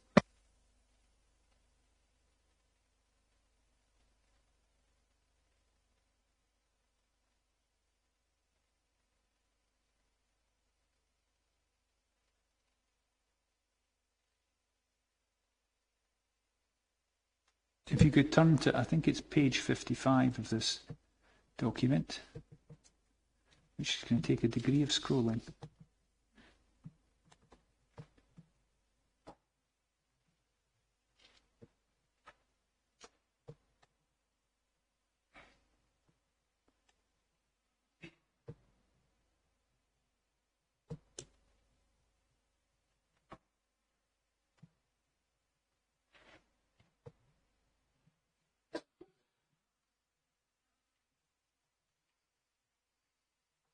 Just bear with me a second, I'll need to do it.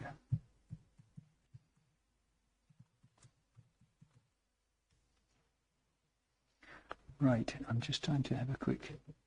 I've actually got it coming up on page 54 here. It's paragraph 5.5.1.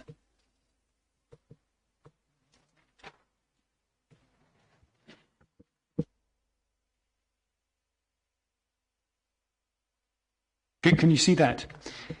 In the, I think, 3 paragraphs down from 5.51. I'll wait for Mr. Finlay to find that, sir.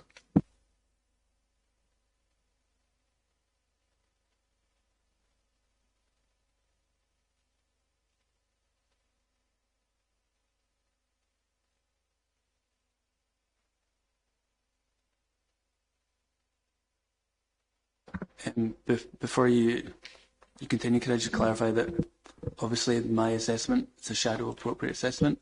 I'm not a planning authority, so I don't undertake the appropriate assessment that this guidance necessarily relates to.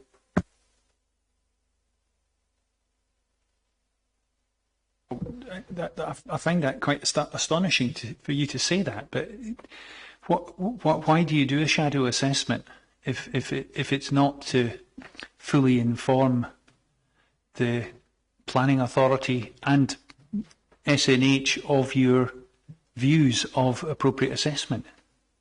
And what's its function if it's just a? Is it to be considered to in some way carry a good deal less weight than an actual appropriate assessment undertaken by a competent authority? Is that? No, it's to provide information for them to undertake their formal appropriate assessment.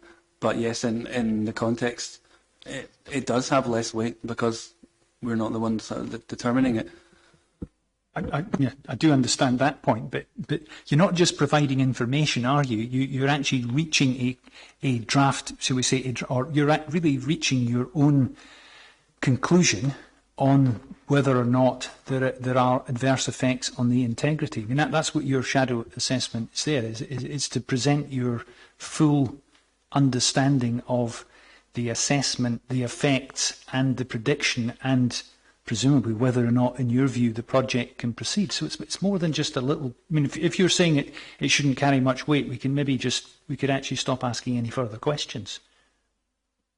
Obviously, it carries weight, but the bottom line is that we could provide an extremely high-level appropriate assessment, or an appropriate assessment, a shadow appropriate assessment that Nature Scott or whoever completely disagree with and don't follow the same approach. It won't make any difference. They're the ones that will take they'll take on board our information. Obviously, that's important, and we have a duty to provide as much information as we can. But they will do their own independent appropriate assessment. So there is obviously a limited influence that this would have. I appreciate the degree of influence it can have, and I fully understand it is not a formal appropriate assessment because it's not being conducted by a competent authority. But I would have thought, from your point of view, you would be saying that what you're doing in your assessment is a full assessment, and it can be relied upon, because otherwise why would you be sitting there telling us it won't have adverse effects on the integrity if you haven't looked at these things? Yes, no, it's a full assessment. Right, understood. So if we go to the third paragraph underneath 5.51, you'll see the last sentence, which is in bold, and I'll read it to you. And this is about, how one conducts an assessment and what one should be doing. And it's really at the very beginning of the assessment. And it says, sound baseline data is of vital importance as the AA has to be able to ascertain with certainty that the proposals will not affect the integrity of the site concerned. Do you agree with that statement? Yes, I do. Okay.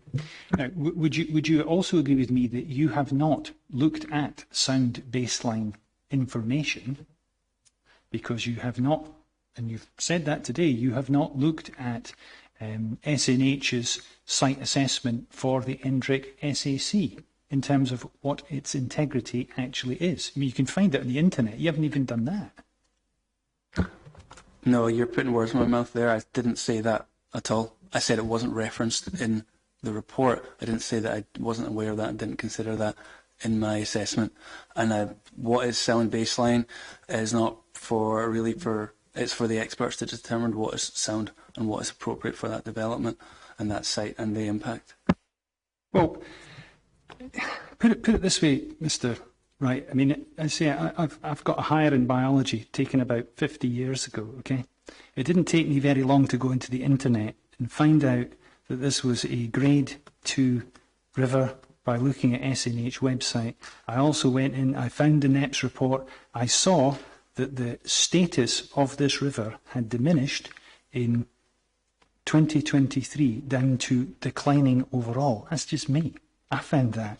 And surely that's important baseline information that you should have taken into account, and you have not. As I said, that is taken into account. It's just maybe not expressed within the My Shadow appropriate assessment.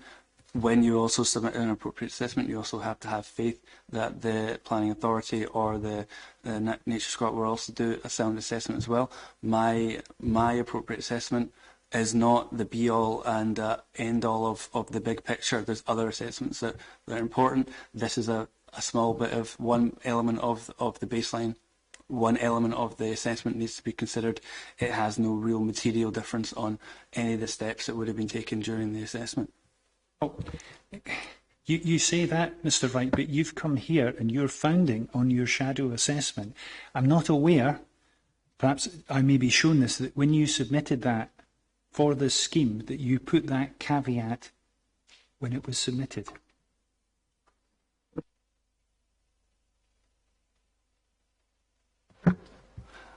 The limitations of the MPA's appropriate assessment are not relevant, not as significant in regards to how they conflict with my appropriate assessment, more than how they conflict with Nature Scott's appropriate assessment. That has the greater weight. So I'd just like to have this recorded. I mean, you do your shadow assessment. Have you ever disagreed with Scottish Natural Heritage when they've come to do their assessment? Or they're not giving assessment, they're giving advice. Yes, I have. You have disagreed? Mm-hmm. On other sites, yes. Well, can you maybe just give us an example of where you have reached a disagreement? When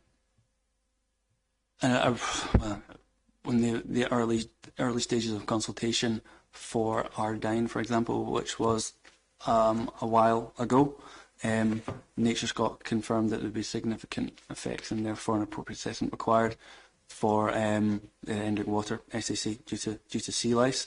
At that point, during that kind of early screening, we didn't agree with that, but having had consultation with Nature Scott, we agreed and adopted their approach. That's one example. Another example would be a wind farm, for example, in Thurso, which we didn't believe there would be an adverse effect on an SPA because we hadn't had any, the baseline data hadn't recorded this particular species. There was an incidental record of this species, and Nature Scott upheld that there would be adverse effects. We engaged in prolonged negotiation discussions, continued surveys, and collected more baseline data, and that changed our opinion. So our views are based on the information and consultation with Nature Scott. Well, that's fair of you to say that, but I do see in the second example that one of the critical issues was the soundness of the baselines, which is precisely our disagreement here. This baseline data was undertaken, this is for a wind farm, which requires 2 years of surveys. We'd done 3 years of surveys. this particular anecdotal record was recorded out with the survey periods and out with the survey scope. We then agreed to do another year of survey, so we'd already gone above and beyond the required baseline and then went further for this assessment. So it's not a case that the baseline wasn't sufficient. We followed the guidance and went beyond the guidance. Do you think you did that here? Did you go beyond the baselines, went a bit further? You did no such thing. I put it to you, Mr. Wright. We did what's appropriate for this. Okay. If you can move on that guidance down to paragraph 5.5.5.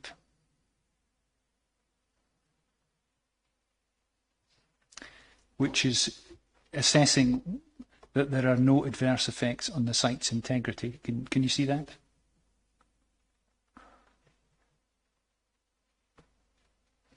Now, in your shadow appropriate assessment, you don't describe what the integrity is, okay?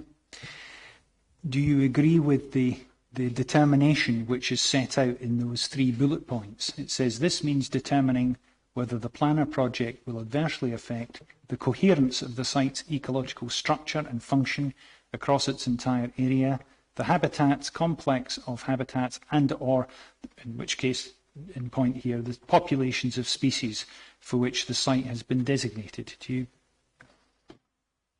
you agree or disagree with that description? Yes, I agree. Yeah. Okay. And I don't want to read the large yellow box below, but you say you're familiar with this guidance, and it does say it's been usually defined as the coherence of the site's ecological structures and functions across its whole area that enables it to sustain the habitat, complex of habitats, or population species for which the site has been classified, which comes from from the directive. So, can we agree that that's what the reporter, and in fact the ministers, will have to look at if they have to engage Regulation 48 to establish and satisfy themselves on the effects, adverse or otherwise, on the integrity of the Endrick Water SAC? Yep. Okay. Yeah.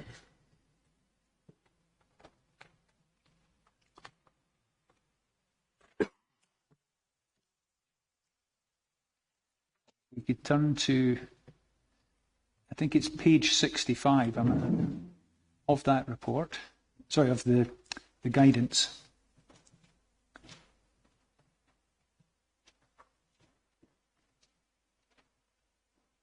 If you can, are you there?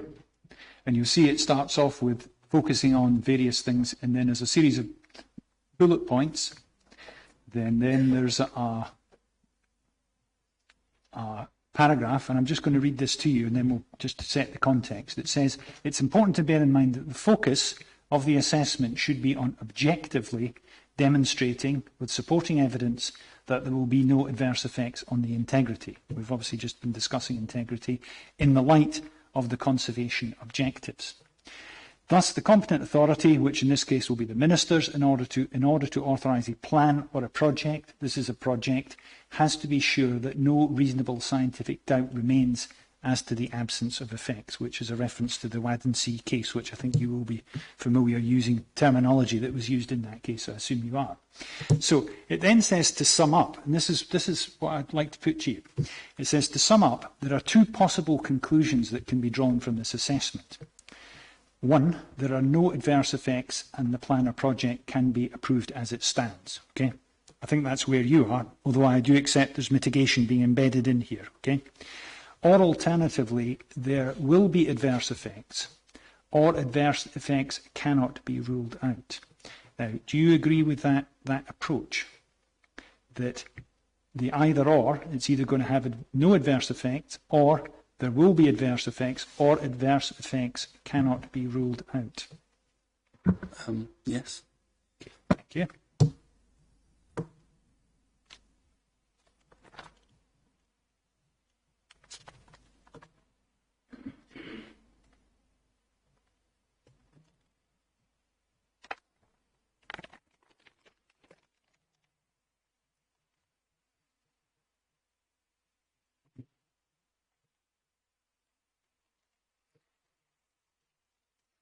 Now, may I also ask you a question about, in the course of discussing this project with your client, did you at any stage, in any manner, shape or form, advise your client that this project should either be conducted in a smaller scale or at a different location?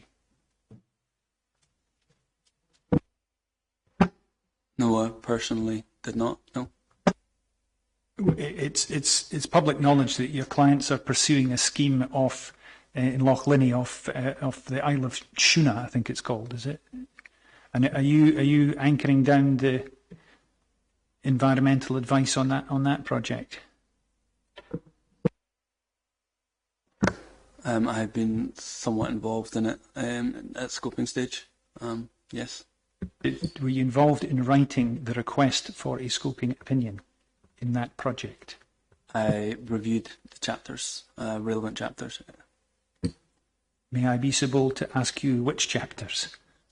So, I can't remember off the top of my head, but all the ones are relevant to ecology. So, salmonids, marine mammals, ornithology, benthic impacts.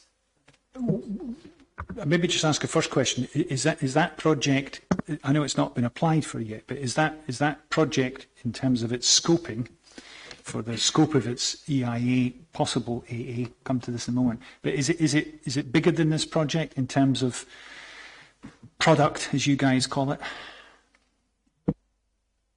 I need to refresh my memory on that, having not worked on it in a number of months, but I believe it's comparable.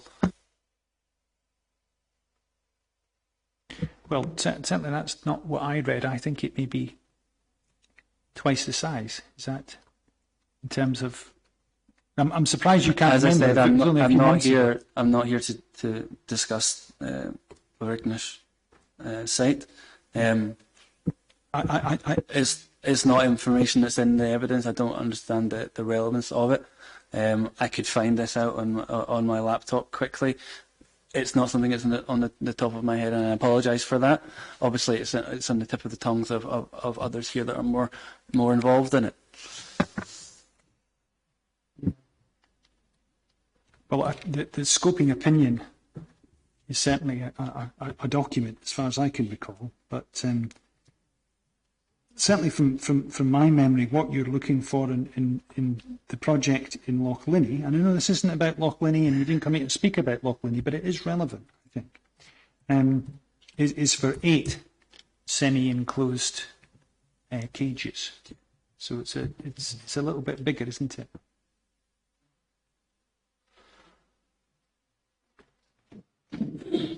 What is the scoping opinion?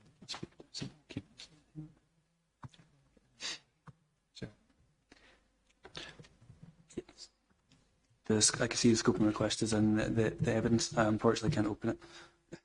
It's actually where is it? It is NPA-002, sir. I'll need to go and see if there's a physical copy of it.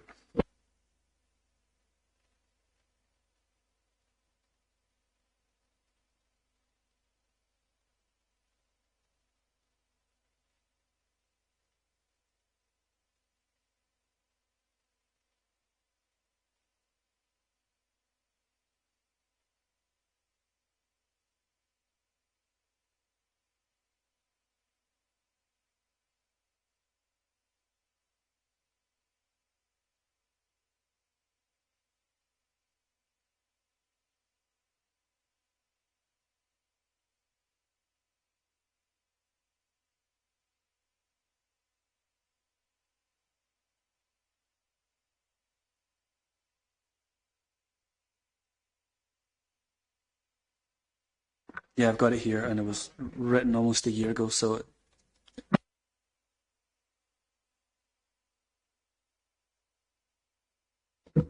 Have you had a response from Argyll and Bute Council? Or is it Highland Council? It's Argyll and Bute on this in terms of a scoping opinion from them?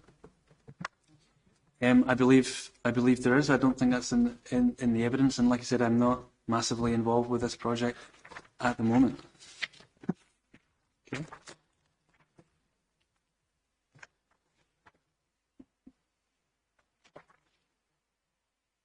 Well, if we just go to paragraph 1.3, you'll see the development, where we have up to 8 semi-enclosed containers and a square-shaped harvesting facility, it says, and so on and so forth. So I think, but the point is, it is 8, so it seems to me to be a little bit bigger. Not making a particular point about that, but what I'm interested in is, can you recall if this project engages appropriate assessment?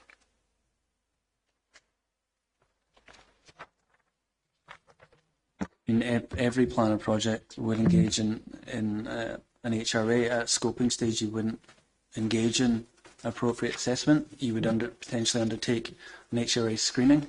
Yeah, maybe that's the better terminology for it. But I mean, appropriate assessment is when you once you've considered there's going to be likely significant effects, you move to that. But I just wondered what your stance is, because I think you say that you wrote this, appreciate it's a year ago and you're having to refresh your memory. But I just wondered in terms of the extent to which you were considering this site was likely to give rise to the need for an appropriate assessment.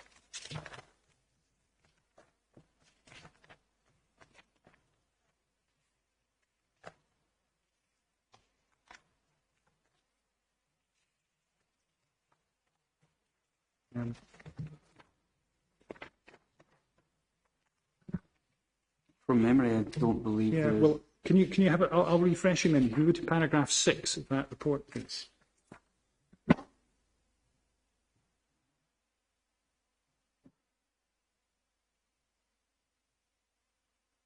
So if we go down to baseline conditions, and if you go down to the 3rd paragraph, you see a search of protected areas using NatureScot site-linked resources indicates the marine area is located within Loch Linnhe, is currently not within any sites designated for the conservation of wild salmonoids. There are no SACs designated for salmonoid interests within perceptible connectivity to the development, i.e. through direct proximity or through potential salmon migration routes. So I think you wrote this, didn't you? Okay. So may we agree that there is a significant difference, certainly at first blush from the scoping opinion, between the scheme your clients are proposing in Loch Linnhe as opposed to the scheme which is before the reporter just now, in the sense that there won't need to be an appropriate assessment in Loch Linnhe, but there will need to be one for the one here. So based on this scoping report, which is high level, it's high level baseline information, there is no obvious direct link to an SAC for salmon, so it seems unlikely that it would be likely significant effects would be determined. However, that would depend on the consultation response, and if it was highlighted or we identified further risks in the AIA approach, we would, as a precaution or more justifiably, undertake an appropriate assessment if we deem that necessary. This is early, very early scoping stage, so it only sets out at very high level what the considerations will be for the EIA. Now, when I was looking at the scoping opinion that's been issued by Argyll and Bute Council last night, it's not a document, but I read that an appropriate assessment is not required. So it sounds like they've agreed with you, right? So the point I'm making, and I have to say I'm quite frankly amazed that you do not know that a scoping opinion has been issued. It was issued in January, I think, of this year. I never said I didn't know it was issued. All right, you didn't know. So no, I fully knew I was involved with it. All right. So you knew it was issued, but you didn't know what it said. You never looked at it. No, obviously I knew what it said. I just couldn't work on a lot of projects. I can't remember the specific details of every single one I work on. Thank you for pointing in the direction of this document. It's refreshed my memory. Well, where we've got to is we certainly know that the project that's being proposed in Loch Linnhe is bigger than the one that's being proposed here. It's got more cages. Okay. We also know that there is a significant difference because appropriate assessment is not going to be required. That's been accepted by the competent authority. It's been advanced as a proposition by you using your expert judgment. You do agree with me that that's quite a contrast with this project, okay? Yes. Okay, thanks.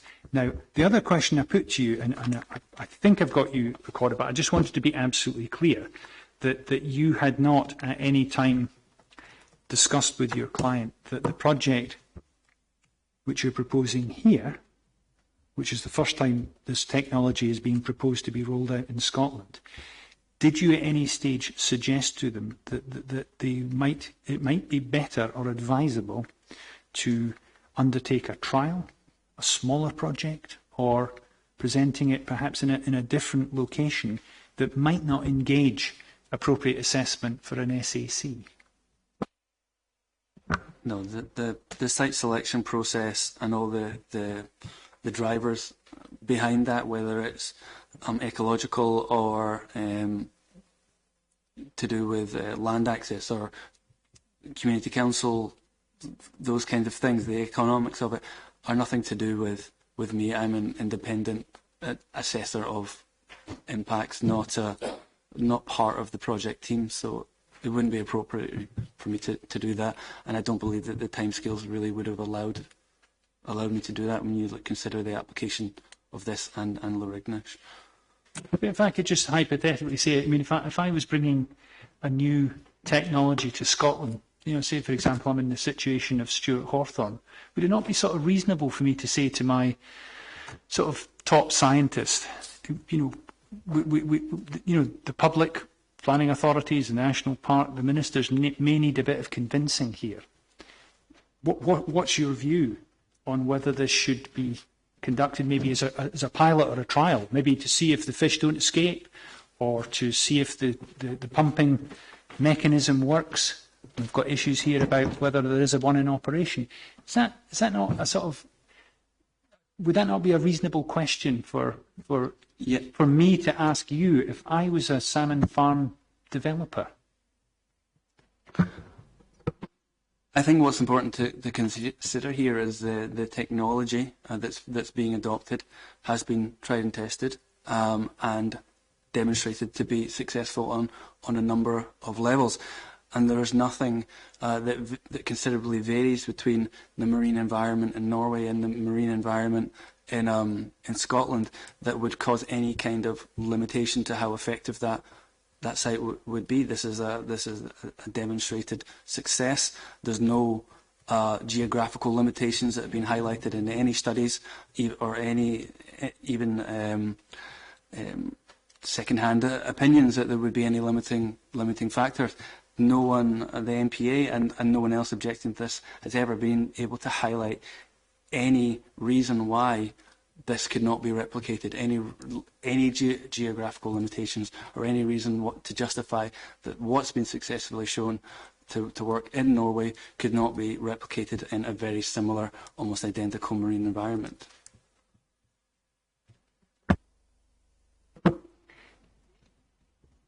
Your criticism, or perhaps it's more your client's criticism of the National Park Authority, and it's been obviously put into the appeal papers, is that the Park Authority are looking for certainty here.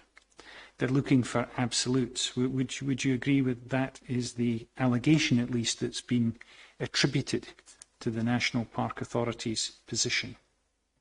Yes, no, I would agree with that. Okay.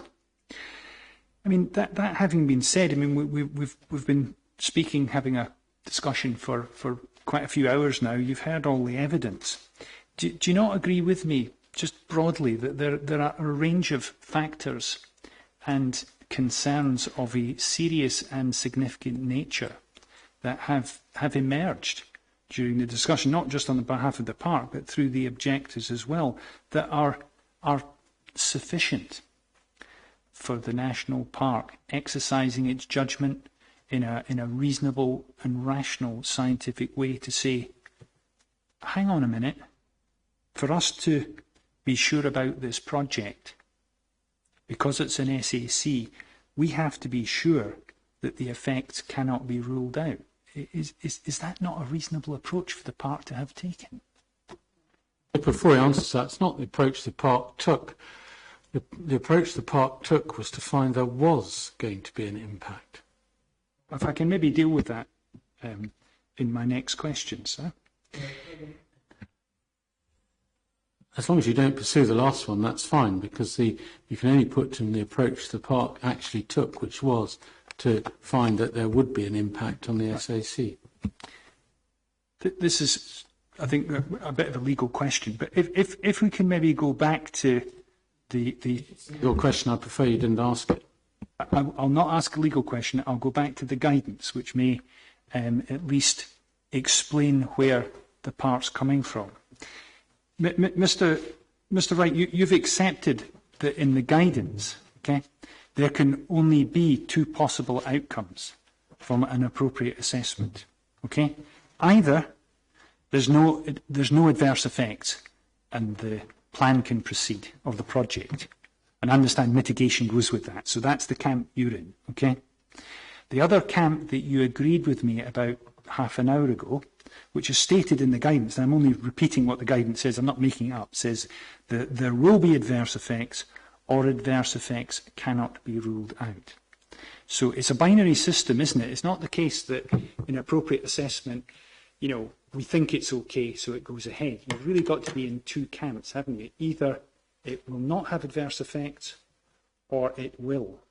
And in saying, I'll just put this to you, in saying that it will have adverse effects is really the same as saying those effects that are adverse cannot be ruled out.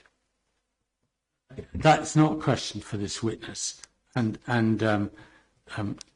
it's an interesting philosophical approach my own friend has taken, but no doubt his witness will speak to that and can be questioned on it. Well, it's not a philosophical approach, it's what the guidance actually says, sir. The guidance that was lodged by the appellants. Guidance gives two options, one of which options contains within itself two options. That's why I say it's an interesting philosophical approach my known friend is taking.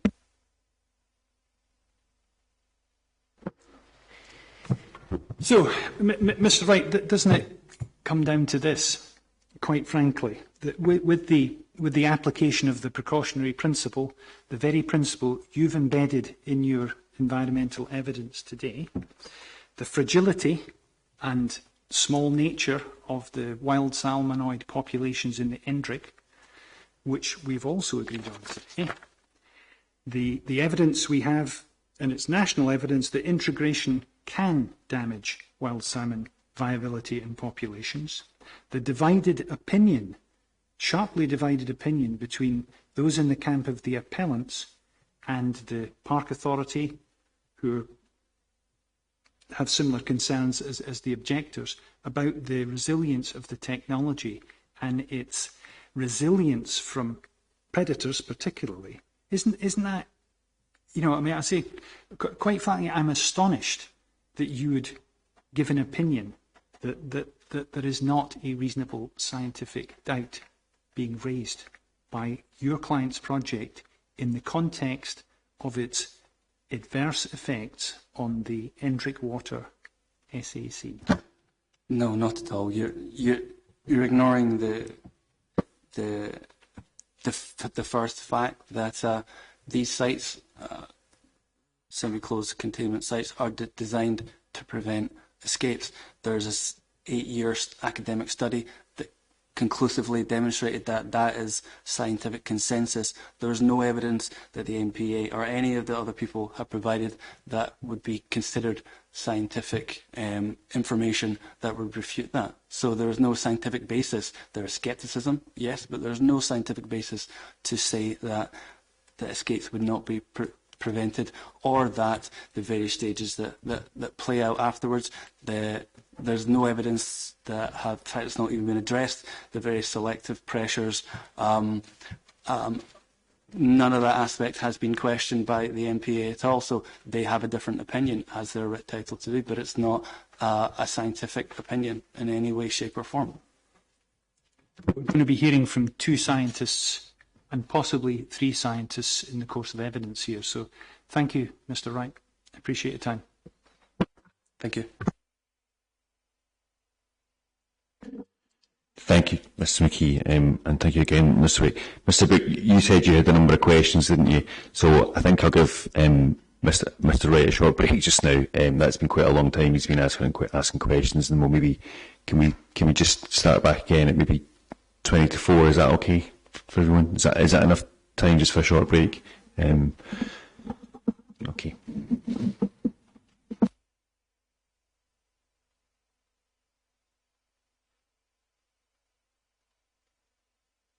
Okay, everyone. Let's make a start again. Mr. Brook, I think you had a number of questions for Mr. Wright, didn't you? So I'll just pass over to you. Thank you. I hope I'm just seeking clarification on a number of points. The first one, you and others have relied on the fact that there's to be farm EMPs, environmental management plans. I'm heavily involved in those. In fact, the original ones were written by me and some colleagues. I'm involved in writing them, negotiating them, and participating in them. They monitor the effects of farms on wild fish around those farms. So they're primarily looking for a relationship between sea lice and on wild fish and the sea lice on the farm. And where a correlation is found, we can go back to the farm, present our evidence and say, can we do something about it? No aspect of that reduces the risk of escapes. Is there something different about this EMP?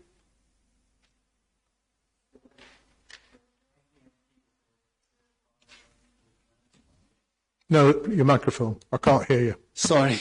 And sorry, Mr. But whilst Mr. Wright's speaking, can you turn yours off? Beg your pardon. Thanks.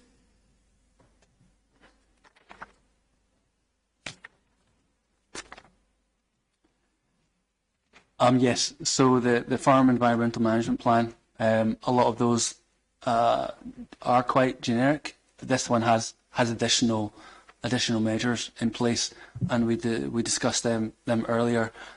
When I was initially cross-examined, and they include. Sorry, let me just find my notes. I need to remind myself.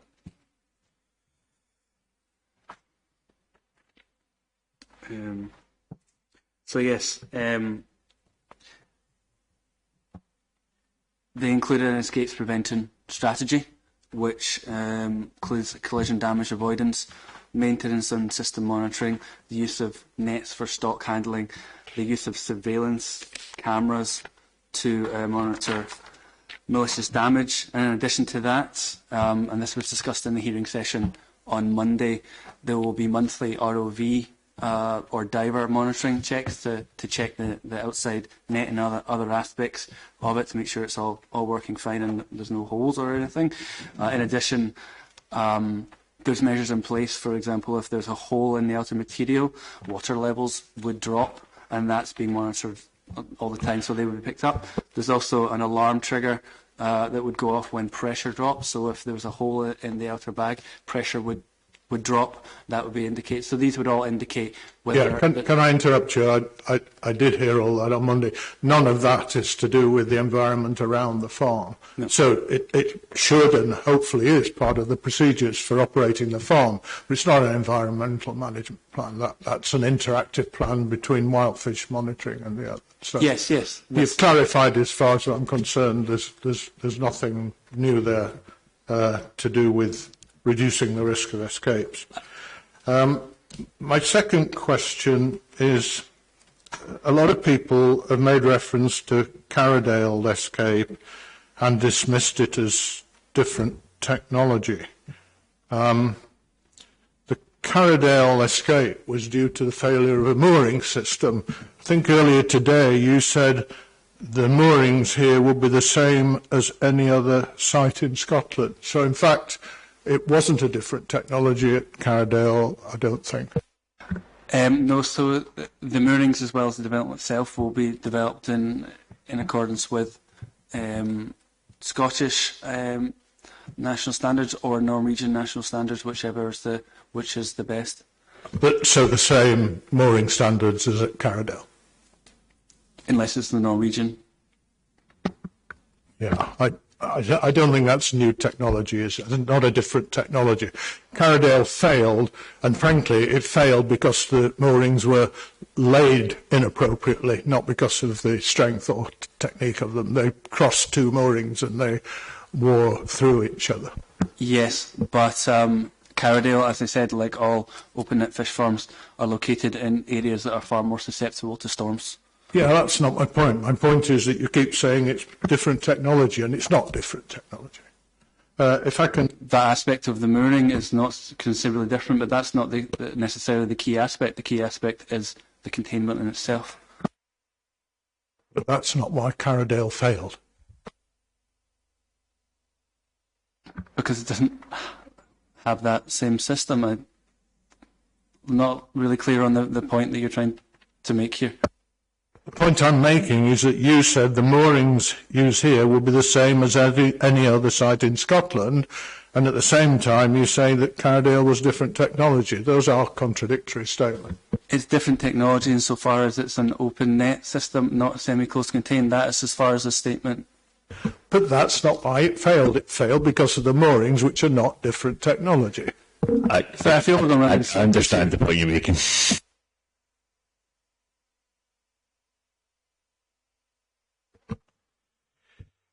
You've several times quite rightly said that sea survival of escaped fish is very low, and you said it's extremely low. I would agree it's low. I'm not sure about the two adjectives. However, can we agree that because there is introgression on the west coast, 23% of the sites tested had introgression, that it must be critical enough to have caused that introgression? Yeah, as we discussed, the levels of integration vary depending on the geographical location. But yeah, in that context, there is areas where the integration levels are high. Yeah, and therefore the sea survival must have been high enough to cause that. Yes, indeed.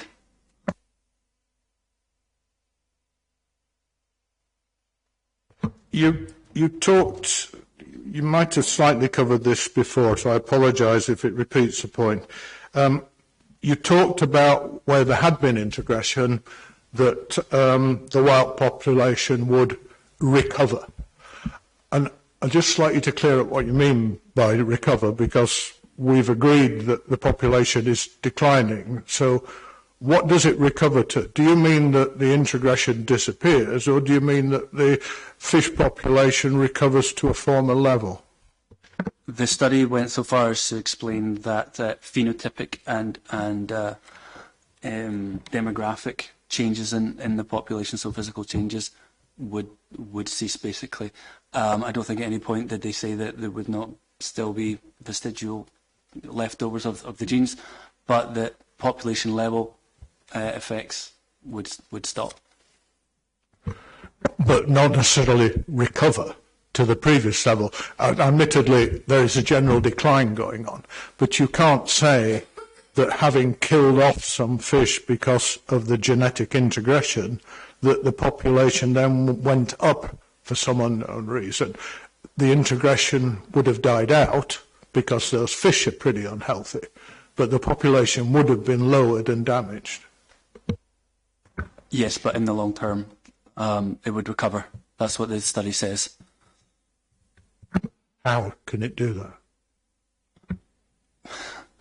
Because, as you said, the integration would occur. Those that are hybrids and unsuccessful and less fit would eventually be selected out for the various reasons we've mentioned. Selective pressures would kick in and buffer the prevalence of passing on these genes, and eventually, effectively, normality gets restored in that context. Okay, I'll leave it with the comment, unless you wish to challenge it, that normality will be at a lower level than it was before there was integration, because you've killed off a portion of that population. And I don't see anything you've said that explains why it would have suddenly gone back up again. Well, the proportion that you've killed off would have been genetically inferior. So, but I think we're mixing up two things, and I was going to ask about this. I think Mr. Brooke is asking the question. Okay, the from a genetic point of view, you could say maybe the recovery is the right word, but if in that interim period, the integration has caused the population to decline, albeit at the end of that process there is no longer a big genetic integration issue. If the population has declined as a result in that interim period, what is there to say that it would recover back to the population level that it would have been? That's the point you're making, is that right? Yes, thank you. You've explained it clearly better than I did. Yep, I can only go with what the study has shown, and that's that they would recover. So if I look at that study, that's where I get the answer to that question. Which one is it? I think it was a Castanelli study.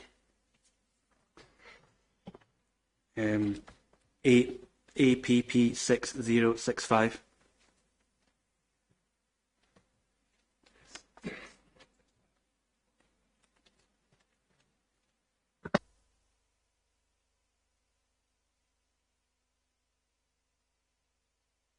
Sorry, Mr. Brooks, I interrupted. No, I'm happy at that. I'm done.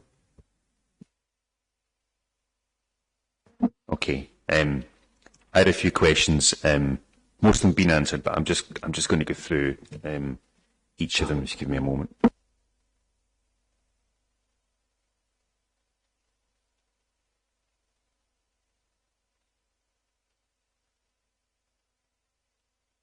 So a couple of questions are just, and I'll ask other people about this, but it's just so as I understand the context in terms of kind of numbers of escapes, if you like, first of all. So can we look at Professor Adams' inquiry report at 5.1?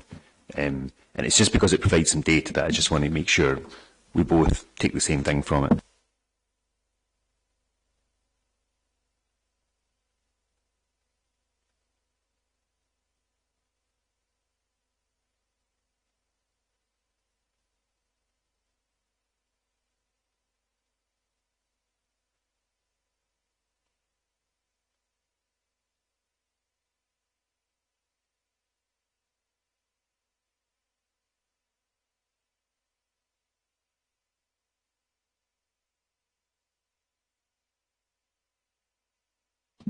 We got that. Okay.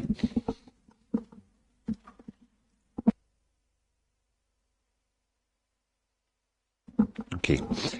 So he's 5 point. He's talking there about the amounts of escapes, and he says between 2013 and 22 inclusive, there've been 124 escape events, 592,000 salmon, and then he does some arithmetic. I'm not sure.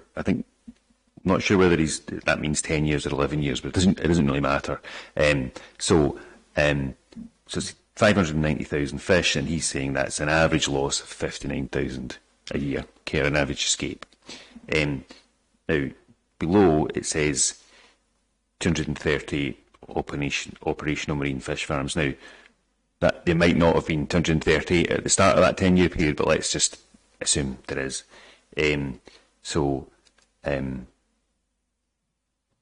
Well, actually, let's come on. I'll come back to that. The 59,000 fish a year, and 11.5 escape events per year. So that gives you an average number of fish escaping per event of about 5,500 fish. Is that fair enough? From that data, at least.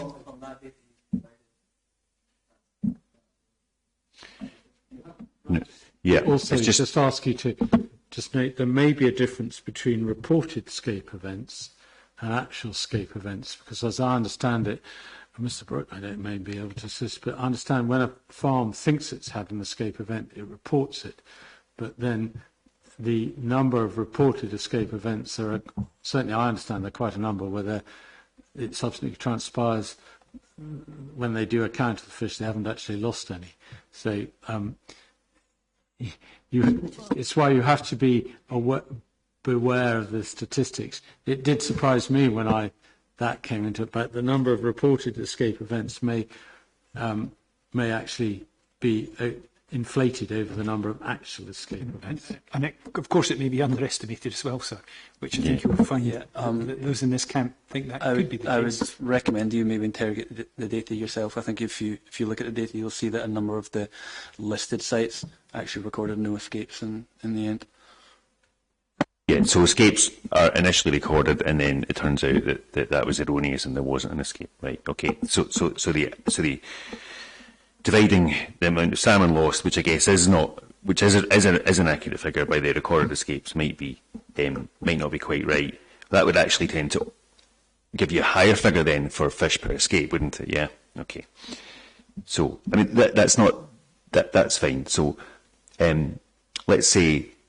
I was just interested in this average, and it's a very gross average. But if there are 59,000 losses a year, and there are 230 salmon farms, on average, and I appreciate that's a very good average. You're talking about 2,500 escaped fish per year per fish farm. That's my arithmetic there. Am I doing the arithmetic right?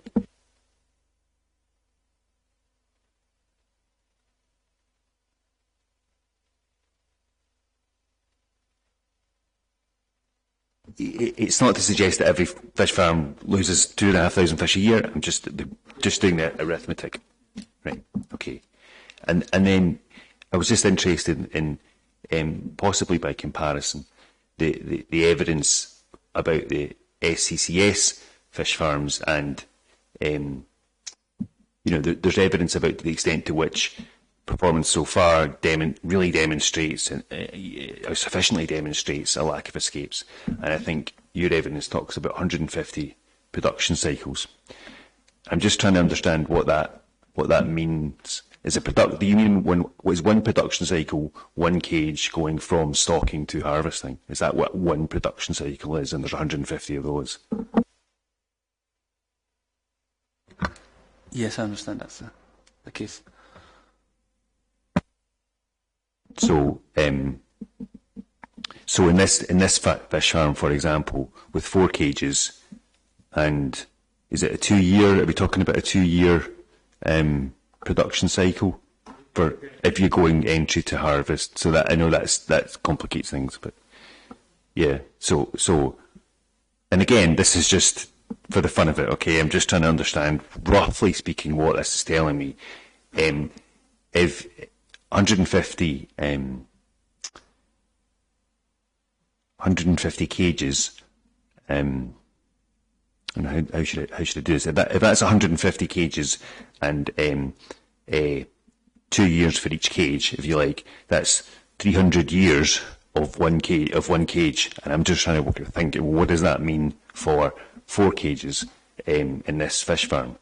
So that would be the equivalent of 75 years of this fish farm operating without escape. That's where my arithmetic takes me, and I'm not saying it means any more than that, but I'm just trying to equate these very different ways of expressing things into, is there any way of comparing those? So that might be wrong, but that's where that arithmetic seems to take me. But does that sound sensible? And I appreciate I'm springing that on you. More or less, but I think maybe we can get into the nitty gritty of it in our, final submission when we look at the data. Okay, right. Those are I think those are the most difficult questions, or the more surprising ones for you. So, you were talking earlier on about fish, farm fish not having the same homing instincts as wild fish. So I'm just, and I think you touched on this. I was wondering, well, is there a complete randomness to where fish would swim if there was an escape? And I think he said, and we're talking about Loch Long here, that if they swam down the loch, there's obviously the current in the Clyde, and the most likely thing is they would swim with that current, and then they would disperse. I think you said to the north, to feeding grounds, and I wondered whether that would depend. If that's the case, then that's fine. But I wondered whether that would depend on the age of the fish, time of year, whether there's other factors that influence that, or do we know? No, the studies have suggested that it wouldn't depend on the age class. That's generally what farmed salmon would do. So, Assistant, it was a matter I was going to re-examine on, but since you ask it now, if you look at MPA 44, which is the National Assessment document, at page 42, there is a helpful map showing circulations and making the point about general flow. MPA 44, page 42.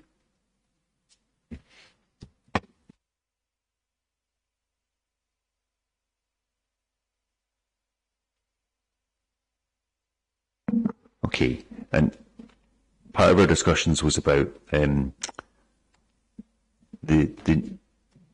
number of fish that might escape, and whether that was once, whether that was a regular occurrence, and I wondered, in terms of thinking about the integrity of the SAC, I wonder whether there's another way of asking the question, and to think not so much about how many escapes would need to be, but is there a way of quantifying how much interbreeding might cause an adverse effect on the integrity of the SAC?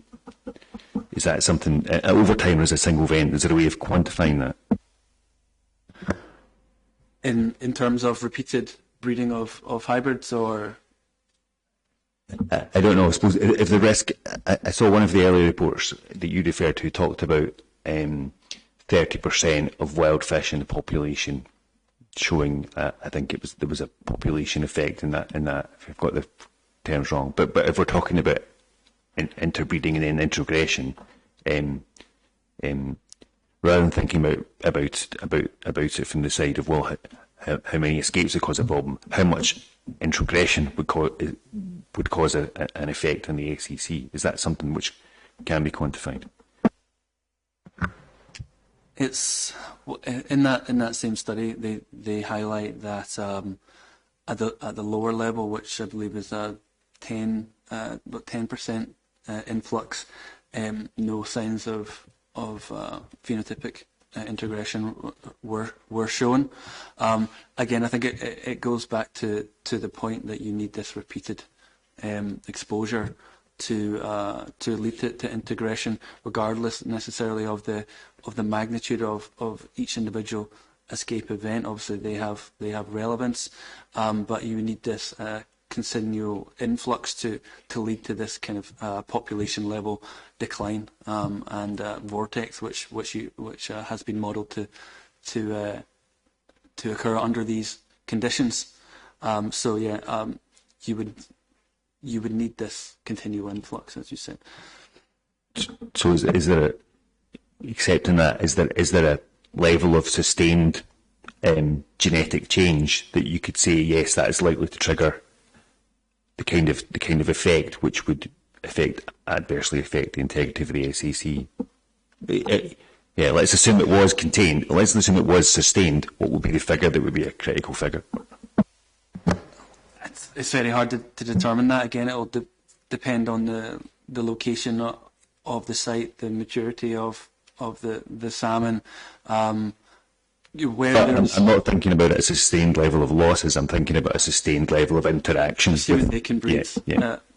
Assuming they can breed. I'm not aware of a figure that I could give you. It's going to depend on the population that are impacted, and the volumes that we're talking about.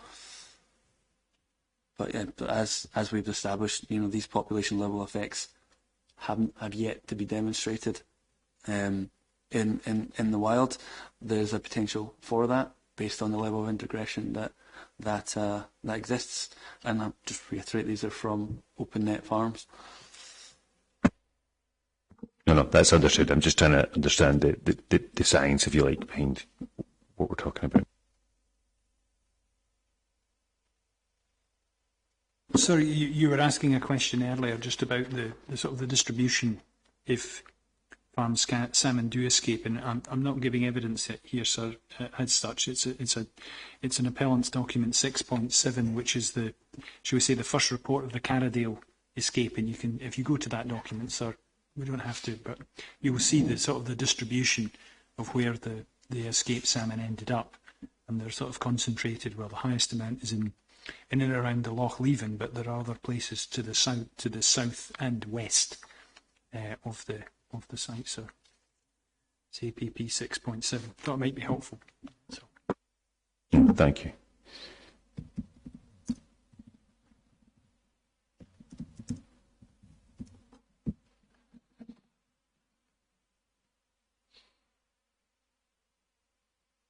Okay, I just have, I think, a couple more questions.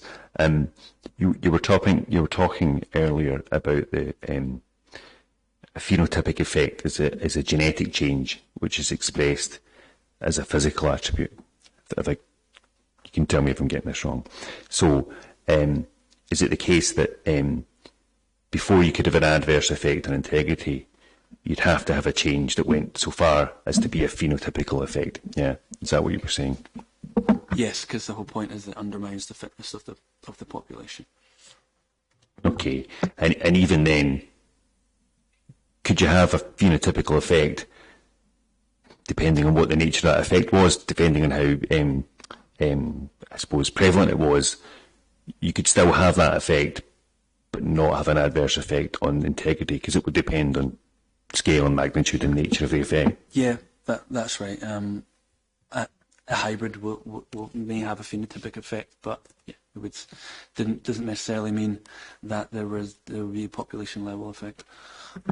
Okay, that's fine. It's just for clarity, because I was asking you earlier on about this kind of question of is a genetic effect itself an effect on or could it be an effect on the SEC? So I've got your answer on that.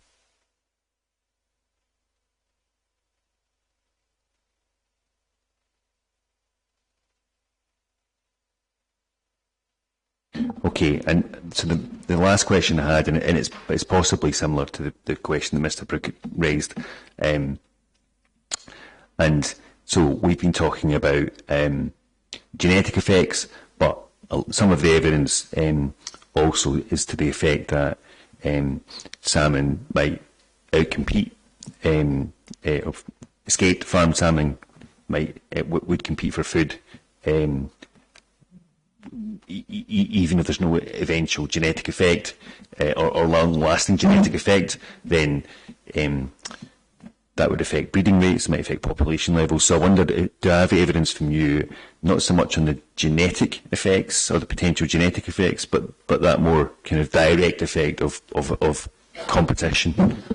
Yeah, my understanding is that the impact's going to vary on what life stage escape, and obviously the time scales and whether they, so assuming it was post-smolt, these are juvenile fish, if they escaped and then somehow found breeding salmon rivers where they could live, there's a potential that they could take up areas not occupied by juveniles, local juveniles, and therefore start to compete for resources in that. However, as we established, they're not really fit to do that, and typically a wild juvenile would likely outcompete a farmed juvenile. They're not wild species.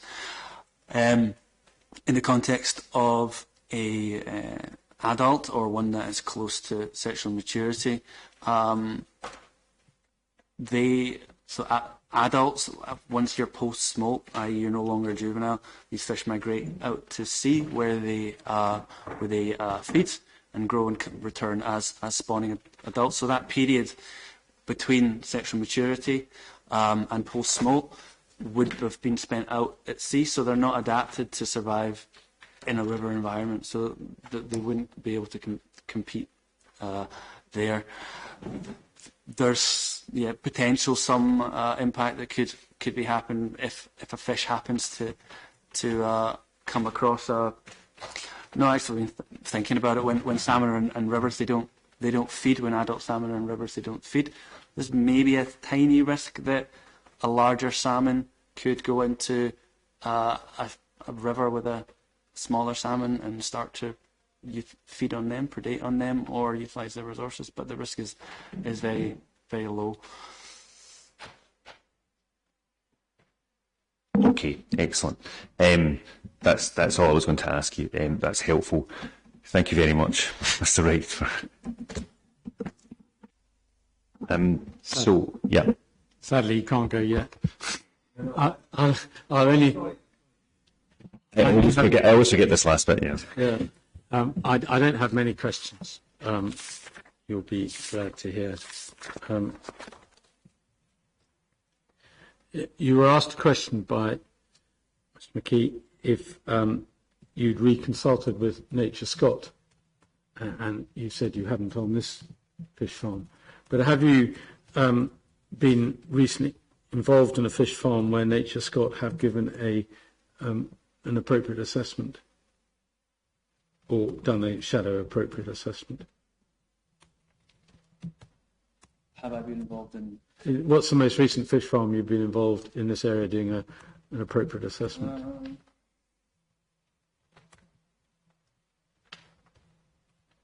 I think this is probably the most recent one that I've done an appropriate assessment for, but I have done.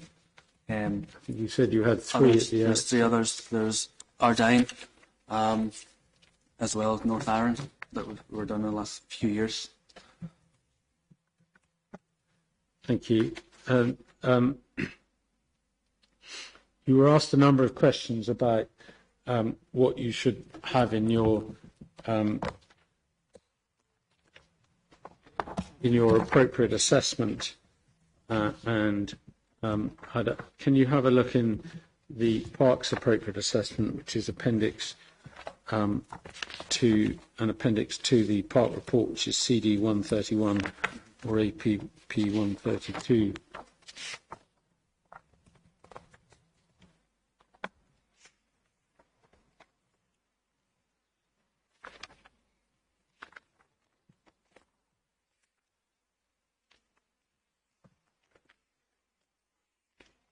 And if we go to the habitat regulation appraisal for the Endrick Water SAC,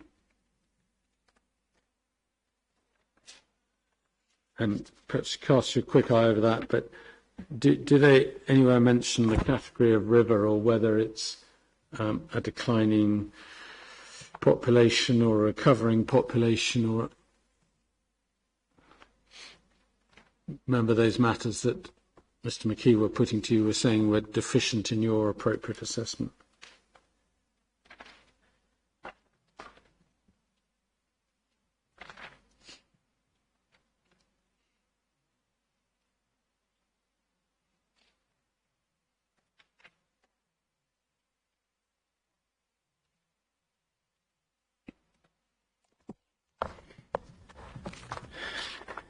I'm struggling to find that.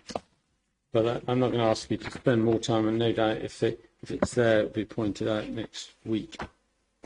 Well, so I wouldn't want it to be missed. So if you go to what page is it where it actually states? I'm actually looking at the board. Have you got the page 11? So of the report. No, it's in the SAC. It was in the assessment itself. I'm looking at the document which is entitled to the habitat.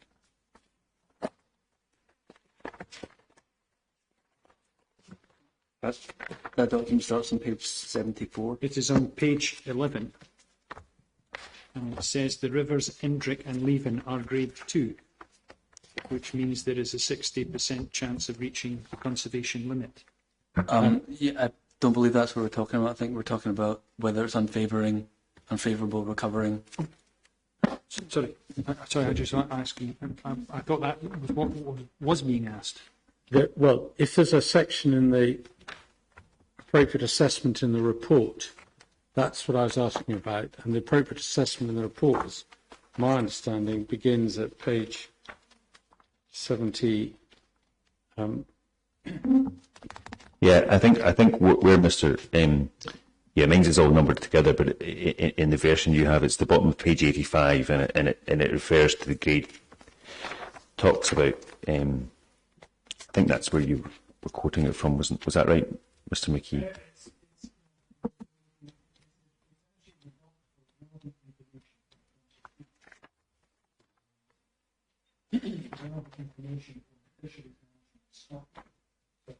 Relevant information from Fisheries Management Scotland. There it outlines the grading of the river. Yeah, I mentioned this earlier this morning that the gradings for the river and largely to do with fisheries management, those kind of things, they're not the same. They also mentioned the gradings of the river and the appropriate assessment for rivers that are not within the SAC, which have no relevance. But as far as I can see, the conservation status of the SAC is not within this either.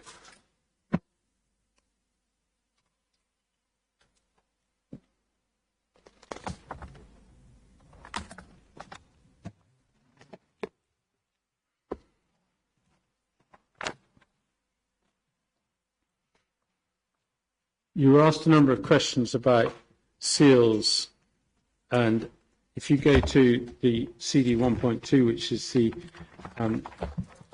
EIA, and in Chapter 9, which I think McKee helpfully established you're the lead author of, at 9.5.1.4, so that's page 9.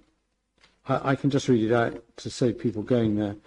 Seal predation is not considered to be a management concern during operation due to the opaque fabric bag that surrounds the farm enclosures. And it goes on, seals are predominantly visual feeders. As a result, there'll be no need to deploy acoustic deterrent devices, ADD, or anti-predation nets to deter potential seal predation. My understanding is why that's important is that you're looking in that chapter at whether there would be impact on seals, and there could be an impact on seals if you did either of those two things. Is that correct? Yes, if ADDs were used, approved ADDs were used, they would have impacts on seals through disturbance.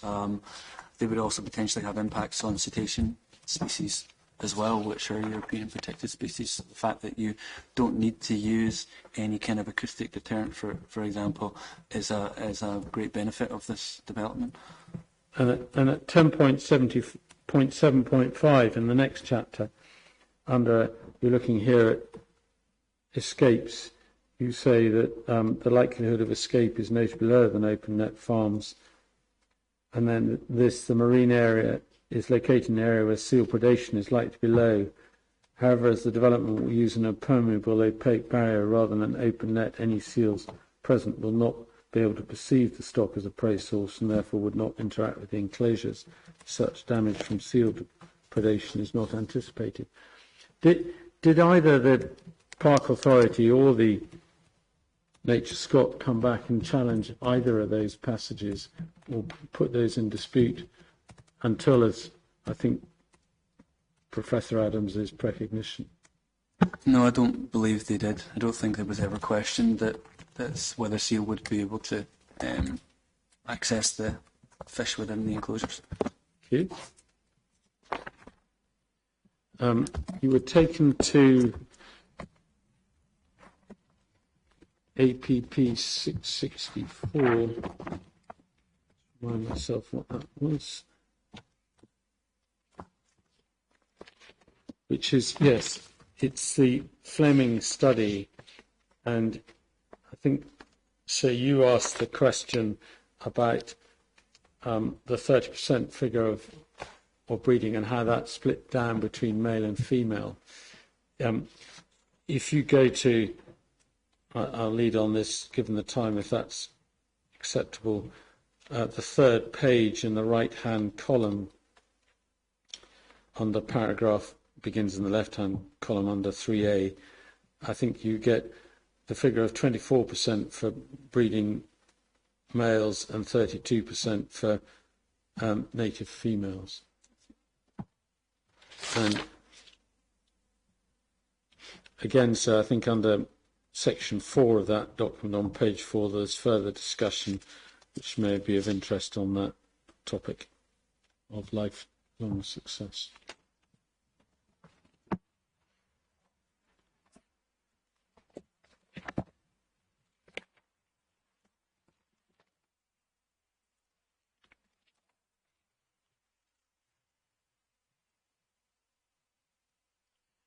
You were taken to APP 6.8, which is the, if you like, the post Caradale examination report, and some time was spent on page 16.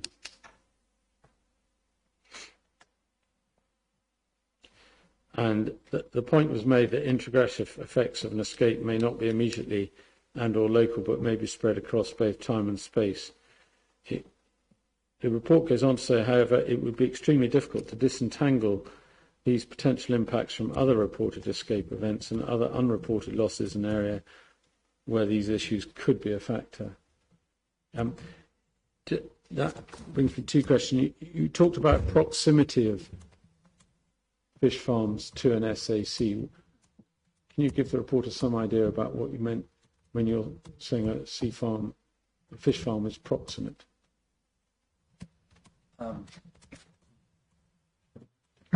Well, by proximate, I mean close by, and close by to each other, as well as rivers that might house salmon, meaning that the survivability required is lesser, and the potential influx of escapes is going to be greater just because of the greater occurrence and proximity of fish farms. In your opinion, is Loch Long close by to the River Endrick SAC?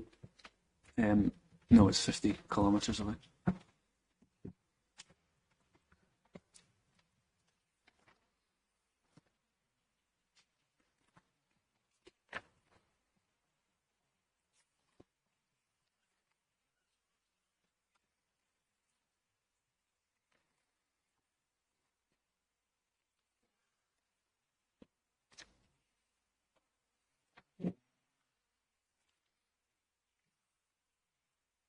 Yes, those were all my questions in re-examination. Okay, thank you very much, Mr. Finlay. So I can properly say thank you this time, Mr. Wright. Thank you very much.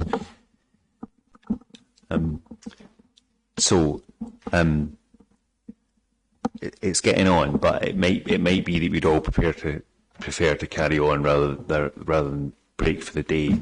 Mr. Brooke, I was saying earlier on, you're not being led through examination chief, but I don't want that to deprive you of the opportunity. If there are things that have arisen, for example, in the precognitions that you'll have seen since you wrote your own precognition, if there's anything you want to address in opening, then I want to give you the opportunity to do that in the same way that you've heard others do that, or certainly Mr. Finlay do that this morning. and then after that, either we can take your precondition as read, or you can read it out, and then it would be for Mr. Findlay to cross-examine you. So whichever, I'm happy to be led by you in terms of what works best in terms for you. Well, although my precognition is admirably brief, I'd be very happy.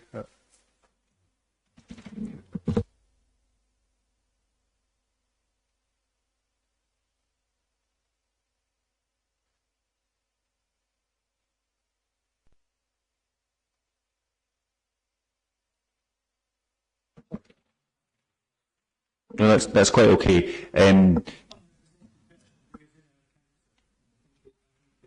His preference is that he'd like to read his precognition, sir. I think it's better that he does rather than move straight to cross-examination, sir. Yeah, no, I mean, that's absolutely fine for me. But I'm just saying, if there was anything, this is your chance. If there's anything else that's not in your precognition that's arisen from the discussion that you've heard that you wanted to say now, then this is your chance. And obviously you'll be asked questions, but if there's something anything else you want to say before reading your precognition, then I want to give you that opportunity. No, if I understand you correctly, I can read my precognition. It's not a word I come across very often. But I could embroider it in bits where I think something relevant has happened today. Yeah, that works absolutely well. Yeah. Okay, I'll do my best. Okay, I'm speaking on behalf of the Argyll District Salmon Fishery Board and Argyll Fishery Trust. I'm chair of the board and a director of the trust. I'm also a director of Fishery Management Scotland. I have been involved in interactions with fish farming for 20 years, and I was one of the 2 wild fish representatives on the Scottish Government Salmon Interactions Working Group. The statement of case that we submitted sets out the detail of our concern, which we have with regard to the danger of wild salmon from potential escapes of farmed salmon from the proposed salmon farm in Loch Long. I don't propose to reiterate the entire contents of our statement. I'll take it as read. I will, however, refer to the documents submitted. Our concern about the location of the proposed farm in Loch Long centres around the fact that it would introduce aquaculture to a region where it has previously been absent, and the likely consequences of such an introduction. Fish escape from fish farms. We've been plagued by it in Argyll, where over the last 20 years, we've had 57 escape events and over 500,000 farmed fish released into the wild. This is despite all the farms with these escapes claiming that they adhere to the industry technical standards.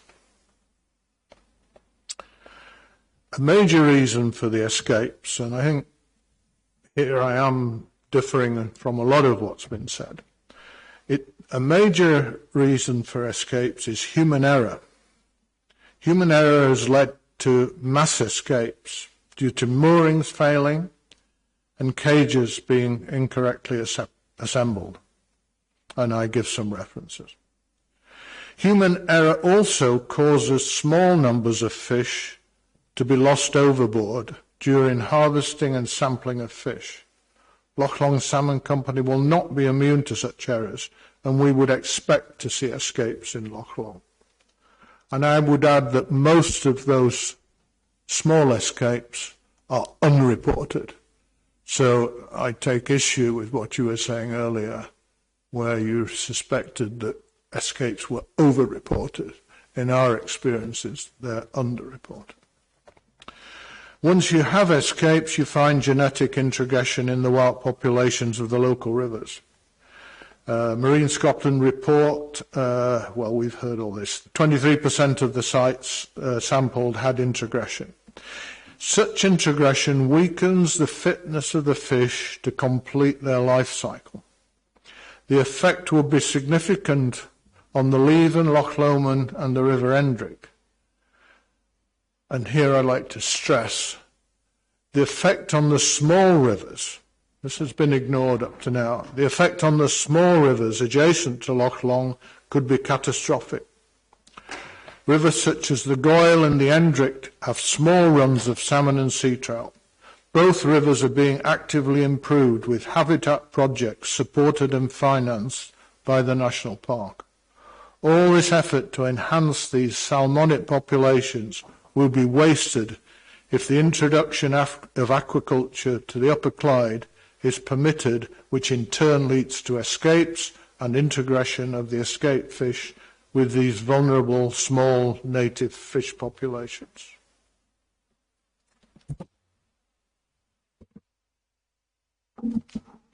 Okay, thank you very much, Mr. Brooke. I will pass over to you, Mr. Finlay, then, if you've got any questions for Mr. Brooke. Just a few. I hope he's not going to be too disappointed. But can I give you, Mr. Brooke, a copy of your consultation response, so you've got it in front of you? Well, if you've got it, it's a letter dated 26 November 2021.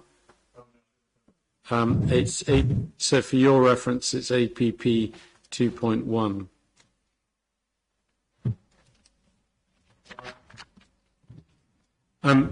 I just started making notes on this rather than on your others, but I'm going to ask you about all your documents. In your first paragraph, you set out who you are and where you're coming from, and I'm grateful for that. Can I just ask you, does the Endrick fall within your board's jurisdiction? No. I didn't think it did, but I'm grateful for that. Which will explain why you don't mention the Endrick in this consultation response. That would make no, I don't, but I mention it in both my other papers. You do, but absolutely. Going down the first paragraph, you say you're keen to state that you're opposed to further development in finfish agriculture until the regulatory framework with effective regulation is introduced that prevents sea lice. I'm going to stop there for the moment. I don't know how much you've read into the documentation or otherwise, and whilst today is not talking about sea lice in particular, but do you accept that semi-contained systems will have a significant improvement in terms of sea lice? I do indeed, and in fact, if you read that carefully, it says that we're objecting to finfish aquaculture, not to semi-close contained. I'm grateful. That's so we're generally against aquaculture coming to this part, okay? Until there is better regulation. And you'll see us saying that down at Carradale and other places where grateful for that. And then you go to talk about escapes of fish farm affecting wild salmonid fish populations. And then you make it clear that you're opposed particular to finfish development in Loch Long on the grounds that it would be the first there. The rivers that you're concerned about all rivers in the Argyll DSFB area. No, I'm concerned about all rivers. All rivers. But you're here representing the board. I'm responsible for the ones in Argyll, but I'm concerned about all the others, particularly as I go fishing on all the other ones, because the ones in Argyll are useless. Well, I think you say, and you needn't turn to it, but by all means do, that in paragraph 5 of your hearing statement, that escaped farm salmon in large numbers enter our freshwater rivers and lochs. Now, by the word "our" there, I took that to mean the Argyll board's rivers. Yeah, I think that's correct. Yeah. But obviously I'm concerned elsewhere. I would like to take away the fact that I don't give a toss about rivers out without Argyll. Let me put your mind at rest. I understand you're probably concerned about rivers throughout Scotland. We'll take that as a given, but because you're here representing who you're representing, my questions are going to concentrate on the Argyll board's area. But we'll take it as read that your concerns are as heartfelt outside that area as they are within it. I'm pleased you're understanding me now. Do you have numbers for particular rivers where farmed salmon have been caught within your board's area? No. Thank you. Do you have that? You'll have heard evidence today about genetic integration within rivers, and I don't think, in terms of the national report that we looked at, any of the, certainly Inner Clyde Argyll Board rivers were recorded as suffering from genetic integration. Do you have any evidence of genetic integration of Argyll rivers within the Clyde catchment area? No, I think you're correct about the Inner Clyde ones. The West Coast Argyll does have integration. I'm grateful for that. Thank you.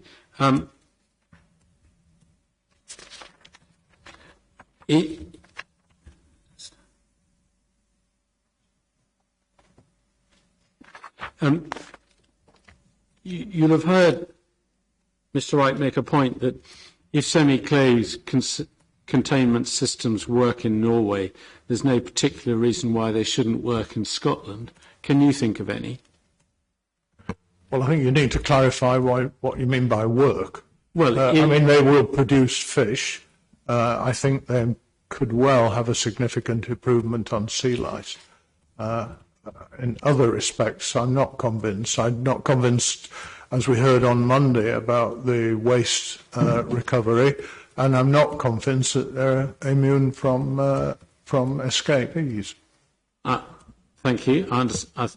Neither of those takes me by surprise, but it's not. You're a man with experience. I'm not suggesting this is part of your case, but others have suggested or cast doubt, particularly the park, that because the system, a semi-closed containment system may work, for instance, let's just talk about lice, in reducing lice in Norway, because they haven't been tried in Scotland, you might get a different result in Scotland. Can you think of any reason why the Scottish conditions should so differ from Norwegian conditions that you get a different result? You're confusing me with too many questions. You said it had reduced the lice in Norway. I don't think there's any suggestion that fish farming has reduced lice. Well, within semi-containment systems, there's a 10-year academic study which suggests that in the tested systems, they have been very effective at reducing, if not eliminating, lice. No, not at all. Fish farms are notorious for multiplying lice that occur naturally. This system is designed to not multiply the lice, but it's not designed to reduce the lice in the wild. No, sorry, not reduce. You're right, picking me up. I should be more precise. Forgive me, it's 20 to 5 nearly. No, it's 25 for me as well. But what I'm talking about is that you don't, in Norway, they've demonstrated you don't get the lice problem within a fish farm, which could then contribute to increasing the burden of natural lice within semi-contained systems that you might get from open net systems. Yeah, I think there's a very good chance this achieves that end of not making the lice situation worse. Grateful we found a method on which we can agree. Is there any reason if that does that in Norway, it shouldn't do that in Scotland? Well, I think I just agreed that it will do the same in Scotland. You're asking me to repeat it? No.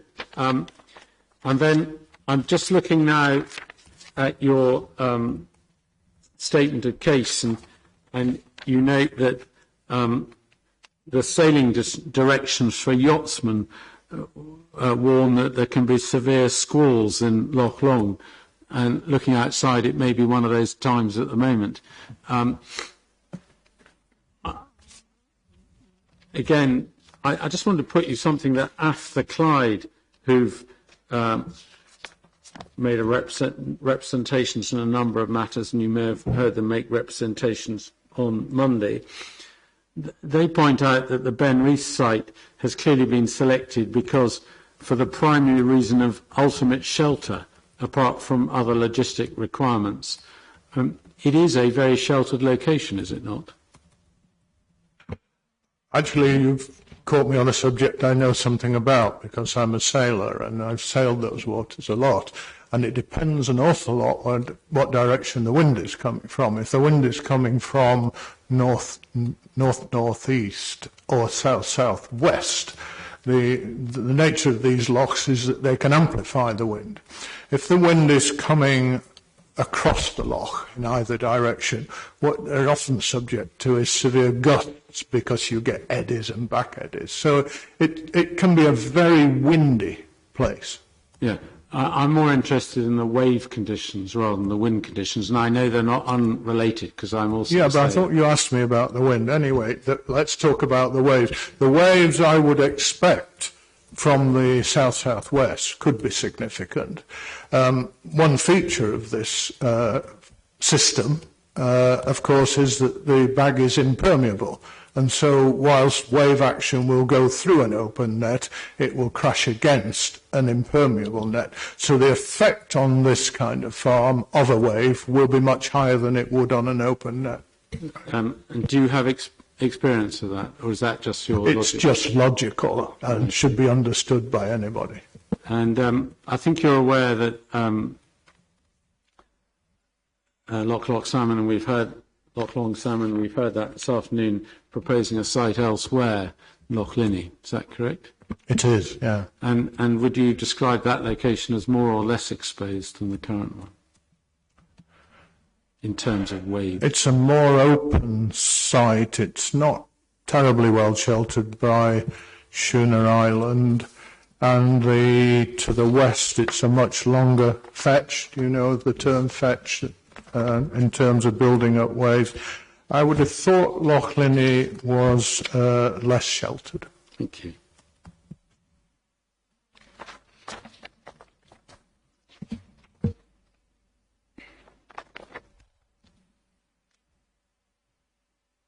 Give me a moment. Thank you very much, Mr. Wood. I should say that there are a number of questions I'm going to have to ask, but I prefer to only ask them once, and I'm going to save them up for the part witnesses next week to make sure we all go home this afternoon. Well, I appreciate that, even if it surprised me. Thank you very much.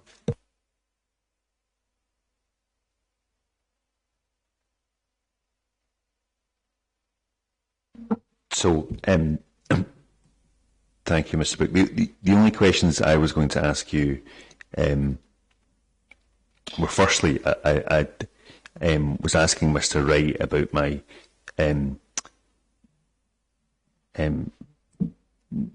back of a napkin arithmetic, and I've heard what I was saying, so I don't know whether there was any, I can go through it again, or whether you had any observations on the kind of broad conclusions, or...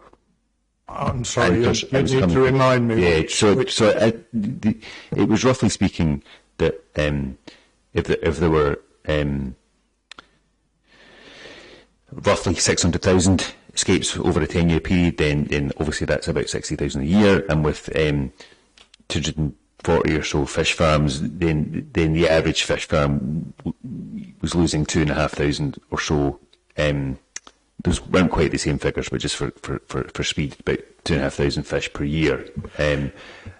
But I was caveating that's a really broad average. Some would have big events where they would lose a lot, and then others would have nothing for years. But yeah, I think I should explain that I think you get really three types of escape, and perhaps too much has been talked about with catastrophic escapes. That's where a mooring breaks, say, and a whole farm or several cages is lost. And we've had that at Carradale, we've had it at Colonsay, and you're talking about losing fish in the tens of thousands. You also get hole-in-the-net type escapes. So if you get the seal attack or marauding otters, you can get a hole in the net, and probably it might be detected because fish are seen out with the net. It might, if it goes on longer, be detected because the feeding goes off, but the numbers will be smaller. And then you get these small escapes, which are, I think, a real problem when we start talking about the small rivers, because if you've got a river, we know something about 2 of the rivers and not much about the rest, but the Goyle, for instance, which is where I live, probably has a salmon run of 20 or 30 fish. So if you got half a dozen mature salmon in there, you could do real harm to that population, and possibly it would never recover as a salmon river. And those escapes often come from handling errors by operators, taking samples of fish, or sometimes in the harvesting. And sad to say, but if management isn't around and you lose 1 or 2 fish overboard, nobody tells anybody. So the management of the farm don't even know those fish are lost. Now, we've seen it happen. We've had a biologist on a fish farm site see 1 fish dropped and slither overboard. And lo and behold, the next day, that 1 fish was reported to Marine Scotland as being an escapee. What a coincidence that 1 got reported and we never get any other single fish reported. So we know it happens. I would struggle to find you any figures or any frequency, but they're a real pest. So I'm really saying there's 3 kinds of escapes. There's catastrophic, there's hole in the net type, and there's handling type errors.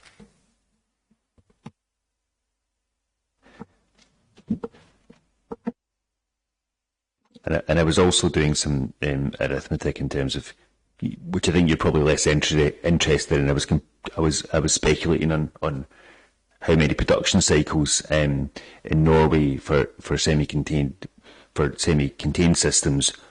What that was telling us in terms of how long a duration overall that actually was. If you thought about it in fish farm years, how much evidence there is of operation without reported escapes from these systems in Norway. Well, compared with the number of farms in Scotland and the length of time they've been there, it's trivial. It's the amount of time. The problem with the system we have in Scotland is that planning consent is forever. And once a farm goes into Loch Long, it will be there forever.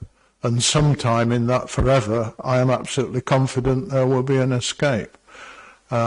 With new regulation, farms should have operating licenses which can be withdrawn.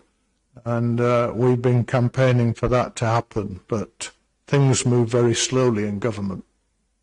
Well, that's someone else's lookout. I'm glad to see. I'm sure Mr. Finlay would say that there's a proposed condition that would limit the consent to 20 years. So I'll just make that kind of factual point before he does. Okay. I don't have any more questions, but again, this at the end, Mr. Wright was re-examined and he had the chance to make any final remarks. So again, I want to give you the chance if there's anything based on the questions that you've been asked by me and Mr. Finlay, if there's anything else you wanted to say before we closed today. No, I think I've already stressed that whilst I have concerns about the Endrick, it's not on my patch. These rivers off Loch Long and the Holy Loch are precious. They're precious to this park and its natural habitat. They're precious to the people who live here. And we need to protect that kind of habitat. And I see this farm as being a real threat to those rivers.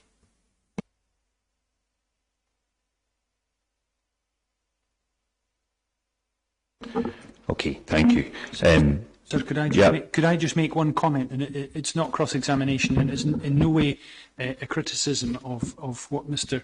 Brooke has said. I just wanted to reassure Mr. Brooke and the inquiry that although the National Park Authority's primary focus in its evidence has been on the significant adverse effects on the Endrick SAC, the National Park Authority are also concerned about the 7 other rivers, which will, in practical terms, be equally impacted by this proposal. But for the point of view of the park, due to its higher duties under the habitat regulations, it must give a greater observance to protecting the integrity of the SAC. And the park can well see where Mr Brooke is coming from in terms of the serious concerns he has about these rivers, including the River Goyle, for example, which is a good deal closer. I think that's to enough this evidence proposal. from Mr McKee. Okay. Right, just an update then. So thank you for everyone's participation today. We had been due to hear from Mr Liddell. I understand he's not available this week, certainly. I don't know if he's going to be available next week. So the National Park Authority's witnesses certainly aren't available until next week. So we wouldn't be sitting tomorrow. We'd be starting again, I would propose, at 9:30, if that time suits everyone, Wednesday morning. And then either we'll hear from Mr Liddell or we'll go straight on to the National Park Authority's case. Does that sound okay for everything? And is there anything else I've not addressed before? No, so I was just going to say that I wish I could, but I can't say whether I'm going to finish within Wednesday or whether we'll go into Thursday morning. There's certainly a real chance at this stage we would go into Thursday morning. It depends on evidence and chief re-examination and the like. Our witnesses are available if that occurs, sir. So it's okay. Okay. Well, thank you much. Thank you very much to everyone, and I'll see some of you next week. Thank you.